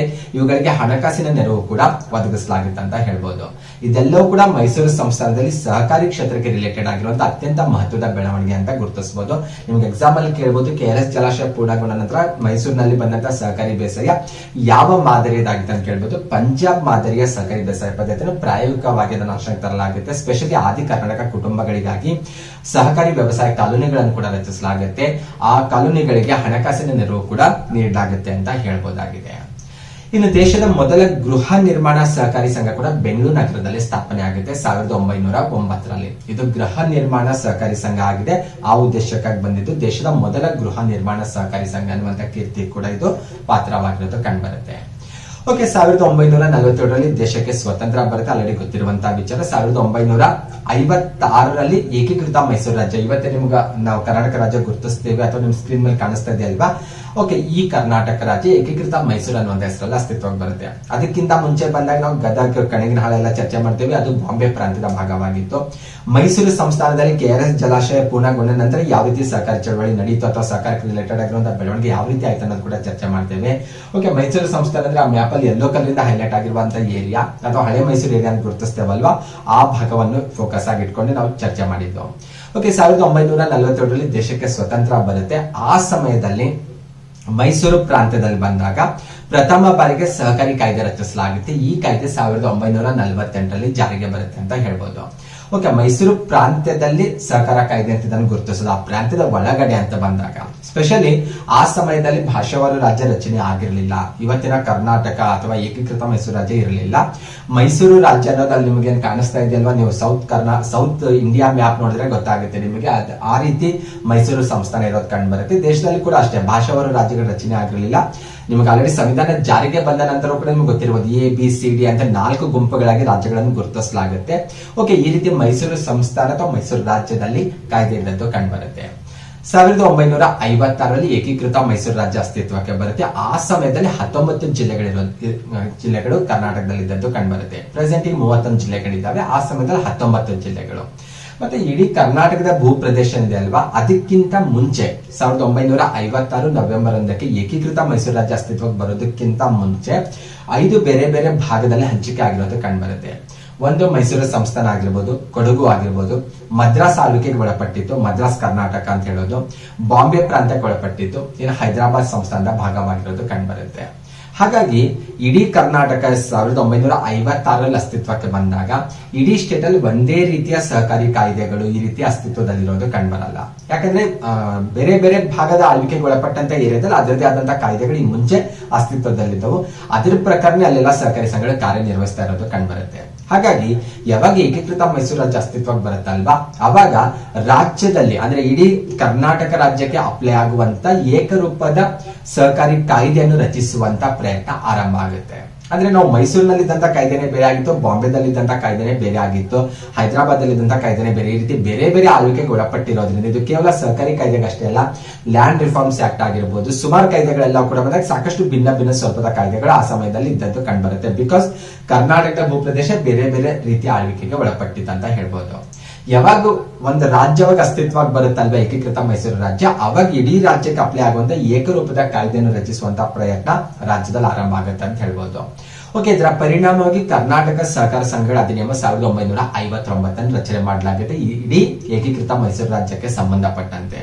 ಓಕೆ, ಕರ್ನಾಟಕ ಸಹಕಾರ ಸಂಘಗಳ ಅಧಿನಿಯಮ 1959 ಏನಿದೆ ಅಲ್ವಾ, ಈ ಕಾಯ್ದೆ 1960 ಮೇ 25 ಜಾರಿಗೆ ಬರುತ್ತೆ. ಇದು ಇಡೀ ಕರ್ನಾಟಕಕ್ಕೆ ಅಪ್ಲೈ ಆಗುವಂತಹ ಕಾಯ್ದೆ ಅಂತ ಗುರುತಿಸೋದು. ಓಕೆ, ಹಾಗಾಗಿ ಈ ಕಾಯ್ದೆ ಕೂಡ ನಿಮಗೆ ಗೊತ್ತಿರಬೇಕು. ಈ ಕಾಯ್ದೆ ಯಾವಾಗ ಜಾರಿಗೆ ಬಂತ ಅನ್ನೋದ ಡೇಟ್ ಕೂಡ ನಮಗೆ ಇಂಪಾರ್ಟೆಂಟ್ ಆಗುತ್ತೆ. ಅದರ ಜೊತೆಗೆ ಇನ್ನೊಂದು ಕಾಯ್ದೆ ಕೂಡ ಇಂಪಾರ್ಟೆಂಟ್ ಆಗುತ್ತೆ, ಕರ್ನಾಟಕ ಸೌಹಾರ್ದ ಸಹಕಾರಿ ಕಾಯ್ದೆ 1997 ಅನ್ನೋದು ಕೂಡ ಇಂಪಾರ್ಟೆಂಟ್ ಆಗುತ್ತೆ. ಏನಿದೆ ಸೌಹಾರ್ದ ಸಹಕಾರಿ ಕಾಯ್ದೆ ಅಂತ ನೋಡ್ತಾ ಹೋದ್ರೆ, ಭಾರತ ಸರ್ಕಾರ 1997 ಸೌಹಾರ್ದ ಸಹಕಾರಿ ಅನ್ನುವಂತ ಮಾದರಿಯಲ್ಲಿ ಒಂದು ಕಾನೂನನ್ನು ರಚನೆ ಮಾಡುತ್ತೆ. ಓಕೆ, ಸ್ಪೆಷಲಿ ಈ ಕಾಯ್ದೆಯನ್ನು ಯಾಕೆ ರಚನೆ ಮಾಡಲಾಗುತ್ತೆ ಅಂತ ನೋಡ್ತಾ ಹೋದ್ರೆ, ದೇಶದಲ್ಲಿ ಬಂದಾಗ ಸಹಕಾರಿ ಸಂಘಗಳಲ್ಲಿ ಸರ್ಕಾರದ ಅತಿಯಾದ ಹಸ್ತಕ್ಷೇಪ ಕಂಡುಬರ್ತಾ ಇತ್ತು. ಅಂದ್ರೆ ಸಹಕಾರಿ ಸಂಘದ ಆಡಳಿತ ಮಂಡಳಿಯ ಮೇಲೆ ಸರ್ಕಾರ ನಿಯಂತ್ರಣ ಸಾಧಿಸುವಂತ ಪ್ರಯತ್ನ ಮಾಡ್ತಾ ಇರೋದು ಕಂಡು ಬರ್ತಾ ಇದೆ. ಬೇರೆ ಬೇರೆ ರಾಜ್ಯದಲ್ಲಿ ಬಂದಾಗ ಸಹಕಾರಿ ಸಂಘಗಳನ್ನು ಸ್ವಯಂ ಹಿತಾಸಕ್ತಿಗಾಗಿ ರಾಜ್ಯ ಸರ್ಕಾರಗಳು ಸೂಪರ್ಸೀಡ್ ಮಾಡೋದಾಗಿರ್ಬೋದು, ಅಥವಾ ಸಂಘಗಳನ್ನು ರದ್ದು ಮಾಡೋದು, ಈ ರೀತಿ ಸರ್ಕಾರದ ಅತಿಯಾದ ಹಸ್ತಕ್ಷೇಪ ಸಹಕಾರಿ ಸಂಘಗಳಲ್ಲಿ ಕಂಡುಬರ್ತಾ ಇತ್ತು. ಹಾಗಾಗಿ ಸಹಕಾರಿ ಸಂಘಗಳು ಸ್ವತಂತ್ರವಾಗಿ ಕಾರ್ಯನಿರ್ವಹಿಸಲಿಕ್ಕೆ ಸಾಧ್ಯ ಆಗ್ತಾ ಇರಲಿಲ್ಲ. ಸ್ವತಂತ್ರವಾಗಿ ಸ್ವಾಯತ್ತತೆಯಿಂದ ಅವು ತಮ್ಮ ಗುರಿ ಉದ್ದೇಶಗಳನ್ನು ಈಡೇರಿಸಿಕೊಳ್ಳಿಕ್ಕೆ ಸಾಧ್ಯ ಆಗ್ತಾ ಇರಲಿಲ್ಲ. ಹಾಗಾಗಿ ಸರ್ಕಾರದ ಹಸ್ತಕ್ಷೇಪ ಏನಿದೆ ಅಲ್ವಾ, ಅತಿಯಾದ ಹಸ್ತಕ್ಷೇಪ ಕೆಲವೊಂದು ಪರಿಣಾಮಗಳನ್ನು ಉಂಟು ಮಾಡುತ್ತೆ. ಸ್ಪೆಷಲಿ ಸಹಕಾರದ ಮುಕ್ತ ಬೆಳವಣಿಗೆಗೆ ಇದು ಅಡಚಣೆ ಉಂಟು ಮಾಡುತ್ತೆ ಅಂತ ಹೇಳ್ಬೋದು. ಅಂದ್ರೆ ಸಹಕಾರ ಸಂಘಗಳು ಮುಕ್ತವಾಗಿ ಬೆಳವಣಿಗೆ ಆಗ್ಲಿಕ್ಕೆ, ಅಥವಾ ಸಹಕಾರಿ ಸಂಘಗಳು ಸಂಪೂರ್ಣವಾಗಿ ಅವು ತಮ್ಮ ಗುರಿ ಉದ್ದೇಶ ಈಡೇರಿಸಲಿಕ್ಕೆ ಯಾವ ರೀತಿ ಕೆಲಸ ಮಾಡ್ಬೇಕಂತ ಬಯಸ್ತಾ ಇರ್ತಾವಲ್ವಾ, ಅದಕ್ಕೆ ಈ ಸರ್ಕಾರದ ಹಸ್ತಕ್ಷೇಪ ಪ್ರಮುಖ ತಡೆಯಾಗಿರ್ತಾ ಇತ್ತು ಅಂತ ಹೇಳ್ಬೋದು. ಅಷ್ಟೇ ಅಲ್ಲ, ಸಹಕಾರ ಸಂಘಗಳು ಸ್ವಂತಿಕೆಯಿಂದ ಕಾರ್ಯನಿರ್ವಹಿಸಲು ಸರ್ಕಾರದ ಹಸ್ತಕ್ಷೇಪದಿಂದ ಏನಾಗ್ತಾ ಇತ್ತು, ತಡೆ ಆಗ್ತಾ ಇತ್ತು ಅಂತ ಹೇಳ್ಬೋದು. ಹಾಗಾಗಿ ಸಹಕಾರಿ ಸಂಘಗಳು ಸ್ವಂತಿಕೆಯಿಂದ ಸ್ವಾಯತ್ತತೆಯಿಂದ ಕಾರ್ಯನಿರ್ವಹಿಸಲಿಕ್ಕೆ, ಮುಕ್ತವಾಗಿ ಅವುಗಳ ಕಾರ್ಯನಿರ್ವಹಿಸಲಿಕ್ಕೆ ಏನೆಲ್ಲ ಸೌಲಭ್ಯಗಳು ಯಾವ ರೀತಿ ಬೇಕಲ್ವಾ ನಿಯಮಗಳು, ಅದನ್ನು ಬೇಸ್ ಆಗಿಟ್ಕೊಂಡು ಕೇಂದ್ರ ಸರ್ಕಾರ ಸೌಹಾರ್ದ ಸಹಕಾರಿ ಅನ್ನುವಂತ ಒಂದು ಕಾಯ್ದೆಯನ್ನು ಫಾರ್ಮ್ ಮಾಡುತ್ತೆ. ಇದನ್ನು ಬೇಸ್ ಆಗಿಟ್ಕೊಂಡು ಕರ್ನಾಟಕ ಸರ್ಕಾರ ಏನ್ ಮಾಡುತ್ತೆ, ಕರ್ನಾಟಕ ಸೌಹಾರ್ದ ಸಹಕಾರಿ ಕಾನೂನು 1997 ರಚನೆ ಮಾಡುತ್ತೆ. ಈ ಕಾಯ್ದೆ 2001 ಜನವರಿ 1ನೇ ತಾರೀಕಿನಂದು ಜಾರಿಗೆ ಬರೋದು ಕಂಡು ಬರುತ್ತೆ. ಹಾಗಾಗಿ ನಿಮಗೆ 59ರ ಕಾಯ್ದೆ ಬಗ್ಗೆನೂ ಗೊತ್ತಿರಬೇಕು. ಅದರ ಜೊತೆಗೆ ಕರ್ನಾಟಕ ಸೌಹಾರ್ದ ಸಹಕಾರ ಕಾಯ್ದೆ 1997 ಕೂಡ ಗೊತ್ತಿರಬೇಕು. ಇದು ಯಾವಾಗ ಜಾರಿಗೆ ಬಂತು ಅನ್ನೋದು ಕೂಡ ನಿಮ್ಗೆ ಗೊತ್ತಿರಬೇಕು.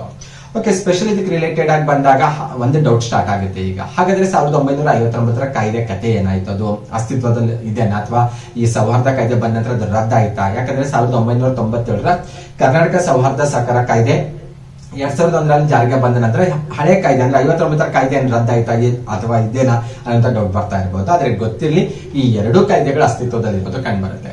97ರ ಕರ್ನಾಟಕ ಸೌಹಾರ್ದ ಸಹಕಾರ ಕಾನೂನು ಕೂಡ ಅಸ್ತಿತ್ವದಲ್ಲಿದೆ, 59ರ ಕಾಯ್ದೆ ಕೂಡ ಅಸ್ತಿತ್ವದಲ್ಲಿದೆ. 97ರ ಸಹಕಾರ ಸೌಹಾರ್ದ ಕಾಯ್ದೆ ಏನಿದೆ ಅಲ್ವಾ, ಸೌಹಾರ್ದ ಸಹಕಾರ ಕಾಯ್ದೆ, ಇದು 59ರ ಕಾಯ್ದೆಗೆ ಪರ್ಯಾಯವಾಗಿರೋದು ಕಂಡು ಬರುತ್ತೆ.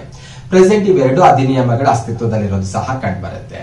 ಹಾಗಾದ್ರೆ ಸಹಕಾರಿ ಸಂಘಗಳು ಯಾವ ಕಾಯ್ದೆ ವ್ಯಾಪ್ತಿಯಲ್ಲಿ ಬರ್ಬೇಕು ಈಗ ಅಂತ ನೋಡ್ತಾ ಹೋದ್ರೆ, ಹಳೆಯ ಕಾನೂನಿನ ಅನ್ವಯ ಕಾರ್ಯನಿರ್ವಹಿಸ್ತಾ ಇರುವಂತಹ ಸಹಕಾರಿ ಸಂಸ್ಥೆಗಳೇನಿದಾವಲ್ವಾ, ಅವು ಕೆಲವೊಂದು ನಿಯಮಗಳು ಅನ್ನು ಬದಲಾಯಿಸಿಕೊಂಡು ಅಥವಾ ಕೆಲವೊಂದು ಕಾನೂನಿನ ಅಂಶಗಳನ್ನು ಅನುಸರಿಸಿಕೊಂಡು ಹೊಸ ಕಾನೂನಿನ ಪರಿಧಿಯೊಳಗೂ ಕೂಡ ಬರಲಿಕ್ಕೂ ಕೂಡ ಅವಕಾಶ ಇದೆ ಅಂತ ಹೇಳ್ಬೋದು. ನಿಮಗೆ ಎಕ್ಸಾಮ್ ಅಲ್ಲಿ ಇಷ್ಟೊಂದು ಡೆಪ್ತ್ ಆಗಿ ಕೇಳುವಂತ ಪಾಸಿಬಿಲಿಟಿ ಬಹಳ ಕಡಿಮೆ. ಹಾಗಾಗಿ ನಿಮಗೆ ಕರ್ನಾಟಕ ಸೌಹಾರ್ದ ಸಹಕಾರ ಕಾಯ್ದೆ ಉದ್ದೇಶ ಕೇಳಬಹುದು. ನಿಮಗೆ ಉದ್ದೇಶ ಅಂದ್ರೆ ಏನು, ಸಹಕಾರಿ ಸಂಸ್ಥೆಗಳಲ್ಲಿ ಸರ್ಕಾರದ ಅತಿಯಾದ ನಿಯಂತ್ರಣ ತಡೆಗಟ್ಟೋದು, ಸಹಕಾರಿ ಸಂಸ್ಥೆಗಳು ಸಹಕಾರಿ ಸಂಘಗಳು ಸ್ವಾಯತ್ತತೆಯಾಗಿ ಕೆಲಸ ಮಾಡಲಿಕ್ಕೆ ಅವುಗಳಿಗೆ ಬೇಕಾದಂತಹ ಅವಕಾಶ ಕಲ್ಪಿಸಿಕೊಡುವಂತ ಉದ್ದೇಶದಿಂದ ಈ ಕಾಯ್ದೆ ಜಾರಿಗೆ ಬಂದಿರೋದು ಕಂಡುಬರುತ್ತೆ. ಇನ್ನು ಕರ್ನಾಟಕ ಸಹಕಾರಿ ಕ್ಷೇತ್ರಕ್ಕೆ ಬಂದಾಗ ಇನ್ನೊಬ್ಬ ಮಹಾನ್ ವ್ಯಕ್ತಿ ಹೆಸರನ್ನು ನಾವು ನೆನೆಸ್ಕೊಳ್ಬೇಕಾಗುತ್ತೆ, ಅವರೇ ಮೊಳಹಳ್ಳಿ ಶಿವರಾಯರಂತ. ಸ್ಪೆಷಲಿ ಅವಿಭಜಿತ ದಕ್ಷಿಣ ಕನ್ನಡ ಜಿಲ್ಲೆ ಅಂತ ಹೇಳ್ತೇವಲ್ವಾ, ಅಂದ್ರೆ ಇವತ್ತಿನ ದಕ್ಷಿಣ ಕನ್ನಡ, ಇವತ್ತಿನ ಉಡುಪಿ ಜಿಲ್ಲೆ ಇದೆಯಲ್ವಾ, ಆ ಭಾಗದಲ್ಲಿ ಸಹಕಾರಿ ಚಳವಳಿಯನ್ನು ಹುಟ್ಟಿ ಹಾಕಿದಂತಹ ಕೀರ್ತಿ ಮೊಳಹಳ್ಳಿ ಶಿವರಾಯ ಅವರಿಗೆ ಸಲ್ಲುತ್ತೆ. ಆ ಭಾಗದಲ್ಲಿ ಸಹಕಾರಿ ಕ್ಷೇತ್ರಕ್ಕೆ ರಿಲೇಟೆಡ್ ಆಗಿ ಬಂದಾಗ ದೊಡ್ಡ ಪ್ರಮಾಣದ ಕ್ರಾಂತಿಯನ್ನು ಉಂಟು ಮಾಡಿರೋದು ಕಂಡುಬರುತ್ತೆ. ಸ್ಪೆಷಲಿ ಆ ಏರಿಯಾದಲ್ಲಿ ಅವಿಭಜಿತ ದಕ್ಷಿಣ ಕನ್ನಡ ಜಿಲ್ಲೆಯಲ್ಲಿ ಬಂದಾಗ ಅನೇಕ ಸಂಖ್ಯೆಯಲ್ಲಿ ಸಹಕಾರಿ ಸಂಘಗಳನ್ನು ಹುಟ್ಟಿ ಹಾಕ್ತಾರೆ ಅಂತ ಹೇಳ್ಬೋದು.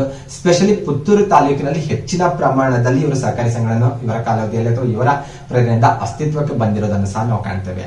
ಹಾಗಾಗಿ ನೀವಿಲ್ಲಿ ಸಿದ್ದನಗೌಡ ಸಂಗಮನಗೌಡ ಪಾಟೀಲ್ ಅವ್ರ ಹೆಸರು ಕೂಡ ಇಂಪಾರ್ಟೆಂಟ್ ಆಗುತ್ತೆ. ಮೊಳಹಳ್ಳಿ ಶಿವರಾಯರ ಹೆಸರು ಕೂಡ ನಮಗೆ ಗೊತ್ತಿರಬೇಕು. ಇವರು ಸ್ಪೆಷಲಿ ಅವಿಭಜಿತ ದಕ್ಷಿಣ ಕನ್ನಡ ಜಿಲ್ಲೆ ಅಂದ್ರೆ ಇವತ್ತಿನ ದಕ್ಷಿಣ ಕನ್ನಡ ಜಿಲ್ಲೆ, ಇವತ್ತಿನ ಉಡುಪಿ ಜಿಲ್ಲೆ ಏರಿಯಾದಲ್ಲಿ ಬಂದಾಗ ಸಹಕಾರಿ ಚಳವಳಿಗೆ ಅತ್ಯಂತ ಮಹತ್ವದ ಒಂದು ಕೊಡುಗೆ ನೀಡಿರುವಂತಹ ಮಹಾನ್ ವ್ಯಕ್ತಿ ಅಂತ ಇವರನ್ನು ಗುರುತಿಸಬಹುದಾಗಿದೆ. ಓಕೆ, ಜೊತೆಗೆ ಸಹಕಾರಿ ಕ್ಷೇತ್ರಕ್ಕೆ ಸಂಬಂಧಿಸಿದಂತೆ ಇನ್ನಿತರೆ ವಿಷಯಗಳು ನಮಗೆ ಸ್ವಲ್ಪ ಡಿಸ್ಕಷನ್ ಮಾಡ್ತಾ ಹೋಗೋಣ. ಸ್ಪೆಷಲಿ ನಾವು ಜಾಗತಿಕ ಮಟ್ಟದಲ್ಲಿ ಯಾವ ರೀತಿ ಸಹಕಾರಿ ಚಳವಳಿ ನಡೀತಾ ಅಂತ ಚರ್ಚೆ ಮಾಡಿದ್ದೇವೆ. ಭಾರತದಲ್ಲಿ ಸಹಕಾರಿ ಚಳವಳಿ ಯಾವ ರೀತಿ ನಡೀತಾ ಅನ್ನೋದು ಕೂಡ ಚರ್ಚೆ ಮಾಡ್ತೇವೆ. ಇನ್ನು ಕೊನೆಯದಾಗಿ ಬಂದಾಗ ಕರ್ನಾಟಕದಲ್ಲಿ ಸಹಕಾರಿ ಚಳವಳಿಗೆ ರಿಲೇಟೆಡ್ ಆಗಿರುವಂತಹ ಅನೇಕ ವಿದ್ಯಮಾನಗಳು ಕೂಡ ಚರ್ಚೆ ಮಾಡ್ತೇವೆ. ಫೈನಲ್ ಆಗಿ ಬಂದಾಗ ಸಹಕಾರ ಕ್ಷೇತ್ರಕ್ಕೆ ಸಂಬಂಧಿಸಿದಂತೆ ಇನ್ನಿತರ ವಿಷಯಗಳು ಕೂಡ ನಾವು ಕ್ವಿಕ್ ಆಗಿ ಗ್ಲಾನ್ಸ್ ಮಾಡ್ತಾ ಹೋಗೋಣ. ಸ್ಪೆಷಲಿ ಸಹಕಾರ ಸಂಘಗಳ ವಿಧಗಳ ಬಗ್ಗೆ ನಮಗೆ ಗೊತ್ತಾಗಬೇಕು. ಕರ್ನಾಟಕದಲ್ಲಿರುವಂತಹ ಪ್ರಮುಖ ಸಹಕಾರಿ ಸಂಘಗಳು ಯಾವಂತ ಗೊತ್ತಿರಬೇಕು. ಭಾರತದ ಪ್ರಮುಖ ಸಹಕಾರಿ ಸಂಘಗಳ ಬಗ್ಗೆ ನಮಗೆ ಸ್ವಲ್ಪ ಐಡಿಯಾ ಇರಬೇಕು. ಸಹಕಾರಿ ಸಂಘಗಳಿಗೆ ಸಂವಿಧಾನಾತ್ಮಕ ಸ್ಥಾನಮಾನ ಕಲ್ಪಿಸಿಕೊಟ್ಟಿರುವಂತಹ 97ನೇ ಸಂವಿಧಾನ ತಿದ್ದುಪಡಿ ಕಾಯ್ದೆ ಬಗ್ಗೆ ನಮಗೆ ಸ್ವಲ್ಪ ಗೊತ್ತಿರಬೇಕು. ಸಹಕಾರ ರತ್ನ ಪ್ರಶಸ್ತಿ ಆಗಿರ್ಬೋದು, ಯಶಸ್ವಿನಿ ಯೋಜನೆ ಆಗಿರ್ಬೋದು, ಇನ್ನೂ ಕೆಲವೊಂದು ಅಂಕಿ ಅಂಶಗಳು ನಮಗೆ ಗೊತ್ತಿದ್ದಾಗ ಅದ್ರ ಬಗ್ಗೆ ಸ್ವಲ್ಪ ಓವರ್ ಆಲ್ ಆದಂತ ಒಂದು ಕ್ಲಿಯರ್ ಪಿಕ್ಚರ್ ನಾವು ಪಡ್ಕೋಬಹುದಾಗಿದೆ. ಸ್ಪೆಷಲಿ ಸಹಕಾರಿ ಸಂಘಗಳ ಅಂತ ಬಂದಾಗ 2 ಭಾಗಗಳಾಗಿ ನಾವು ಡಿವೈಡ್ ಮಾಡಬಹುದು. ಅತ್ಯಂತ ಪ್ರಮುಖವಾಗಿ ಬಂದಾಗ ಪತ್ತಿನ ಸಹಕಾರಿ ಸಂಘಗಳು ಮತ್ತು ಇತರೆ ಸಹಕಾರಿ ಸಂಘಗಳಂತ ನಾವು ಡಿವೈಡ್ ಮಾಡಬಹುದಾಗಿದೆ. ಓಕೆ, ಏನು ವ್ಯತ್ಯಾಸ? ಪತ್ತಿನ ಸಹಕಾರಿ ಸಂಘ ಅಂದ್ರೆ ಏನು ಮತ್ತೆ ಇತರೆ ಸಹಕಾರಿ ಸಂಘ ಅಂದ್ರೆ ಏನಂತ ನೋಡ್ತಾ ಹೋದ್ರೆ, ಪತ್ತಿನ ಸಹಕಾರಿ ಸಂಘ ಅಂದ್ರೆ ಸಾಲವನ್ನು ನೀಡುವಂತಹ ಉದ್ದೇಶಕ್ಕಾಗಿ ಅಸ್ತಿತ್ವಕ್ಕೆ ಬಂದಿರುವಂತಹ ಸಹಕಾರಿ ಸಂಘ ಅಂತ ಹೇಳ್ಬಹುದು. ಓಕೆ, ಇಲ್ಲಿ ಕೃಷಿ ಅಂತಾನೆ ಬಳಸಿಲ್ಲ. ಎಲ್ಲಾದ್ರೂ ನಿಮಗೆ ನಿಮ್ಮ ಊರಲ್ಲೋ ಅಥವಾ ನಿಮ್ಮ ತಾಲೂಕು ಅಥವಾ ಎಲ್ಲೋ ಒಂದ್ ಕಡೆಗೆ ನಿಮಗೆ ಪತ್ತಿನ ಸಹಕಾರಿ ಸಂಘ ಅಂತ ಎಲ್ಲಾದ್ರೂ ಬೋರ್ಡ್ ಕಂಡ್ರೆ ಅದರ ಉದ್ದೇಶ ನೀವು ಅರ್ಥ ಮಾಡ್ಕೊಳ್ಬೇಕು. ಅದು ಸಾಲವನ್ನು ನೀಡುವಂತ ಸಹಕಾರಿ ಸಂಘ ಆಗಿರುತ್ತೆ. ಕೃಷಿ ಪತ್ತಿನ ಸಹಕಾರಿ ಸಂಘ ಅಂದ್ರೆ ಅದು ಕೃಷಿಕರಿಗೆ ಸಾಲವನ್ನು ನೀಡುವಂತ ಸಹಕಾರಿ ಸಂಘ. ಅಥವಾ ಬೇರೆ ಉದ್ದೇಶಕ್ಕಾಗಿ ಬೇರೆ ಬೇರೆ ಕ್ಷೇತ್ರದಲ್ಲಿ ಪತ್ತಿನ ಸಹಕಾರಿ ಸಂಘ ಇದ್ರೆ ಅದು ಆ ಕ್ಷೇತ್ರಕ್ಕೆ ರಿಲೇಟೆಡ್ ಆಗಿ ಸಾಲವನ್ನು ನೀಡುವಂತ ಹಣಕಾಸಿನ ನೆರವನ್ನು ನೀಡುವಂತ ಸಹಕಾರಿ ಸಂಘ ಅಂತ ನಾವು ಗುರುತಿಸಬಹುದಾಗಿದೆ. ಓಕೆ, ಒಂದು ಪತ್ತಿನ ಸಹಕಾರಿ ಸಂಘ ಆಯ್ತು. ಇನ್ನೊಂದು ಇತರೆ ಸಹಕಾರಿ ಸಂಘ ಅಥವಾ ಪತ್ತೇತರ ಸಹಕಾರಿ ಸಂಘ ಅಂತ ಕೂಡ ಹೇಳ್ಬೋದು. ಪತ್ತೇತರ ಸಹಕಾರಿ ಸಂಘ ಅಂದ್ರೆ ಏನು? ಸಾಲವನ್ನು ನೀಡುವಂತದ್ದು ಹಣಕಾಸಿನ ವಿಷಯವನ್ನು ಹೊರತುಪಡಿಸಿ ಇತರೆ ವಿಷಯಕ್ಕೆ ಸಂಬಂಧಿಸಿದಂತ ಸಹಕಾರಿ ಸಂಘಗಳಿಗೆ ಪತ್ತೇತರ ಸಹಕಾರಿ ಸಂಘ ಅಥವಾ ಇತರೆ ಸಹಕಾರಿ ಸಂಘಗಳಂತ ಗುರುತಿಸಲಾಗುತ್ತೆ. ಇದು ಮೇಜರ್ ಆಗಿ ಸಹಕಾರಿ ಸಂಘಗಳನ್ನ ನಾವು ಈ ರೀತಿ 2 ಭಾಗಗಳಾಗಿ ಡಿವೈಡ್ ಮಾಡಬಹುದು.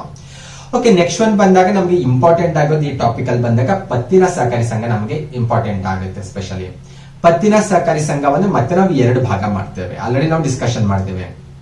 ಕೃಷಿ ಕ್ಷೇತ್ರಕ್ಕೆ ಸಾಲವನ್ನು ನೀಡುವಂತಹ ಉದ್ದೇಶಕ್ಕಾಗಿ ಹಣಕಾಸಿನ ನೆರವನ್ನು ನೀಡುವಂತಹ ಉದ್ದೇಶಕ್ಕಾಗಿ ಅಸ್ತಿತ್ವಕ್ಕೆ ಬಂದಿರುವಂತಹ ಸಹಕಾರಿ ಸಂಘಕ್ಕೆ ಕೃಷಿ ಪತ್ತಿನ ಸಹಕಾರಿ ಸಂಘ ಅಂತ ಹೇಳ್ತೇವೆ. ಕೃಷಿಯನ್ನು ಹೊರತುಪಡಿಸಿ ಇತರೆ ಕ್ಷೇತ್ರ ಏನಿರ್ತಾವಲ್ವಾ ಆ ಕ್ಷೇತ್ರಕ್ಕೆ ಸಂಬಂಧಪಟ್ಟಂತೆ ಹಣಕಾಸಿನ ನೆರವನ್ನು ನೀಡುವಂತಹ ಉದ್ದೇಶಕ್ಕಾಗಿ ಒಂದು ಸಹಕಾರಿ ಸಂಘ ಅಸ್ತಿತ್ವಕ್ಕೆ ಬಂದ್ರೆ ಅದಕ್ಕೆ ಕೃಷಿಯೇತರ ಪತ್ತಿನ ಸಂಘ ಅಂತ ಗುರುತಿಸಲಾಗುತ್ತೆ. ಹೆಸರಲ್ಲಿ ನೀವು ಅರ್ಥ ಮಾಡ್ಕೋಬೇಕು. ಪತ್ತಿನ ಸಹಕಾರಿ ಸಂಘ ಅಂದ್ರೆ ಹಣಕಾಸಿನ ನೆರವನ್ನು ನೀಡೋದು. ಕೃಷಿ ಪತ್ತಿನ ಅಂದ್ರೆ ಕೃಷಿಗೆ ಅಥವಾ ಕೃಷಿ ಕ್ಷೇತ್ರಕ್ಕೆ ಹಣಕಾಸಿನ ನೆರವನ್ನು ನೀಡೋದು. ಕೃಷಿಯೇತರ ಅಂದ್ರೆ ಕೃಷಿಯನ್ನು ಹೊರತುಪಡಿಸಿ ಇತರೆ ಕ್ಷೇತ್ರದಲ್ಲಿ ಹಣಕಾಸಿನ ನೆರವನ್ನು ನೀಡುವಂತಹ ಸಹಕಾರಿ ಸಂಘ ಅಂತ ಗುರುತಿಸಲಾಗುತ್ತೆ. ಇನ್ನು ಫೈನಲ್ ಆಗಿ ಬಂದಾಗ ಪತ್ತೇತರ ಸಹಕಾರಿ ಸಂಘ ಅಂತ ಬಂದಾಗ ಕೃಷಿ ಪತ್ತೇತರ ಸಹಕಾರಿ ಸಂಘ ಅಂತ ಗುರುತಿಸ್ತೇವೆ. ಕೃಷಿಯೇತರ ಪತ್ತೇತರ ಸಹಕಾರಿ ಸಂಘ ಅಂತ ಕೂಡ ಗುರುತಿಸಲಾಗುತ್ತೆ. ಇದ್ರಲ್ಲಿ ನಮ್ಗೆ ಅಗೇನ್ ಇಂಪಾರ್ಟೆಂಟ್ ಆಗೋದು ಕೃಷಿ ಪತ್ತಿನ ಸಂಘ ನಮ್ಗೆ ಇಂಪಾರ್ಟೆಂಟ್ ಆಗ್ತವೆ. ಕೃಷಿ ಪತ್ತಿನ ಸಂಘಗಳನ್ನು ಮತ್ತೆ ನಾವು 2 ಭಾಗ ಮಾಡ್ತೇವೆ. ಕೃಷಿ ಪತ್ತಿನ ಸಂಘ ಅಂದ್ರೇನು? ಕೃಷಿ ಕ್ಷೇತ್ರಕ್ಕೆ ಹಣಕಾಸಿನ ನೆರವನ್ನು ನೀಡುವಂತ ಸಹಕಾರಿ ಸಂಘಗಳು.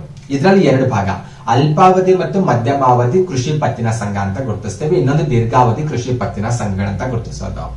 ಅಲ್ಪಾವಧಿ ಮತ್ತು ಮಧ್ಯಮಾವಧಿ ಅಂದ್ರೆ ಆ ಸಾಲದ ಅವಧಿ, ಆ ಸಾಲವನ್ನು ರಿಟರ್ನ್ ಮಾಡ್ಲಿಕ್ಕೆ ಒಂದು ಫಿಕ್ಸ್ ಟೈಮ್ ಅಂತ ಗುರುತಿಸಿರ್ತಾರಲ್ವಾ ಆ ಅವಧಿ, ಅದನ್ನ ಬೇಸ್ ಆಗಿಟ್ಕೊಂಡು ಅಲ್ಪಾವಧಿ ಮಧ್ಯಮಾವಧಿ ಅಂತ ಹೇಳೋದು. ಈ ಅಲ್ಪಾವಧಿ ಮತ್ತು ಮಧ್ಯಮಾವಧಿ ಕೃಷಿ ಪತ್ತಿನ ಸಂಘಗಳೇನಿದಾವಲ್ವಾ ಈ ಸಂಘಗಳಲ್ಲಿ ಬಂದಾಗ ನಾವು ಮತ್ತೆ 3 ನೋಡಬಹುದು. ಪ್ರಾಥಮಿಕ ಕೃಷಿ ಪತ್ತಿನ ಸಹಕಾರಿ ಸಂಘ ನೋಡ್ತೇವೆ.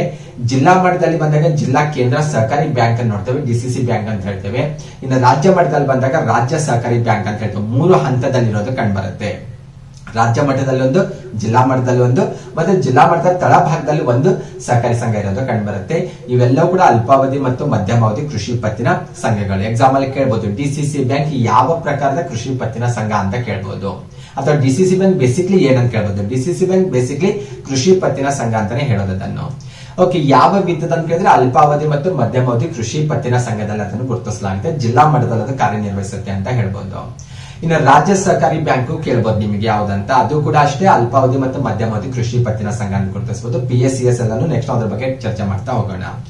ದೀರ್ಘಾವಧಿ ಕೃಷಿ ಪತ್ತಿನ ಸಂಘ ಅಂದ್ರೆ ಇದರಲ್ಲಿ ಪ್ರಾಥಮಿಕ ಭೂ ಅಭಿವೃದ್ಧಿ ಬ್ಯಾಂಕ್ ಗುರುತಿಸಲಾಗಿದೆ, ಕೇಂದ್ರ ಭೂ ಅಭಿವೃದ್ಧಿ ಬ್ಯಾಂಕ್ ದೀರ್ಘಾವಧಿ ಕೃಷಿ ಪತ್ತಿನ ಸಂಘ ಅಂತ ಗುರುತಿಸಲಾಗಿದೆ. ಈ ರೀತಿ ಕೃಷಿ ಪತ್ತಿನ ಸಂಘಗಳನ್ನು ನಾವು 2 ಭಾಗಗಳಾಗಿ ಡಿವೈಡ್ ಮಾಡಬಹುದು. ಓಕೆ, ಸ್ಪೆಷಲಿ ಒಂದೊಂದಾಗಿ ಚರ್ಚೆ ಮಾಡ್ತಾ ಹೋಗೋಣ. ಸ್ಪೆಷಲಿ ಅಲ್ಪಾವಧಿ ಮತ್ತು ಮಧ್ಯಮಾವಧಿ ಕೃಷಿ ಪತ್ತಿನ ಸಂಘಗಳಿದ್ದಾವಲ್ವಾ, ಅವುಗಳಿಗೆ ರಿಲೇಟೆಡ್ ಆಗಿ ಬಂದಾಗ ಅತ್ಯಂತ ತಳ ಹಂತದಲ್ಲಿ ಪ್ರಾಥಮಿಕ ಕೃಷಿ ಪತ್ತಿನ ಸಹಕಾರಿ ಸಂಘ ಇರೋದು ಕಂಡು ಬರ್ತೇವೆ. ಅವುಗಳಿಗೆ PSCS ಅಂತ ಹೇಳ್ತಾರೆ. PSCS ಅಂದ್ರೆ primary agriculture credit cooperative society ಅಂತ ಹೇಳೋದು. ಗ್ರಾಮೀಣ ಮಟ್ಟದಲ್ಲಿ ಕೃಷಿಕರು ಷೇರು ಹಾಕುವ ಮೂಲಕ ಸ್ಥಾಪನೆ ಮಾಡಿಕೊಂಡಿರುವಂತಹ ಕೃಷಿ ಪತ್ತಿನ ಸಂಘಗಳಾಗಿದ್ದಾವೆ. ಓಕೆ, ಪ್ರಾಥಮಿಕ ಕೃಷಿ ಪತ್ತಿನ ಸಹಕಾರಿ ಸಂಘಗಳೇನಿದ್ದಾವಲ್ವಾ, ಗ್ರಾಮ ಮಟ್ಟದಲ್ಲಿ ಕಾರ್ಯನಿರ್ವಹಿಸ್ತಾವಲ್ವಾ, ಇವು DCC ಬ್ಯಾಂಕಿಗೆ ಒಂದು ರೀತಿ ಬೇರುಗಳ ರೀತಿಯಲ್ಲಿ ಕಾರ್ಯನಿರ್ವಹಿಸ್ತವೆ. DCC ಬ್ಯಾಂಕ್ ನ ತಾಯಿ ಬೇರು ಅಂತಾನೆ ಇವುಗಳಿಗೆ ಗುರುತಿಸಲಾಗುತ್ತೆ ಅಂತ ಹೇಳ್ಬೋದು. ಓಕೆ, ಅದ್ರ ಜೊತೆಗೆ ಜಿಲ್ಲಾ ಮಟ್ಟದಲ್ಲಿ ಬಂದಾಗ ಜಿಲ್ಲಾ ಕೇಂದ್ರ ಸಹಕಾರಿ ಬ್ಯಾಂಕ್ ಇರೋದು ಕಂಡು ಬರ್ತಾ ಇದೆ, DCC ಬ್ಯಾಂಕ್ ಅಂತ ಹೇಳೋದು. ಡಿಸ್ಟ್ರಿಕ್ಟ್ ಸೆಂಟ್ರಲ್ ಕೋಆಪರೇಟಿವ್ ಬ್ಯಾಂಕ್ ಅಂತ ಹೇಳೋದು. ಪ್ರಾಥಮಿಕ ಕೃಷಿ ಪತ್ತಿನ ಸಹಕಾರಿ ಸಂಘಗಳೇನಿರ್ತಾವಲ್ವಾ ಗ್ರಾಮಾಂತರ ಮಟ್ಟದಲ್ಲಿ ಬಂದಾಗ ಅದರ ಮೇಲಿನ ಹಂತದಲ್ಲಿಯೂ ಕಾರ್ಯನಿರ್ವಹಿಸೋದು ಕಂಡುಬರುತ್ತೆ. ಸ್ಪೆಷಲಿ ಪ್ರಾಥಮಿಕ ಕೃಷಿ ಪತ್ತಿನ ಸಹಕಾರಿ ಸಂಘಗಳಿಗೆ ಹಣಕಾಸಿನ ನೆರವನ್ನು ನೀಡ್ತವೆ. ಅವುಗಳಿಗೆ ಅಗತ್ಯ ಮಾರ್ಗದರ್ಶನ ನೀಡುವಂತ ಕೆಲಸ DCC ಬ್ಯಾಂಕ್ ಮಾಡ್ತವೆ. ಅಷ್ಟೇ ಅಲ್ಲ, ಅವುಗಳನ್ನು ನಿಯಂತ್ರಿಸುವಂತ ಕೆಲಸ ಕೂಡ ಅಥವಾ ಅವುಗಳನ್ನು ನಿಯಂತ್ರಣದಲ್ಲಿ ಇಟ್ಕೊಳ್ಳುವಂತ ಕೆಲಸ ಕೂಡ DCC ಬ್ಯಾಂಕ್ ಮಾಡ್ತಾವ ಅಂತ ಹೇಳ್ಬೋದು. ಅಂದ್ರೆ ಪ್ರಾಥಮಿಕ ಕೃಷಿ ಪತ್ತಿನ ಸಹಕಾರಿ ಸಂಘದ ಮೇಲ್ಭಾಗದಲ್ಲಿ DCC ಬ್ಯಾಂಕ್ ಇರೋದು ಕಂಡುಬರುತ್ತೆ.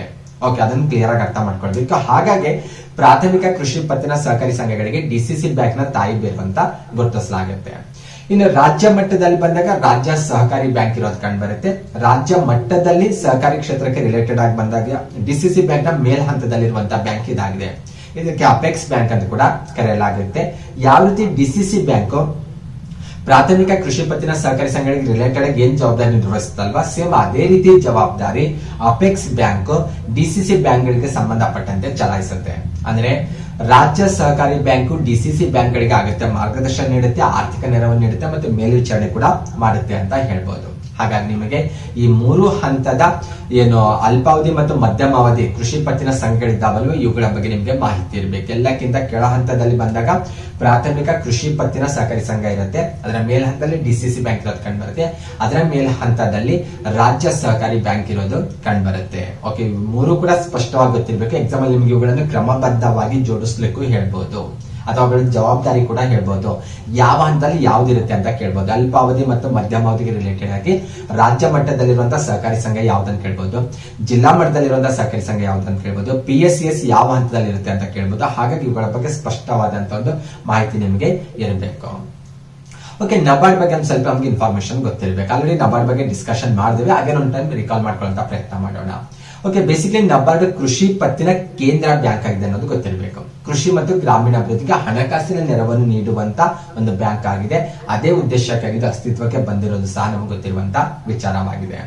ಸ್ಪೆಷಲಿ ಗ್ರಾಮೀಣ ಕೃಷಿ ಸಾಲ ಸೌಲಭ್ಯವನ್ನು ನಬಾರ್ಡ್ ಅಸ್ತಿತ್ವಕ್ಕೆ ಬಂದಂತ ನಬಾರ್ಡ್ಗೆ ವರ್ಗಾಯಿಸಿರೋದು ಕಂಡು ಬರ್ತಾ ಇದೆ. ಅಂದ್ರೆ ರೈತರಿಗೆ ಅಗತ್ಯವಾದ ಸಾಲವನ್ನು ಪ್ರಾಥಮಿಕ ಸಹಕಾರಿ ಸಂಘಗಳು ಮತ್ತು ಪ್ರಾದೇಶಿಕ ಬ್ಯಾಂಕ್ಗಳ ಮೂಲಕ ನಬಾರ್ಡ್ ಬ್ಯಾಂಕ್ ಜನರಿಗೆ ತಲುಪಿಸುತ್ತೆ ಅಥವಾ ಪೂರೈಸುತ್ತೆ ಅಂತ ಹೇಳ್ಬೋದು. ಅಂದ್ರೆ ರೈತರಿಗೆ ಅಗತ್ಯವಾದ ಸಾಲ ಏನಿರುತ್ತಲ್ವಾ, ಓಕೆ, ಪ್ರಾಥಮಿಕ ಸಹಕಾರಿ ಸಂಘಗಳ ಮೂಲಕ ನಬಾರ್ಡ್ ಏನ್ ಮಾಡುತ್ತೆ, ಅವರಿಗೆ ಹಣಕಾಸಿನ ನೆರವನ್ನು ನೀಡುವಂತ ಜವಾಬ್ದಾರಿ ನಿರ್ವಹಿಸ್ತಾ ಇದೆ. ಅದ್ರ ಜೊತೆಗೆ ಪ್ರಾದೇಶಿಕ ಬ್ಯಾಂಕ್ಗಳ ಮೂಲಕ ಕೂಡ ನಬಾರ್ಡ್ ಏನ್ ಮಾಡ್ತಾ ಇದೆ, ರೈತರಿಗೆ ಅಗತ್ಯವಾಗಿರುವಂತಹ ಸಾಲವನ್ನು ಒದಗಿಸುವಂತ ಕೆಲಸ ಮಾಡ್ತಾ ಇದೆ ಅಂತ ಹೇಳ್ಬೋದು. ಹಾಗಾಗಿ ನಬಾರ್ಡ್ ಬಹಳ ಬಹಳ ಇಂಪಾರ್ಟೆಂಟ್ ಅಂತ ಹೇಳ್ಬೋದು. ನಬಾರ್ಡ್ ಯಾವಾಗ ಅಸ್ತಿತ್ವಕ್ಕೆ ಬಂತ ಅನ್ನೋದು ಆಲ್ರೆಡಿ ಗೊತ್ತಿರುವಂತಹ ವಿಚಾರ. ಇನ್ನು ಕೆಲವೊಂದು ಇನ್ಫಾರ್ಮೇಶನ್ ಕೂಡ ನೀವು ಸ್ಕ್ರೀನ್ ಅಲ್ಲಿ ನೋಡಬಹುದಾಗಿದೆ. ಓಕೆ, ಕೃಷಿ ಸಾಲವನ್ನು ಆಧರಿಸಿ ಅವಧಿಯನ್ನು ಆಧರಿಸಿ ಕೃಷಿ ಸಾಲದ ಅವಧಿಯನ್ನು ಆಧರಿಸಿ ಸಾಮಾನ್ಯವಾಗಿ 3 ಪ್ರಕಾರದ ಸಾಲವನ್ನು ನಾವು ಗುರುತಿಸ್ತೇವೆ. ಅಲ್ಪಾವಧಿ ಸಾಲ, ಮಧ್ಯಮಾವಧಿ ಸಾಲ ಮತ್ತು ದೀರ್ಘಾವಧಿ ಸಾಲ ಅಂತ ಗುರುತಿಸ್ತೇವೆ. ಇವುಗಳ ಬಗ್ಗೆ ಒಂದು ಸ್ವಲ್ಪ ಇನ್ಫಾರ್ಮೇಶನ್ ನಮಗೆ ಗೊತ್ತಿರಬೇಕು. ಸ್ಪೆಷಲಿ ಅಲ್ಪಾವಧಿ ಸಾಲ ಏನಿದೆ ಅಲ್ವಾ, ಈ ಅಲ್ಪಾವಧಿ ಸಾಲಕ್ಕೆ ಕ್ರಾಪ್ ಲೋನ್ ಅಂತ ಕೂಡ ಕರೀತಾರೆ, ಬೆಳೆ ಸಾಲ ಅಂತ. ಅಂದ್ರೆ 1 ವರ್ಷದಲ್ಲಿ ಬೆಳೆದು ಫಸಲು ನೀಡುವಂತ ಬೆಳೆಗಳನ್ನು ಬೆಳಿಲಿಕ್ಕೆ ಈ ಸಾಲವನ್ನು ಬಳಕೆ ಮಾಡಲಾಗುತ್ತೆ ಅಂತ ಹೇಳ್ಬೋದು. ಅಂದ್ರೆ ಸಾಲದ ಮರುಪಾವತಿ ಅವಧಿ ಸಾಮಾನ್ಯವಾಗಿ 12 ತಿಂಗಳಿಂದ 18 ತಿಂಗಳಿರೋದು ಕಂಡುಬರುತ್ತೆ. ಮತ್ತೆ ಇವೆಲ್ಲವೂ ಕೂಡ ನಬಾರ್ಡ್ ಕಾಯ್ದೆಯನ್ನು ಬೇಸ್ ಆಗಿ ಇಟ್ಕೊಂಡು ಇಲ್ಲಿ ನಾನು ಅಂಕಿಅಂಶ ಬಳಕೆ ಮಾಡ್ಕೊಳ್ಳೋದು. ಆ ಟರ್ಮ್ ಏನ್ ಕಾಣಿಸ್ತಾ ಇದೆ ನಿಮಗೆ 12 months to 18 months ಅದೆಲ್ಲವೂ ಕೂಡ ನಬಾರ್ಡ್ ಕಾಯ್ದೆಯಲ್ಲಿ ಉಲ್ಲೇಖ ಆಗಿರುವಂತಹ ಟೈಮ್ ಆಗಿದೆ ಅದು. ಹಾಗಾಗಿ ಅದನ್ನು ಇಟ್ಕೊಂಡೇ ನಾನು ಚರ್ಚೆ ಮಾಡ್ತಾ ಇರೋದು. ಮತ್ತೆ ಈ ಸಾಲವನ್ನು ಎ ಘಟಕ, ಬಿ ಘಟಕ ಈ ರೀತಿ ಕೂಡ ಡಿವೈಡ್ ಮಾಡಲಾಗುತ್ತೆ. ಎ ಘಟಕದಲ್ಲಿ ನಾವೇನಾದ್ರೂ ಬೆಳೆ ಸಾಲ ಪಡ್ಕೊಂಡೇವಂದ್ರೆ ಓಕೆ, ನಗದು ರೂಪದಲ್ಲಿ ನಮಗೆ ಹಣಕಾಸಿನ ನೆರವಾಗೋದು ಕಂಡುಬರುತ್ತೆ. ಬಿ ಘಟಕದಲ್ಲಿ ನಾವು ಈ ಸಾಲವನ್ನು ಪಡ್ಕೊಂಡ್ರೆ ವಸ್ತುಗಳ ರೂಪದಲ್ಲಿ ನಮಗೆ ನೆರವಾಗುತ್ತೆ ಅಂತ ಹೇಳ್ಬೋದು. ಅಂದ್ರೆ ಗೊಬ್ಬರ ಆಗಿರ್ಬೋದು, ಬೀಜ ನೀಡೋದಾಗಿರ್ಬೋದು, ಕ್ರಿಮಿನಾಶಕ ವಿತರಣೆ ಮಾಡೋದು, ಇವೆಲ್ಲವೂ ಕೂಡ ಅಂದ್ರೆ ನಗದು ರೂಪದಲ್ಲೂ ಕೂಡ ಈ ಸಾಲವನ್ನು ಪಡ್ಕೊಳ್ಬಹುದು. ಅಥವಾ ಕೀಟನಾಶಕ, ರಸಗೊಬ್ಬರ, ಬೀಜ ಆ ರೂಪದಲ್ಲಿ ಕೂಡ ಈ ಸಾಲವನ್ನು ಪಡ್ಕೊಳ್ಳಿಕ್ಕೆ ಅವಕಾಶ ಇದೆ ಅಂತ ಹೇಳ್ಬೋದು. ಇನ್ನು ಮಧ್ಯಮಾವಧಿ ಸಾಲ ಅಂದ್ರೆ ಇದರ ಬಹುಮುಖ್ಯವಾಗಿ ಯಾವ ಕಾರಣಕ್ಕಾಗಿ ಕೊಡ್ತಾರೆ ಅಂತ ನೋಡ್ತಾ ಹೋದ್ರೆ, ರೈತರಿಗೆ ಕೃಷಿ ಉತ್ಪಾದನೆಯನ್ನು ಹೆಚ್ಚಿಸಲಿಕ್ಕೆ ಸಾಲ ಕೊಡಲಾಗುತ್ತೆ. ರೈತರು ತಮ್ಮ ಭೂ ಸುಧಾರಣಾ ಕಾರ್ಯ ಕೈಗೊಳ್ಳಕ್ಕಾಗಿರ್ಬೋದು, ಸಣ್ಣ ಪ್ರಮಾಣದ ನೀರಾವರಿ ಕೈಗೊಳ್ಳಕ್ಕಾಗಿರ್ಬೋದು, ಯಂತ್ರೋಪಕರಣ ಖರೀದಿ ಮಾಡೋದು, ಹೈನುಗಾರಿಕೆ ಮಾಡಲಿಕ್ಕೆ, ದನದ ಕೊಟ್ಟಿಗೆ ನಿರ್ಮಿಸಲಿಕ್ಕೆ ಈ ಉದ್ದೇಶಕ್ಕಾಗಿ ಮಧ್ಯಮಾವಧಿ ಸಾಲವನ್ನು ನೀಡಲಾಗುತ್ತೆ. ಸ್ಪೆಷಲಿ ಜಮೀನಿನ ಆಧಾರದ ಮೇಲೆ 18 ತಿಂಗಳಿಗಿಂತ ಕಡಿಮೆ ಇಲ್ಲದ ಅವಧಿ ಹಾಗೂ 7 ವರ್ಷ ಮೀರದಂತೆ ಒಂದು ಟೈಮ್ ಅನ್ನು ಫಿಕ್ಸ್ ಮಾಡಿ ಸಾಲವನ್ನು ನೀಡಲಾಗುತ್ತೆ. ನಬಾರ್ಡ್ ಕಾಯ್ದೆಯ ಬೇಸ್ ಆಗಿ ಇಟ್ಕೊಂಡು ಈ ಟರ್ಮ್ ಎಲ್ಲ ಫಿಕ್ಸ್ ಆಗ್ತಾ ಇರೋದು ಅಲ್ಲಿ ಬಂದಾಗ. ಹಾಗಾಗಿ ಆ ಟೈಮ್ ಎಲ್ಲಾನು ನಾನು ಅಲ್ಲಿಂದಲೇ ತೆಗೆದುಕೊಂಡಿದ್ದೆ. ಸ್ಪೆಷಲ್ ನೀವು ನಬಾರ್ಡ್ ಕಾಯ್ದೆಯ 1981 ಕಲಂ 24 ಅಂತ ತೆಗೆದ್ರೆ ಅಲ್ಲಿ ನಿಮಗೆ ಮಧ್ಯಮಾವಧಿ ಸಾಲಕ್ಕೆ ರಿಲೇಟೆಡ್ ಆಗಿ ಗೊತ್ತುಪಡಿಸುವಂತ ಅವಧಿ ಕೂಡ ನಿಮಗೆ ಸಿಗುತ್ತೆ. ಎಕ್ಸಾಮ್ ಅಲ್ಲಿ ಕೇಳಬಾರ್ದಂತೇನಿಲ್ಲ, ಕೇಳ್ತಾರಂತೂ ಇಲ್ಲ. ನಿಮ್ಮ ಬೇಸ್ ನಾಲೆಜ್ ಬೇಸ್ ಆಗಿಟ್ಕೊಂಡು ಇವನ್ನೆಲ್ಲ ನೆನ್ಪಿಟ್ಕೊಳ್ಳುವಂತ ಪ್ರಯತ್ನ ನೀವು ಮಾಡಬೇಕಾಗುತ್ತೆ. ಇನ್ನು ದೀರ್ಘಾವಧಿ ಸಾಲ ಅಂತ ಬಂದ್ರೆ, ದೀರ್ಘಾವಧಿ ಸಾಲವನ್ನು 7 ರಿಂದ 15 ಅಥವಾ 20 ವರ್ಷಗಳ ಅವಧಿಗೆ ನೀಡಲಾಗುತ್ತೆ. ಓಕೆ, ಅಂದ್ರೆ ಮಿನಿಮಮ್ 7 years ಅಲ್ಲಿಂದ ಸ್ಟಾರ್ಟ್ ಆಗುತ್ತೆ. 15 or 20 years ಅವಧಿಗೆ ನೀಡಲಾಗುತ್ತೆ ಅಂತ ಹೇಳ್ಬೋದು. ಇದು ಕೂಡ ಅಷ್ಟೇ ನಬಾರ್ಡ್ ಕಾಯ್ದೆ ಏನಿದೆ ಅಲ್ವಾ, ಕಾಯ್ದೆ 25ನೇ ಕಲಮಲ್ಲಿ ಇದ್ರ ಬಗ್ಗೆ ಉಲ್ಲೇಖ ಆಗಿರೋದು ಕಂಡು ಬರುತ್ತೆ. ಮಧ್ಯಮಾವಧಿ ಸಾಲ 24ನೇ ಕಲಮಲ್ಲಿ ಉಲ್ಲೇಖ ಆಗಿರೋದು ಕಂಡು ಬರುತ್ತೆ.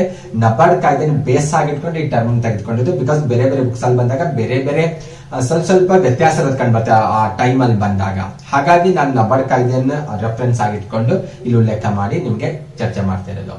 ಸ್ಪೆಷಲಿ ದೀರ್ಘಾವಧಿ ಸಾಲ ಯಾವ ಉದ್ದೇಶಕ್ಕಾಗಿ ನೀಡಲಾಗುತ್ತೆ ಅಂತ ನೋಡಿದ್ರೆ, ಕೃಷಿ ಭೂಮಿ ಅಭಿವೃದ್ಧಿ ಆಗಿರ್ಬೋದು, ನೀರಾವರಿ ಯೋಜನೆ ಆಗಿರ್ಬೋದು, ವಾಣಿಜ್ಯ ಬೆಳೆ ಬೆಳಿಲಿಕ್ಕೆ, ಕೃಷಿ ಯಂತ್ರೋಪಕರಣ ಖರೀದಿ ಮಾಡ್ಲಿಕ್ಕೆ, ಕೃಷಿ ಆಧಾರಿತ ಉಪಕಸಬುಗಳೇನಿರ್ತಾವಲ್ಲ, ಹೈನುಗಾರಿಕೆ ಅಥವಾ ಬೇರೆ ಬೇರೆ ಪಶುಸಂಗೋಪನೆಗಳ ಬರ್ತಾವಲ್ವಾ, ಅಂತವೆಲ್ಲ ಕೈಗೊಳ್ಳಲಿಕ್ಕೆ ಈ ದೀರ್ಘಾವಧಿ ಸಾಲವನ್ನು ನೀಡಲಾಗುತ್ತೆ ಅಂತ ಹೇಳ್ಬೋದು. ಈ ರೀತಿ ನಾವು ಅಲ್ಪಾವಧಿ, ಮಧ್ಯಮಾವಧಿ ಮತ್ತು ದೀರ್ಘಾವಧಿ ಸಾಲವನ್ನು ಗುರುತಿಸಬಹುದಾಗಿದೆ.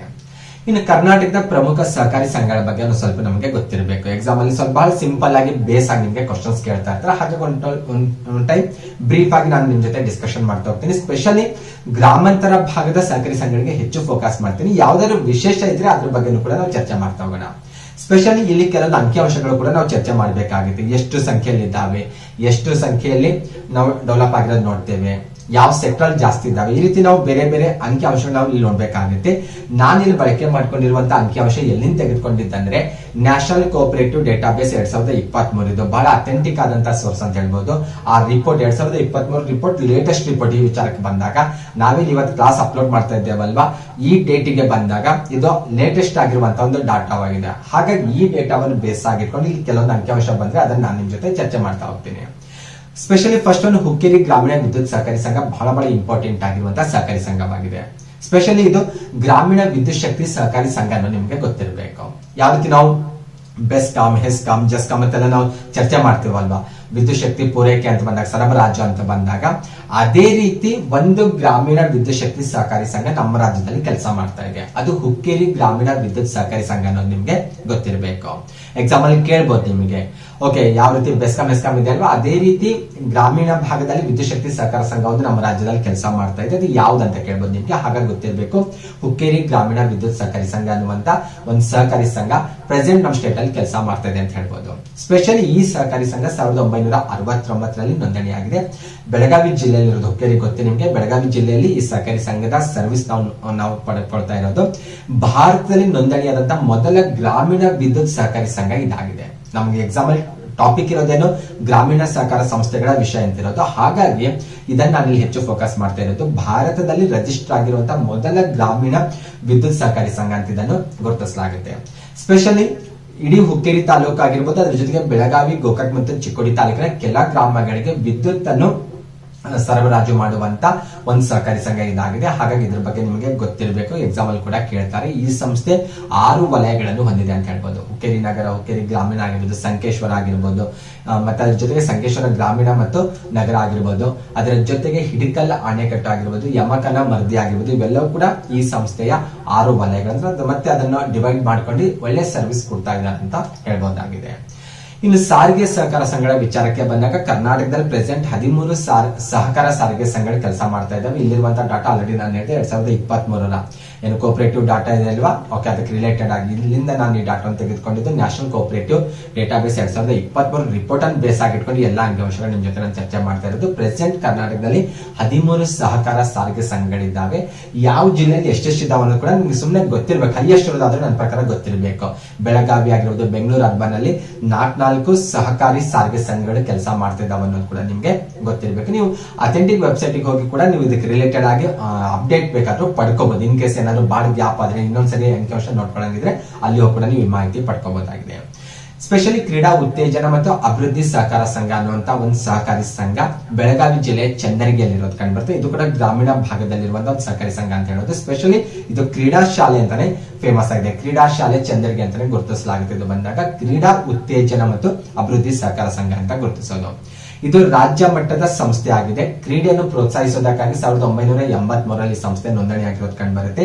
ಇದು ಕ್ರೀಡೆಯ ಜೊತೆಗೆ ಇದು ಬೇಸಿಕಲಿ ಇದು ವಸತಿ ಕ್ರೀಡಾ ಶಾಲೆ ಅನ್ನೋದು ಗಮನಿಸಬೇಕು. 6ನೇ ತರಗತಿಯಿಂದ 2nd PU ವರೆಗೂ ಕೂಡ ಇಲ್ಲಿ ಎಜುಕೇಶನ್ ಜೊತೆಗೆ ಕ್ರೀಡೆಗೆ ಆದ್ಯತೆ ನೀಡಿ ಇಲ್ಲಿ ಮಕ್ಕಳಿಗೆ ಕ್ರೀಡಾ ತರಬೇತಿ ನೀಡಲಾಗಿದೆ ಅನ್ನೋದು ಗಮನಿಸಬೇಕು. ಇದು ಬೆಳಗಾವಿ ಜಿಲ್ಲೆಯಲ್ಲಿರುವಂತಹ ಒಂದು ಶಾಲೆ ಆಗಿದೆ.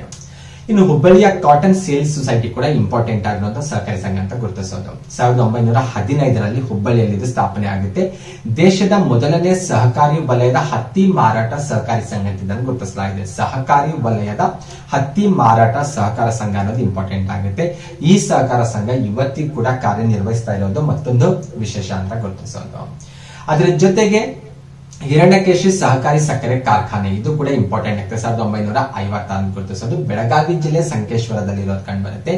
ದೇಶದ ಸಹಕಾರಿ ವಲಯದ ಸಕ್ಕರೆ ಕಾರ್ಖಾನೆಗಳಲ್ಲಿ ಅತ್ಯುತ್ತಮವಾದಂತಹ ಸಕ್ಕರೆ ಕಾರ್ಖಾನೆ ಅಂತ ಇದನ್ನು ಗುರುತಿಸಲಾಗುತ್ತೆ. ಅಂದ್ರೆ ಸಹಕಾರಿ ವಲಯದಲ್ಲಿರುವಂತಹ ಸಕ್ಕರೆ ಕಾರ್ಖಾನೆಗಳಲ್ಲಿ ಬಂದಾಗ ಅತ್ಯುತ್ತಮವಾದಂತಹ ಸಕ್ಕರೆ ಕಾರ್ಖಾನೆ ಅಂತ ಹಿರಣ್ಯಕೇಶಿ ಸಹಕಾರಿ ಸಕ್ಕರೆ ಕಾರ್ಖಾನೆಗೆ ಇದನ್ನು ಗುರುತಿಸಲಾಗುತ್ತೆ. ಇದು ಸಂಕೇಶ್ವರದಲ್ಲಿರೋದು. ಸಂಕೇಶ್ವರ ಇರೋದು ಬೆಳಗಾವಿ ಜಿಲ್ಲೆಯಲ್ಲಿರೋದು. ಈ ಎಲ್ಲಾ ಮಾಹಿತಿ ನಿಮಗೆ ಗೊತ್ತಿರಬೇಕು. ಇನ್ನು ಅದರ ಜೊತೆಗೆ ಶ್ರೀ ಜಗದ್ಗುರು ಗುರುಸಿದ್ದೇಶ್ವರ ಸಹಕಾರಿ ಆಸ್ಪತ್ರೆ ಇದು ಕೂಡ ಬಹಳ ಫೇಮಸ್ ಆದಂತಹ ಒಂದು ಆಸ್ಪತ್ರೆ. ಸಹಕಾರಿ ಕ್ಷೇತ್ರದಲ್ಲಿರೋದು ನಾವಿಲ್ಲಿ ಗಮನಿಸಬೇಕಾಗುತ್ತೆ. ಬೆಳಗಾವಿ ಜಿಲ್ಲೆ ಗೋಕಾಕ್ ಬಳಿಯ ಘಟಪ್ರಭಾದಲ್ಲಿರೋದು ಕಂಡು ಬರುತ್ತೆ. 1951 ಸ್ಥಾಪನೆ ಆಗಿರೋದು. ಭಾರತದ ಮೊದಲ ಸಹಕಾರಿ ಕ್ಷೇತ್ರದ ಆಸ್ಪತ್ರೆ ಅನ್ನುವಂತ ಕೀರ್ತಿಗೆ ಈ ಸಹಕಾರಿ ಆಸ್ಪತ್ರೆ ಪಾತ್ರವಾಗಿದೆ. ಹಾಗಾಗಿ ಇದು ಇಂಪಾರ್ಟೆಂಟ್ ಅಂತ ಗುರುತಿಸೋದು. ಹಾಗಾಗಿ ನಾನು ಇಲ್ಲಿ ಬಹಳಷ್ಟು ವಿಶೇಷವಾದದ್ದು ವಿಭಿನ್ನವಾಗಿರುವಂತಹ ಕರ್ನಾಟಕದ ಸಹಕಾರಿ ಸಂಘಗಳ ಬಗ್ಗೆ ಮಾತ್ರ ನಿಮ್ ಜೊತೆ ಚರ್ಚೆ ಮಾಡ್ತಾ ಇರೋದು. ಈ ನಿಮ್ಗೆಲ್ಲ ಗೊತ್ತಿರುತ್ತೆ, ಕರ್ನಾಟಕ ಜಿಯೋಗ್ರಫಿಯಲ್ಲಿ ಕೂಡ ಚರ್ಚೆ ಮಾಡಿರ್ತಾರೆ ಅಥವಾ ಕರ್ನಾಟಕ ಎಕನಾಮಿಯಲ್ಲಿ ಕೂಡ ಚರ್ಚೆ ಮಾಡಿರ್ತಾರೆ. ಕರ್ನಾಟಕ ಹಾಲು ಮಹಾಮಂಡಳಿ ಅಥವಾ KMF ಕೂಡ ಇಂಪಾರ್ಟೆಂಟ್ ಆಗಿರುವಂತಹ ಒಂದು ಸಹಕಾರಿ ಸಂಘಟನೆ ಅಂತ ಗುರುತಿಸೋದು. ಸ್ಪೆಷಲಿ ಈ KMF ಸಂಸ್ಥೆ ವಿನ್ಯಾಸ ನೋಡ್ತಾ ಹೋದ್ರೆ ಗ್ರಾಮ ಮಟ್ಟದಲ್ಲಿ ಬಂದಾಗ ಪ್ರಾಥಮಿಕ ಹಂತದಲ್ಲಿ ಹಾಲು ಉತ್ಪಾದಕರ ಸಹಕಾರಿ ಸಂಘಗಳಿರೋದು ಕಂಡು ಬರುತ್ತೆ. ಜಿಲ್ಲಾ ಮಟ್ಟದಲ್ಲಿ ಬಂದಾಗ ಸಹಕಾರಿ ಹಾಲು ಒಕ್ಕೂಟಗಳಿರೋದು ಕಂಡು ಬರುತ್ತೆ. ರಾಜ್ಯ ಮಟ್ಟದಲ್ಲಿ ಬಂದಾಗ ಸಹಕಾರಿ ಹಾಲು ಮಹಾಮಂಡಳಿ ಇರೋದು ಕಂಡು ಬರುತ್ತೆ. KMF ಸಂಸ್ಥೆ ವಿನ್ಯಾಸ ಕೂಡ ಗೊತ್ತಿರಬೇಕಿದು. ಅಂದ್ರೆ ಪ್ರಾಥಮಿಕ ಹಂತ ಗ್ರಾಮ ಮಟ್ಟದಲ್ಲಿರೋದು ಕಂಡು ಬರುತ್ತೆ. ಗ್ರಾಮಗಳ ಮಟ್ಟ ಅಂತ ಗುರುತಿಸೋದು. ಜಿಲ್ಲಾ ಮಟ್ಟದಲ್ಲಿ ಕೂಡ ಇದೆ. ಇದು ರಾಜ್ಯ ಮಟ್ಟದಲ್ಲಿ ಕೂಡ ಒಂದು ಮಹಾಮಂಡಳಿ ಇರೋದು ಕಂಡು ಬರ್ತಾ ಇದೆ. ಇದನ್ನು ಬಹಳ ಸೂಕ್ಷ್ಮವಾಗಿ ಅಬ್ಸರ್ವ್ ಮಾಡಬೇಕು. ಎಕ್ಸಾಮ್ ಅಲ್ಲಿ ಕೇಳಬಹುದು ನಿಮಗೆ KMF ಸಂಸ್ಥೆ ವಿನ್ಯಾಸ ಯಾವ ರೀತಿ ಇರುತ್ತೆ, ಪ್ರಾಥಮಿಕ ಹಂತದಲ್ಲಿ ಯಾವ ಸಂಘಗಳು ಕಂಡು ಬರ್ತವೆ, ಜಿಲ್ಲಾ ಮಟ್ಟದಲ್ಲಿ ಯಾವ್ದಿದ್ದಾವೆ, ರಾಜ್ಯ ಮಟ್ಟದಲ್ಲಿ ಕಂಡು ಬರುವಂತಹ ಮಹಾಮಂಡಳಿ ಯಾವ್ದಂತ ಕೇಳುವಂತ ಸಾಧ್ಯತೆ ಇರುತ್ತೆ. ಓಕೆ, KMF ಅಥವಾ ಕರ್ನಾಟಕ ಹಾಲು ಮಹಾಮಂಡಳಿ ಅಂತ ಬಂದಾಗ 1974 ಸಹಕಾರಿ ವಲಯದಡಿಯಲ್ಲಿ ಇದು ಅಸ್ತಿತ್ವ ಬರೋದು ಕಂಡು ಬರುತ್ತೆ.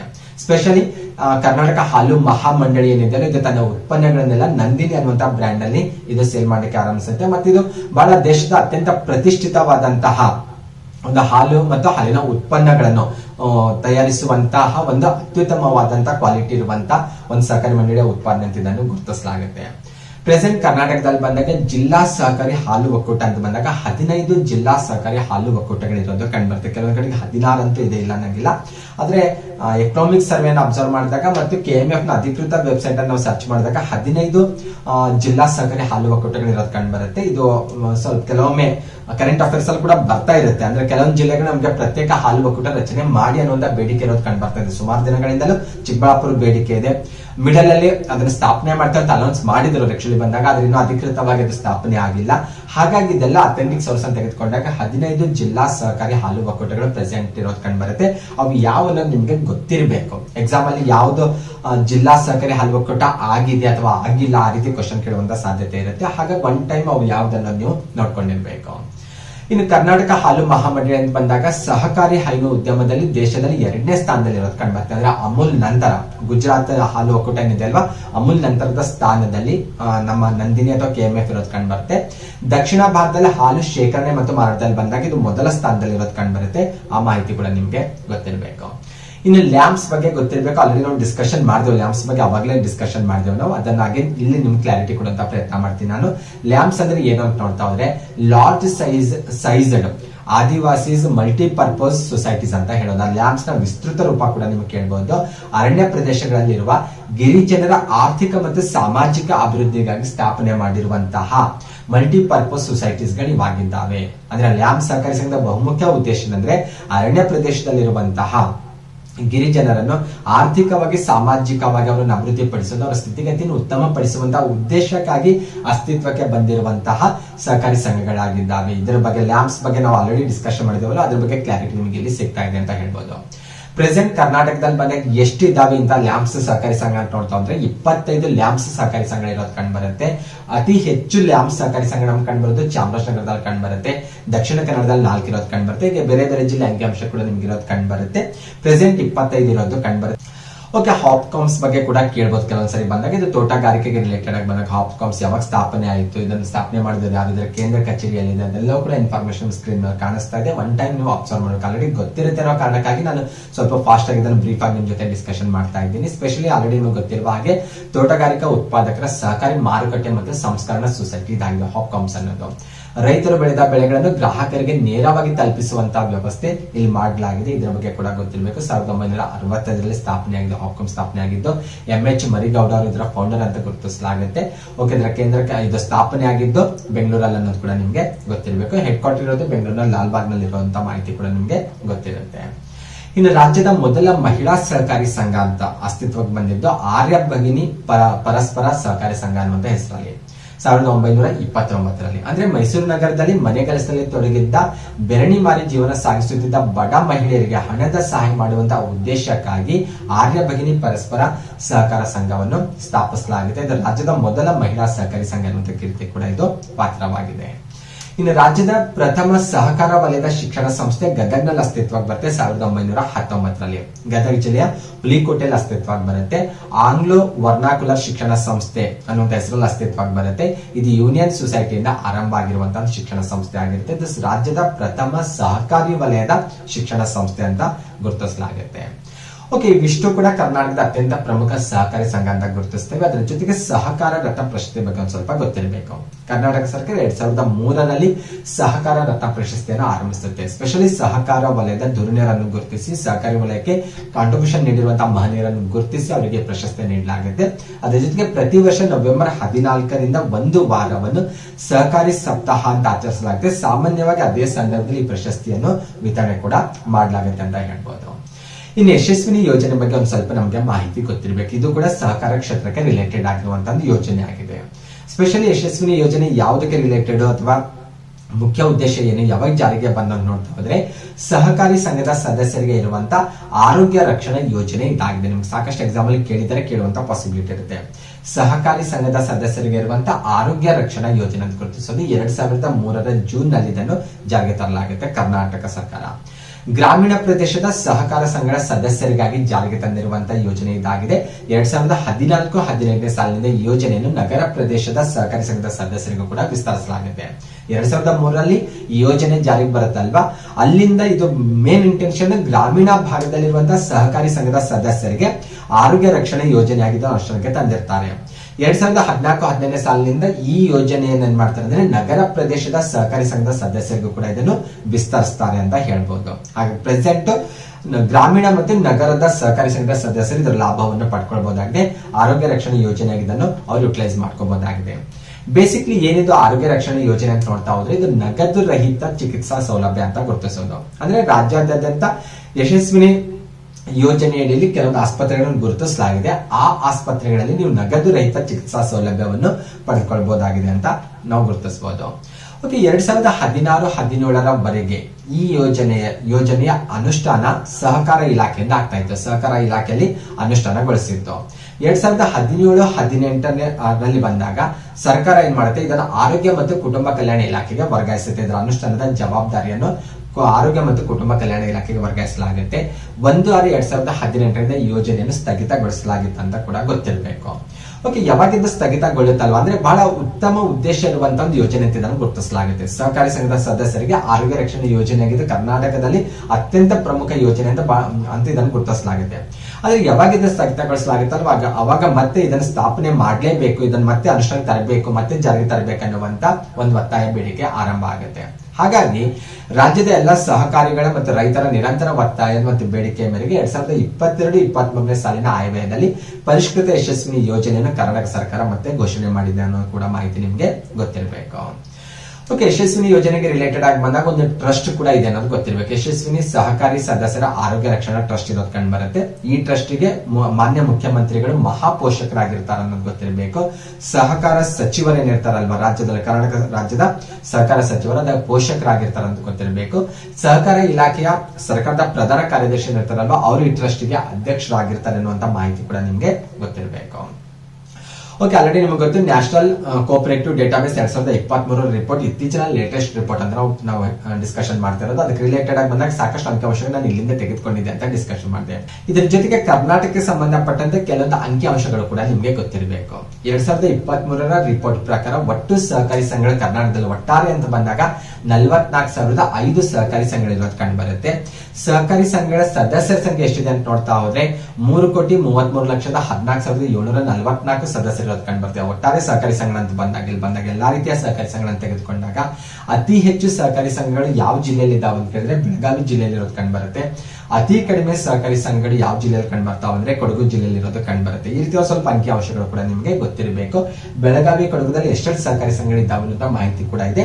ಅಂಕಿಅಂಶ ನಿಮ್ಮ ಮೇಲೆ ಡಿಪೆಂಡ್. ಅಂದ್ರೆ ನಿಮ್ಗೆ ಆಲ್ರೆಡಿ ಗೊತ್ತಿದೆ ಕೆಲವೊಂದು ಅಂಕಿಅಂಶ ಅಂದ್ರೆ ಈ ಅಂಕಿಅಂಶ ನೆನ್ಪಿಟ್ಕೊಳ್ಳುವಂತ ಪ್ರಯತ್ನ ಮಾಡಿ.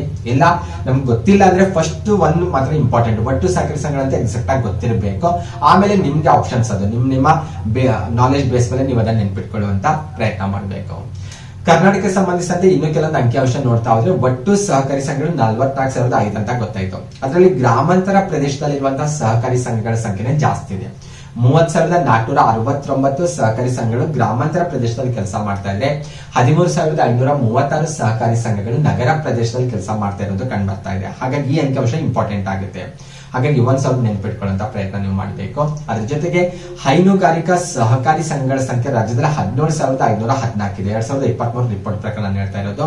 ಹೈನುಗಾರಿಕಾ ಸಹಕಾರಿ ಸಂಘಗಳ ಸದಸ್ಯರ ಸಂಖ್ಯೆ ಎಷ್ಟಿದೆ ಅಂದ್ರೆ 32,37,337 ಇರೋದು ಕಂಡು ಬರುತ್ತೆ. ನಿಮ್ಗೆ ಎಕ್ಸಾಕ್ಟ್ ಆಗಿ ಕೊಡದೇ ಇದ್ರು ಕೂಡ ಸುಮಾರು 32,000 ಈ ರೀತಿ ಕೊಡುವಂತ ಪಾಸಿಬಿಲಿಟಿ ಇರುತ್ತೆ ಅಂತ ಹೇಳ್ಬೋದು. ಇನ್ನು ಪ್ರಾಥಮಿಕ ಕೃಷಿ ಪತ್ತಿನ ಸಹಕಾರಿ ಸಂಘ ಸ್ಪೆಷಲಿ ಗ್ರಾಮಾಂತರ ಭಾಗದಲ್ಲಿ ಬಂದಾಗ ಪ್ರಾಥಮಿಕ ಕೃಷಿ ಪತ್ತಿನ ಸಹಕಾರಿ ಸಂಘಗಳ ಸಂಖ್ಯೆ 6,081 ಇರೋದು ಕಂಡು ಬರುತ್ತೆ. ಪ್ರಾಥಮಿಕ ಕೃಷಿ ಪತ್ತಿನ ಸಹಕಾರಿ ಸಂಘಗಳ ಸದಸ್ಯರ ಸಂಖ್ಯೆ 81,97,503 ಇರೋದು ಕಂಡು ಬರುತ್ತೆ. ಹಾಗಾಗಿ ಇವುಗಳ ಬಗ್ಗೆ ಒಂದು ಸ್ವಲ್ಪ ಅಂಕಿಅಂಶಗಳು ಗೊತ್ತಿರಬೇಕು, ಅಥವಾ ಯಾವ ಪ್ರಮಾಣದಲ್ಲಿ ಇದಾವಂತಾದ್ರೂ ನಿಮಗೆ ಗೊತ್ತಿರಬೇಕು. ಅವಾಗ ನಿಮ್ಗೆ ಈಸಿ ಆಗುತ್ತೆ. ಓಕೆ, ಅದ್ರ ಜೊತೆಗೆ 2023 ರಿಪೋರ್ಟ್ ಅಲ್ಲಿ ಬಂದಾಗ ನೀವು ಇದನ್ನೆಲ್ಲ ನೋಡ್ಬೋದು. ಅಲ್ಲಿಂದ ನಾನು ತೆಗೆದುಕೊಂಡು ಇಲ್ಲಿ ಪೇಸ್ಟ್ ಮಾಡ್ಕೊಂಡಿರೋದು. ಅಲ್ಲಿ ಪ್ರೈಮರಿ ಕೋಆಪರೇಟಿವ್ ಸೊಸೈಟೀಸ್ ಗಳು ಎಷ್ಟಿದ್ದಾವೆ, ಮಲ್ಟಿ ಸ್ಟೇಟ್ ಕೋಆಪರೇಟಿವ್ ಎಷ್ಟಿದಾವೆ ಅಂತ, ಸ್ಟೇಟ್ ಫೆಡರೇಷನ್ಸ್ 19 ಇದಾವೆ ಅದು ಗೊತ್ತಿರಬೇಕು ನಿಮಗೆ. ರಾಜ್ಯ ಮಹಾಮಂಡಳಿಗಳ ಸಂಖ್ಯೆ 19 ಇದೆ. ಡಿಸ್ಟ್ರಿಕ್ಟ್ ಫೆಡರೇಷನ್ 17 ಇರೋದನ್ನ ಗೊತ್ತಿರಬೇಕು. ಈ ರೀತಿ ಸ್ವಲ್ಪ ಅಂಕಿಅಂಶಗಳು ನಿಮಗೆ ಗೊತ್ತಿರಬೇಕು. ಇದು ಕೂಡ ನಿಮಗೆ ಇಂಪಾರ್ಟೆಂಟ್ ಆಗುತ್ತೆ ಅಂತ ಹೇಳ್ಬೋದು. ಓಕೆ, ಇವೆಲ್ಲ ಅಂಕಿಅಂಶಗಳು ಒಂದು ಸ್ವಲ್ಪ ನೀವು ಗ್ಲಾನ್ಸ್ ಮಾಡ್ಕೊಂಡು ಏನ್ ಮಾಡ್ಕೋಬಹುದು. ಕೆಲವೊಂದು ನಿಮಗೆ ಇಂಪಾರ್ಟೆಂಟ್ ಅನ್ಸಿರೋದನ್ನು ನೆನ್ಪಿಟ್ಕೊಳ್ಳುವಂತ ಪ್ರಯತ್ನ ಮಾಡಿದ್ರೆ ಖಂಡಿತ ಯೂಸ್ ಆಗುತ್ತೆ ಅಂತ ಹೇಳ್ಬೋದು.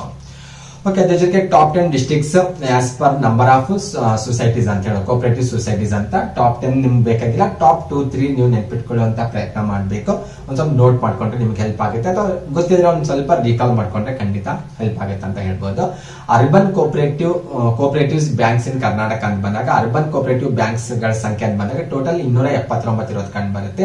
ಅದರಲ್ಲಿ ಯಾವ ಜಿಲ್ಲೆಯಲ್ಲಿ ಹೆಚ್ಚಿದ್ದಾವ ಅನ್ನೋದು 1 or 2 ಜಿಲ್ಲೆಗಳು ನೆನ್ಪಿಟ್ಕೊಳ್ಳುವಂತ ಪ್ರಯತ್ನ ಮಾಡಿದ್ರೆ ಖಂಡಿತ ಅದು ನಿಮ್ಗೆ ಯೂಸ್ ಆಗುತ್ತೆ ಅಂತ ಹೇಳ್ಬೋದು. ಇನ್ನು ಭಾರತದ ಪ್ರಮುಖ ಸಹಕಾರಿ ಸಂಘಗಳಂತ ಬಂದ್ರೆ ಯಾವಿದಾವ ಅನ್ನೋದು ಸ್ವಲ್ಪ ಬ್ರೀಫ್ ಆಗಿ ನೋಡ್ತಾ ಹೋಗೋಣ. ಸ್ಪೆಷಲಿ ಇಫ್ಕೋ ಬಗ್ಗೆ ಗೊತ್ತಿರ್ಬೇಕು ನಿಮಗೆ. ಇಫ್ಕೋ ಅಂದ್ರೇನು? ಇಂಡಿಯನ್ ಫಾರ್ಮರ್ಸ್ ಫರ್ಟಿಲೈಸರ್ ಕೋಆಪರೇಟಿವ್ ಅಂತ ಹೇಳೋದು. ಓಕೆ, ಸ್ಪೆಷಲ್ ಇದಕ್ಕೆ ರಿಲೇಟೆಡ್ ಆಗಿ ಬಂದಾಗ ಇದು ಯಾವ್ದಕ್ಕೆ ರಿಲೇಟೆಡ್ ಅಂತ ಕೇಳ್ಬೋದು. ಇದು ರಸಗೊಬ್ಬರಕ್ಕೆ ರಿಲೇಟೆಡ್ ಆಗಿ ಅಂತ ಹೇಳೋದಲ್ಲಿ ಫರ್ಟಿಲೈಸರ್ ಅಂತ ಬಳಕೆ ಆಗಿದೆ ಅಲ್ವಾ, ಅದಕ್ಕೆ ರಿಲೇಟೆಡ್ ಆಗಿ ನೀವು ಗೆಸ್ ಮಾಡಬಹುದು ಇದು ಯಾವ್ದಕ್ಕೆ ರಿಲೇಟೆಡ್ ಆಗಿರುವಂತದಂತ. ಸ್ಪೆಷಲಿ ರಾಸಾಯನಿಕ ಗೊಬ್ಬರಗಳ ತಯಾರಿಕೆ ಮತ್ತು ಮಾರಾಟಕ್ಕೆ ರಿಲೇಟೆಡ್ ಆಗಿರುವಂತ ಒಂದು ಸಹಕಾರಿ ಸಂಘಟನೆ ಆಗಿದೆ ಇಫ್ಕೋ ಅಂತ ಹೇಳೋದು. ಗ್ರಾಮಾಂತರ ಭಾಗದಲ್ಲಿ ಇರುವಂತಹ ಸ್ಪರ್ಧಾರ್ಥಿಗಳು ಇದ್ರ ಬಗ್ಗೆ ಗೊತ್ತಿರುತ್ತೆ, ನೀವು ಆಲ್ರೆಡಿ ಮನೆಯಲ್ಲೆಲ್ಲ ಇದನ್ನು ಬಳಕೆ ಮಾಡ್ತಾ ಇರ್ತೀವಿ ಜಮೀನು ಕೆಲಸಕ್ಕಾಗಿ ಬಂದಾಗ, ಹಾಗಾಗಿ ಇದ್ರ ಬಗ್ಗೆ ಒಂದು ಸ್ವಲ್ಪ ನಿಮಗೆ ಗೊತ್ತಿರಬೇಕು. ಕ್ರಿಪ್ಕೋ ಬಗ್ಗೆ ಕೂಡ ಗೊತ್ತಿರಬೇಕು, ಇದರದ್ದು ವಿಸ್ತೃತ ರೂಪ ಕೂಡ ಗೊತ್ತಿರಬೇಕು. ಕೃಷಿಕ್ ಭಾರತಿ ಕೋಆಪರೇಟಿವ್ ಲಿಮಿಟೆಡ್ ಅಂತ, ಇದು ಕೂಡ ಫರ್ಟಿಲೈಸರ್ ಗೆ ರಿಲೇಟೆಡ್ ಆಗಿರುವಂತದ್ದಾಗಿದೆ. ಇದ್ರ ಬಗ್ಗೆ ಕೂಡ ಒಂದ್ ಸ್ವಲ್ಪ ಮಾಹಿತಿ ನಿಮಗೆ ಗೊತ್ತಿರಬೇಕು. ಅಮೂಲ್ ಬಗ್ಗೆ ಗೊತ್ತಿರುತ್ತೆ, ಆನಂದ್ ಮಿಲ್ಕ್ ಯೂನಿಯನ್ ಲಿಮಿಟೆಡ್ ಅಂತ. ಅಮೂಲ್ ನ ವಿಸ್ತೃತ ರೂಪ ಕೂಡ ಕೇಳುವಂತ ಸಾಧ್ಯತೆ ಇರುತ್ತೆ ನಿಮಗೆ, ಆನಂದ್ ಮಿಲ್ಕ್ ಯೂನಿಯನ್ ಲಿಮಿಟೆಡ್ ಅಂತ. ಟೇಸ್ಟ್ ಆಫ್ ಇಂಡಿಯಾ ಅನ್ನೋದು ಸಬ್ ಟೈಟಲ್ ಆಗಿದೆ. ಓಕೆ, ಇದು ಯಾವಾಗ ಅಸ್ತಿತ್ವಕ್ಕೆ ಬಂತು ಅನ್ನೋದು ಗೊತ್ತಿರಬೇಕು. ಇದನ್ನ ಅಸ್ತಿತ್ವ ಬರಲಿಕ್ಕೆ ಕಾರಣರಾದಂತ ಪ್ರಮುಖ ವ್ಯಕ್ತಿ ಅನ್ನೋದು ಗೊತ್ತಿರಬೇಕು. ಇದರ ಹೆಡ್ ಕ್ವಾರ್ಟರ್ ಎಲ್ಲಿದೆ ಅನ್ನೋದು ಕೂಡ ಗೊತ್ತಿರಬೇಕು. ಹೆಡ್ ಕ್ವಾರ್ಟರ್ ಇರೋದು ಗುಜರಾತ್ ನ ನಲ್ಲಿದೆ, ಅದು ಕೂಡ ಗೊತ್ತಿರಬೇಕು. ಅದರ ಜೊತೆಗೆ ಇದು ಭಾರತದ ಅತ್ಯಂತ ಪ್ರಸಿದ್ಧ ಸಹಕಾರಿ ಬ್ರ್ಯಾಂಡ್ ಅಂತ ಗುರುತಿಸೋದು. ಓಕೆ, ಭಾರತದ ಅತಿ ದೊಡ್ಡ ಸಹಕಾರಿ ಸಂಘ ಅಂತ ಇದನ್ನು ಗುರುತಿಸಲಾಗಿದೆ. ಭಾರತದಲ್ಲಿ ಶ್ವೇತ ಕ್ರಾಂತಿಗೆ ಇದು ಕಾರಣ ಆಗುತ್ತೆ. ಅಂದ್ರೆ ಹಾಲು ಮತ್ತು ಹಾಲಿನ ಉತ್ಪನ್ನಗಳನ್ನು ಭಾರತದ ಜೊತೆಗೆ ಜಗತ್ತಿನ ಬೇರೆ ಬೇರೆ ಭಾಗ ಕೂಡ ಇದು ಸರಬರಾಜು ಮಾಡುತ್ತೆ. ಗುಜರಾತ್ ಸಹಕಾರಿ ಹಾಲು ಮಾರಾಟ ಒಕ್ಕೂಟದ ಬ್ರ್ಯಾಂಡ್ ಅನ್ನು ಅಮೂಲ್ ಅನ್ನುವಂತ ಹೆಸರು, ಬ್ರ್ಯಾಂಡ್ ಅಮೂಲ್ ಅನ್ನುವಂತ ಹೆಸರಲ್ಲಿ ಇದು ಮಾರಾಟ ಮಾಡೋದು ಕಂಡು ಬರುತ್ತೆ. ಇದ್ರ ಬಗ್ಗೆ ನಿಮಗೆ ಮಾಹಿತಿ ಗೊತ್ತಿರಬೇಕು. ಇನ್ನು 97ನೇ ಸಂವಿಧಾನ ತಿದ್ದುಪಡಿ ಕಾಯ್ದೆ ಕೂಡ ನಮಗೆ ಇಂಪಾರ್ಟೆಂಟ್ ಆಗುತ್ತೆ ಸಹಕಾರಿ ಕ್ಷೇತ್ರಕ್ಕೆ ಬಂದಾಗ. ಸ್ಪೆಷಲಿ 97ನೇ ಸಂವಿಧಾನ ತಿದ್ದುಪಡಿ ಕಾಯ್ದೆ ಯಾವುದಕ್ಕೆ ರಿಲೇಟೆಡ್ ಆಗಿದೆ, ಅದ್ರ ಮೂಲಕ ಏನೆಲ್ಲ ಬದಲಾವಣೆ ಆಯಿತು, ಸಂವಿಧಾನದಲ್ಲಿ ಏನೆಲ್ಲ ಸೇರ್ಪಡೆ ಆಯ್ತು ಅನ್ನೋದ್ರ ಬಗ್ಗೆ ಆಲ್ರೆಡಿ ನೀವು ಇಂಡಿಯನ್ ಕಾನ್ಸ್ಟಿಟ್ಯೂಷನ್ ಓದಿರ್ತೀರಾ, ಒನ್ ಟೈಮ್ ರೀಕಾಲ್ ಮಾಡ್ಕೊಳ್ಳುವಂತ ಪ್ರಯತ್ನ ಮಾಡೋಣ. ಸ್ಪೆಷಲಿ ಏನಾಗ್ತಾ ಇತ್ತು, ಸಹಕಾರಿ ಕಾಯ್ದೆಗಳ ಅಸ್ತಿತ್ವದಲ್ಲಿದ್ದರೂ ಕೂಡ ಸಹಕಾರಿ ಸಂಸ್ಥೆಗಳಲ್ಲಿ ಅನಗತ್ಯ ಬಾಹ್ಯ ಹಸ್ತಕ್ಷೇಪಗಳು ಹೆಚ್ಚಾಗ್ತಾ ಇತ್ತು. ಹಾಗಾಗಿ ಸಹಕಾರಿ ಸಂಘಗಳು ತಮ್ಮ ಮುಖ್ಯ ಉದ್ದೇಶ ಈಡೇರಿಕೆಗೆ ಕೆಲಸ ಮಾಡಲಿಕ್ಕೆ, ಸ್ವಾಯತ್ತತೆಯಿಂದ ಕೆಲಸ ಮಾಡಲಿಕ್ಕೆ ಸಾಧ್ಯ ಆಗ್ತಾ ಇರಲಿಲ್ಲ. ಹಾಗಾಗಿ ಸಹಕಾರಿ ಸಂಸ್ಥೆಗಳಲ್ಲಿ ಅನಗತ್ಯ ಬಾಹ್ಯ ಹಸ್ತಕ್ಷೇಪ ಹೋಗಲಾಡಿಸಿ ಅವು ಸ್ವಾಯತ್ತತೆಯಿಂದ ಕೆಲಸ ಮಾಡಲಿಕ್ಕೆ ಬೇಕಾಗುವಂತಹ ಒಂದು ವ್ಯವಸ್ಥೆ ಮಾಡಿಕೊಡುವಂತಹ ಉದ್ದೇಶಕ್ಕಾಗಿ 97ನೇ ಸಂವಿಧಾನ ತಿದ್ದುಪಡಿ ಕಾಯ್ದೆಯನ್ನು ಜಾರಿಗೆ ತರಲಾಗುತ್ತೆ ಅಂತ ಹೇಳ್ಬೋದು. ಈ ಕಾಯ್ದೆಯ ಮೂಲಕ ಅಥವಾ ಈ ತಿದ್ದುಪಡಿಯ ಮೂಲಕ ಸಹಕಾರಿ ಸಂಘಗಳಿಗೆ ದೇಶದಲ್ಲಿ ಸಂವಿಧಾನಾತ್ಮಕ ಸ್ಥಾನಮಾನವನ್ನು ಕಲ್ಪಿಸಿಕೊಡಲಾಗುತ್ತೆ. ಯಾವ ರೀತಿ 73, 74ನೇ ಸಂವಿಧಾನ ತಿದ್ದುಪಡಿಯ ಮೂಲಕ ಸ್ಥಳೀಯ ಸಂಸ್ಥೆಗಳಿಗೆ ಸಂವಿಧಾನಾತ್ಮಕ ಸ್ಥಾನಮಾನ ಕಲ್ಪಿಸಿಕೊಡಲಾಗುತ್ತಲ್ವಾ, ಸೇಮ್ ಅದೇ ರೀತಿ 97ನೇ ಸಂವಿಧಾನ ತಿದ್ದುಪಡಿಯ ಮೂಲಕ ಸಹಕಾರಿ ಸಂಘಗಳಿಗೆ ಸಂವಿಧಾನಾತ್ಮಕ ಸ್ಥಾನಮಾನವನ್ನು ಕಲ್ಪಿಸಿಕೊಡಲಾಗುತ್ತೆ. ಓಕೆ, ಈ ತಿದ್ದುಪಡಿ ಅಥವಾ ಈ 97ನೇ ಸಂವಿಧಾನ ತಿದ್ದುಪಡಿ ಕಾಯ್ದೆಯ ಮೂಲಕ ಸ್ಪೆಷಲಿ ಭಾರತ ಸಂವಿಧಾನಕ್ಕೆ 9 ಬಿ ಭಾಗವನ್ನು ಸೇರ್ಪಡೆ ಮಾಡಲಾಗುತ್ತೆ. ಅದು ಸಹಕಾರ ಸಂಘಗಳಿಗೆ ರಿಲೇಟೆಡ್ ಆಗಿದೆ. ಅದ್ರ ಜೊತೆಗೆ 19 ಕ್ಲಾಸ್ 1 ಸಬ್ ಕ್ಲಾಸ್ ಸಿ ಅಲ್ಲಿ ಬಂದಾಗ ಸಹಕಾರಿ ಸಂಘ ಅನ್ನುವಂತ ಶಬ್ದವನ್ನು ಸೇರ್ಪಡೆ ಮಾಡಲಾಗುತ್ತೆ.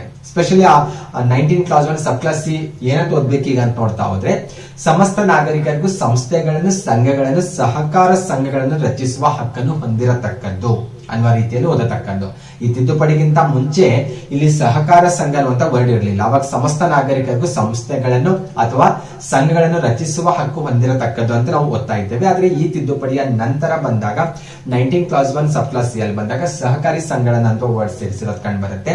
ಅದ್ರ ಜೊತೆಗೆ DPSP ಅಲ್ಲಿ ಬಂದಾಗ 4ನೇ ಭಾಗದ ರಾಜ್ಯ ನೀತಿ ನಿರ್ದೇಶಕ ತತ್ವದಲ್ಲಿ ಬರುವಂತ ಭಾಗದಲ್ಲಿ ಬಂದಾಗ 43 ಬಿ ಆರ್ಟಿಕಲ್ ಸೇರ್ಪಡೆ ಮಾಡಿರೋದು ಕಂಡು ಬರುತ್ತೆ. ಇದು ಸಹಕಾರಿ ಸಂಘಗಳ ಸ್ಥಾಪನೆಗೆ ರಾಜ್ಯ ಉತ್ತೇಜಿಸಬೇಕನ್ನುವಂತ ವಿಚಾರ ಒಳಗೊಂಡಿರೋದು ಕಂಡು ಬರುತ್ತೆ. ಇನ್ನು 9 ಬಿ ಭಾಗವನ್ನು ಕೂಡ ಸೇರ್ಪಡೆ ಮಾಡಿರೋದು ಕಂಡು ಬರುತ್ತೆ. 9 ಬಿ ಭಾಗ ಏನಿದೆ ಅಲ್ವಾ, ಇದು ಸಹಕಾರಿ ಸಂಘಗಳಿಗೆ ರಿಲೇಟೆಡ್ ಆಗಿದೆ. 9 ಬಿ ಭಾಗದ ಟೈಟಲ್ ಏನಿದೆ ಅಂದ್ರೆ ದ ಕೋಆಪರೇಟಿವ್ ಸೊಸೈಟೀಸ್ ಅಂತ ಇರೋದು ಕಂಡು ಬರುತ್ತೆ. ಈ ಭಾಗದಲ್ಲಿ 243 ZH ನಿಂದ 243 ZT ವರೆಗೂ ಆರ್ಟಿಕಲ್ಸ್ ಇರೋದು ಕಂಡು ಬರುತ್ತೆ. ಮತ್ತೆ ಸಹಕಾರಿ ಸಂಘಗಳ ಸಂವಿಧಾನದಲ್ಲಿ ಯಾವ ಪಟ್ಟಿಯಲ್ಲಿ ಇದಾವ ಅಂತ ಕೇಳಬಹುದು. ಇದು ರಾಜ್ಯ ಪಟ್ಟಿಯಲ್ಲಿ ಇರುವಂತಹ ವಿಷಯವಾಗಿದೆ, ಇದು ಕೂಡ ನಿಮ್ಗೆ ಗೊತ್ತಿರಬೇಕು.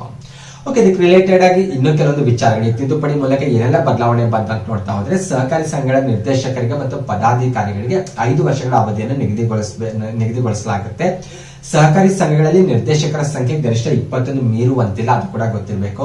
ಅದರ ಜೊತೆಗೆ 1 ಸ್ಥಾನವನ್ನು SC/ST ಸಮುದಾಯಕ್ಕೆ ಮೀಸಲಾಗಿಡಬೇಕು. ಮಹಿಳೆಯರಿಗೆ 2 ಸ್ಥಾನಗಳನ್ನು ಅದರಲ್ಲಿ ಮೀಸಲಾಗಿಡಬೇಕು. ಎಲ್ಲಾ ವಿಚಾರಗಳು ಕೂಡ ನಿಮ್ಗೆ ಗೊತ್ತಿರಬೇಕು. ಇನ್ನು NCDC ಬಗ್ಗೆ ಒಂದು ಸ್ವಲ್ಪ ಗೊತ್ತಿರಬೇಕು. ನ್ಯಾಷನಲ್ ಕೋಆಪರೇಟಿವ್ ಡೆವಲಪ್ಮೆಂಟ್ ಕಾರ್ಪೊರೇಷನ್ ಅಂತ 1963ರಲ್ಲಿ ರಚನೆ ಆಗುತ್ತೆ. ಭಾರತದಲ್ಲಿ ಸಹಕಾರಿ ಚಳವಳಿಯನ್ನು ಉತ್ತೇಜಿಸುವಂತ ಒಂದು ಕಾರ್ಪೊರೇಷನ್ ಅಂತ ಇದನ್ನು ಗುರುತಿಸಲಾಗುತ್ತೆ. ಇನ್ನು ಕರ್ನಾಟಕ ಸರ್ಕಾರದಲ್ಲಿ ಬಂದಾಗ ಸಹಕಾರ ಇಲಾಖೆ ಇರೋದು ಕಂಡು ಬರುತ್ತೆ. ಸಹಕಾರ ಇಲಾಖೆಗೆ ಬಂದಾಗ ಪ್ರೆಸೆಂಟ್ ಸಚಿವರು ಶ್ರೀ KN ರಾಜಣ್ಣ ಅವರು ಇರೋದು ಕಂಡು ಬರುತ್ತೆ. ಓಕೆ, ಇವ್ರ ಬಗ್ಗೆ ಅಂದ್ರೆ ಯಾರಿದ್ದಾರೆ ಸಹಕಾರ ಸಚಿವರನ್ನು ನೀವು ಎಕ್ಸಾಮ್ ಹೋಗೋಕ್ಕಿಂತ ಮುಂಚೆ ಒಂದು ಟೈಮ್ ಕ್ರಾಸ್ ಚೆಕ್ ಮಾಡ್ಕೊಂಡು ಹೋಗಿರ್ಬೇಕು, ಒಂದ್ ಸ್ವಲ್ಪ ನೋಡ್ಕೊಂಡು ಹೋಗಿರ್ಬೇಕು, ಕೇಳುವಂತ ಪಾಸಿಬಿಲಿಟಿ ಇರುತ್ತೆ. ನಾನು ಇವತ್ತು ಕ್ಲಾಸ್ ಅಪ್ಲೋಡ್ ಮಾಡುವಂತ ಡೇಟಾ ಅಂಕಿಅಂಶ ಮತ್ತು ಆ ಮಾಹಿತಿಯನ್ನು ಇಟ್ಕೊಂಡು ನಾನು ಎಲ್ಲಾ ಈ ವಿಚಾರವನ್ನು ನಿಮ್ ಜೊತೆ ಶೇರ್ ಮಾಡ್ಕೊಳ್ತಾ ಇರೋದು. 2021ರಲ್ಲಿ ಭಾರತ ಸರ್ಕಾರ ಸಹಕಾರ ಸಚಿವಾಲಯವನ್ನು ರಚನೆ ಮಾಡುತ್ತೆ. ಓಕೆ, ಅಲ್ಲಿವರೆಗೂ ಸಹಕಾರ ಸಚಿವಾಲಯ ಅಂತ ಇರಲಿಲ್ಲ, ಸಹಕಾರ ಸಚಿವಾಲಯ ರಚನೆ ಮಾಡುತ್ತೆ ಹೊಸದಾಗಿ ಬಂದಾಗ. ಇದು ಮೊದಲ ಸಹಕಾರ ಸಚಿವರಾಗಿ ಅಮಿತ್ ಶಾ ಅವರು ಕಾರ್ಯನಿರ್ವಹಿಸಿರೋದು ಸಹ ಕಂಡು ಬರುತ್ತೆ.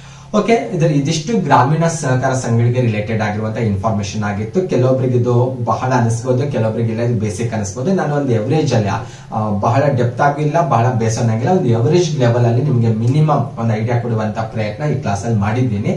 ಓಕೆ, ಇದರ ಜೊತೆಗೆ ಏನಾದ್ರೂ ನಿಮಗೆ ಡೌಟ್ಸ್ ಇದ್ರೆ ಕಮೆಂಟ್ ಮಾಡಿ, ಇನ್ನು ಅದ್ರ ಬಗ್ಗೆ ಕ್ಲಾರಿಟಿ ಕೊಡುವಂತ ಪ್ರಯತ್ನ ಮಾಡ್ತೀನಿ. ಅದ್ರ ಜೊತೆಗೆ ನಮ್ಮ ಚಾನಲ್ ಅನ್ನು ಸಬ್ಸ್ಕ್ರೈಬ್ ಮಾಡ್ಕೊಳ್ಳಿ. ಅದರ ಮೂಲಕ ಮುಂಬರುವಂತಹ ದಿನಗಳಲ್ಲಿ KPSC ನಡೆಸುವಂತ ಗ್ರೂಪ್ ಸಿ ಏನ್ ಸ್ಪೆಷಲ್ ಟಾಪಿಕ್ಸ್ ಇದಾವಲ್ವಾ ಅವೆಲ್ಲವನ್ನು ಕವರ್ ಮಾಡಿಕೊಡುವಂತ ಪ್ರಯತ್ನ ನಾನು ಮತ್ತೆ ನನ್ನ ಜೊತೆಗೆ ಇರುವಂತಹ ನಮ್ಮ ಎಲ್ಲಾ ಅಧ್ಯಾಪಕರು ಆ ಕೆಲಸವನ್ನು ಮಾಡ್ಕೊಡ್ತಾರೆ. ಅದ್ರ ಜೊತೆಗೆ ಮುಂಬರುವಂತಹ KS ಆಗಿರ್ಬೋದು, ಪೊಲೀಸ್ ಕಾನ್ಸ್ಟೇಬಲ್, ಬೇರೆ ಬೇರೆ ಎಕ್ಸಾಮ್ಗೂ ಕೂಡ ಬೇಕಾಗುವಂತ ಎಲ್ಲಾ ತರಗತಿಯನ್ನು ಮಾಡಿಕೊಡುವಂತ ಪ್ರಯತ್ನ ನಾವು ಮಾಡ್ತೇವೆ.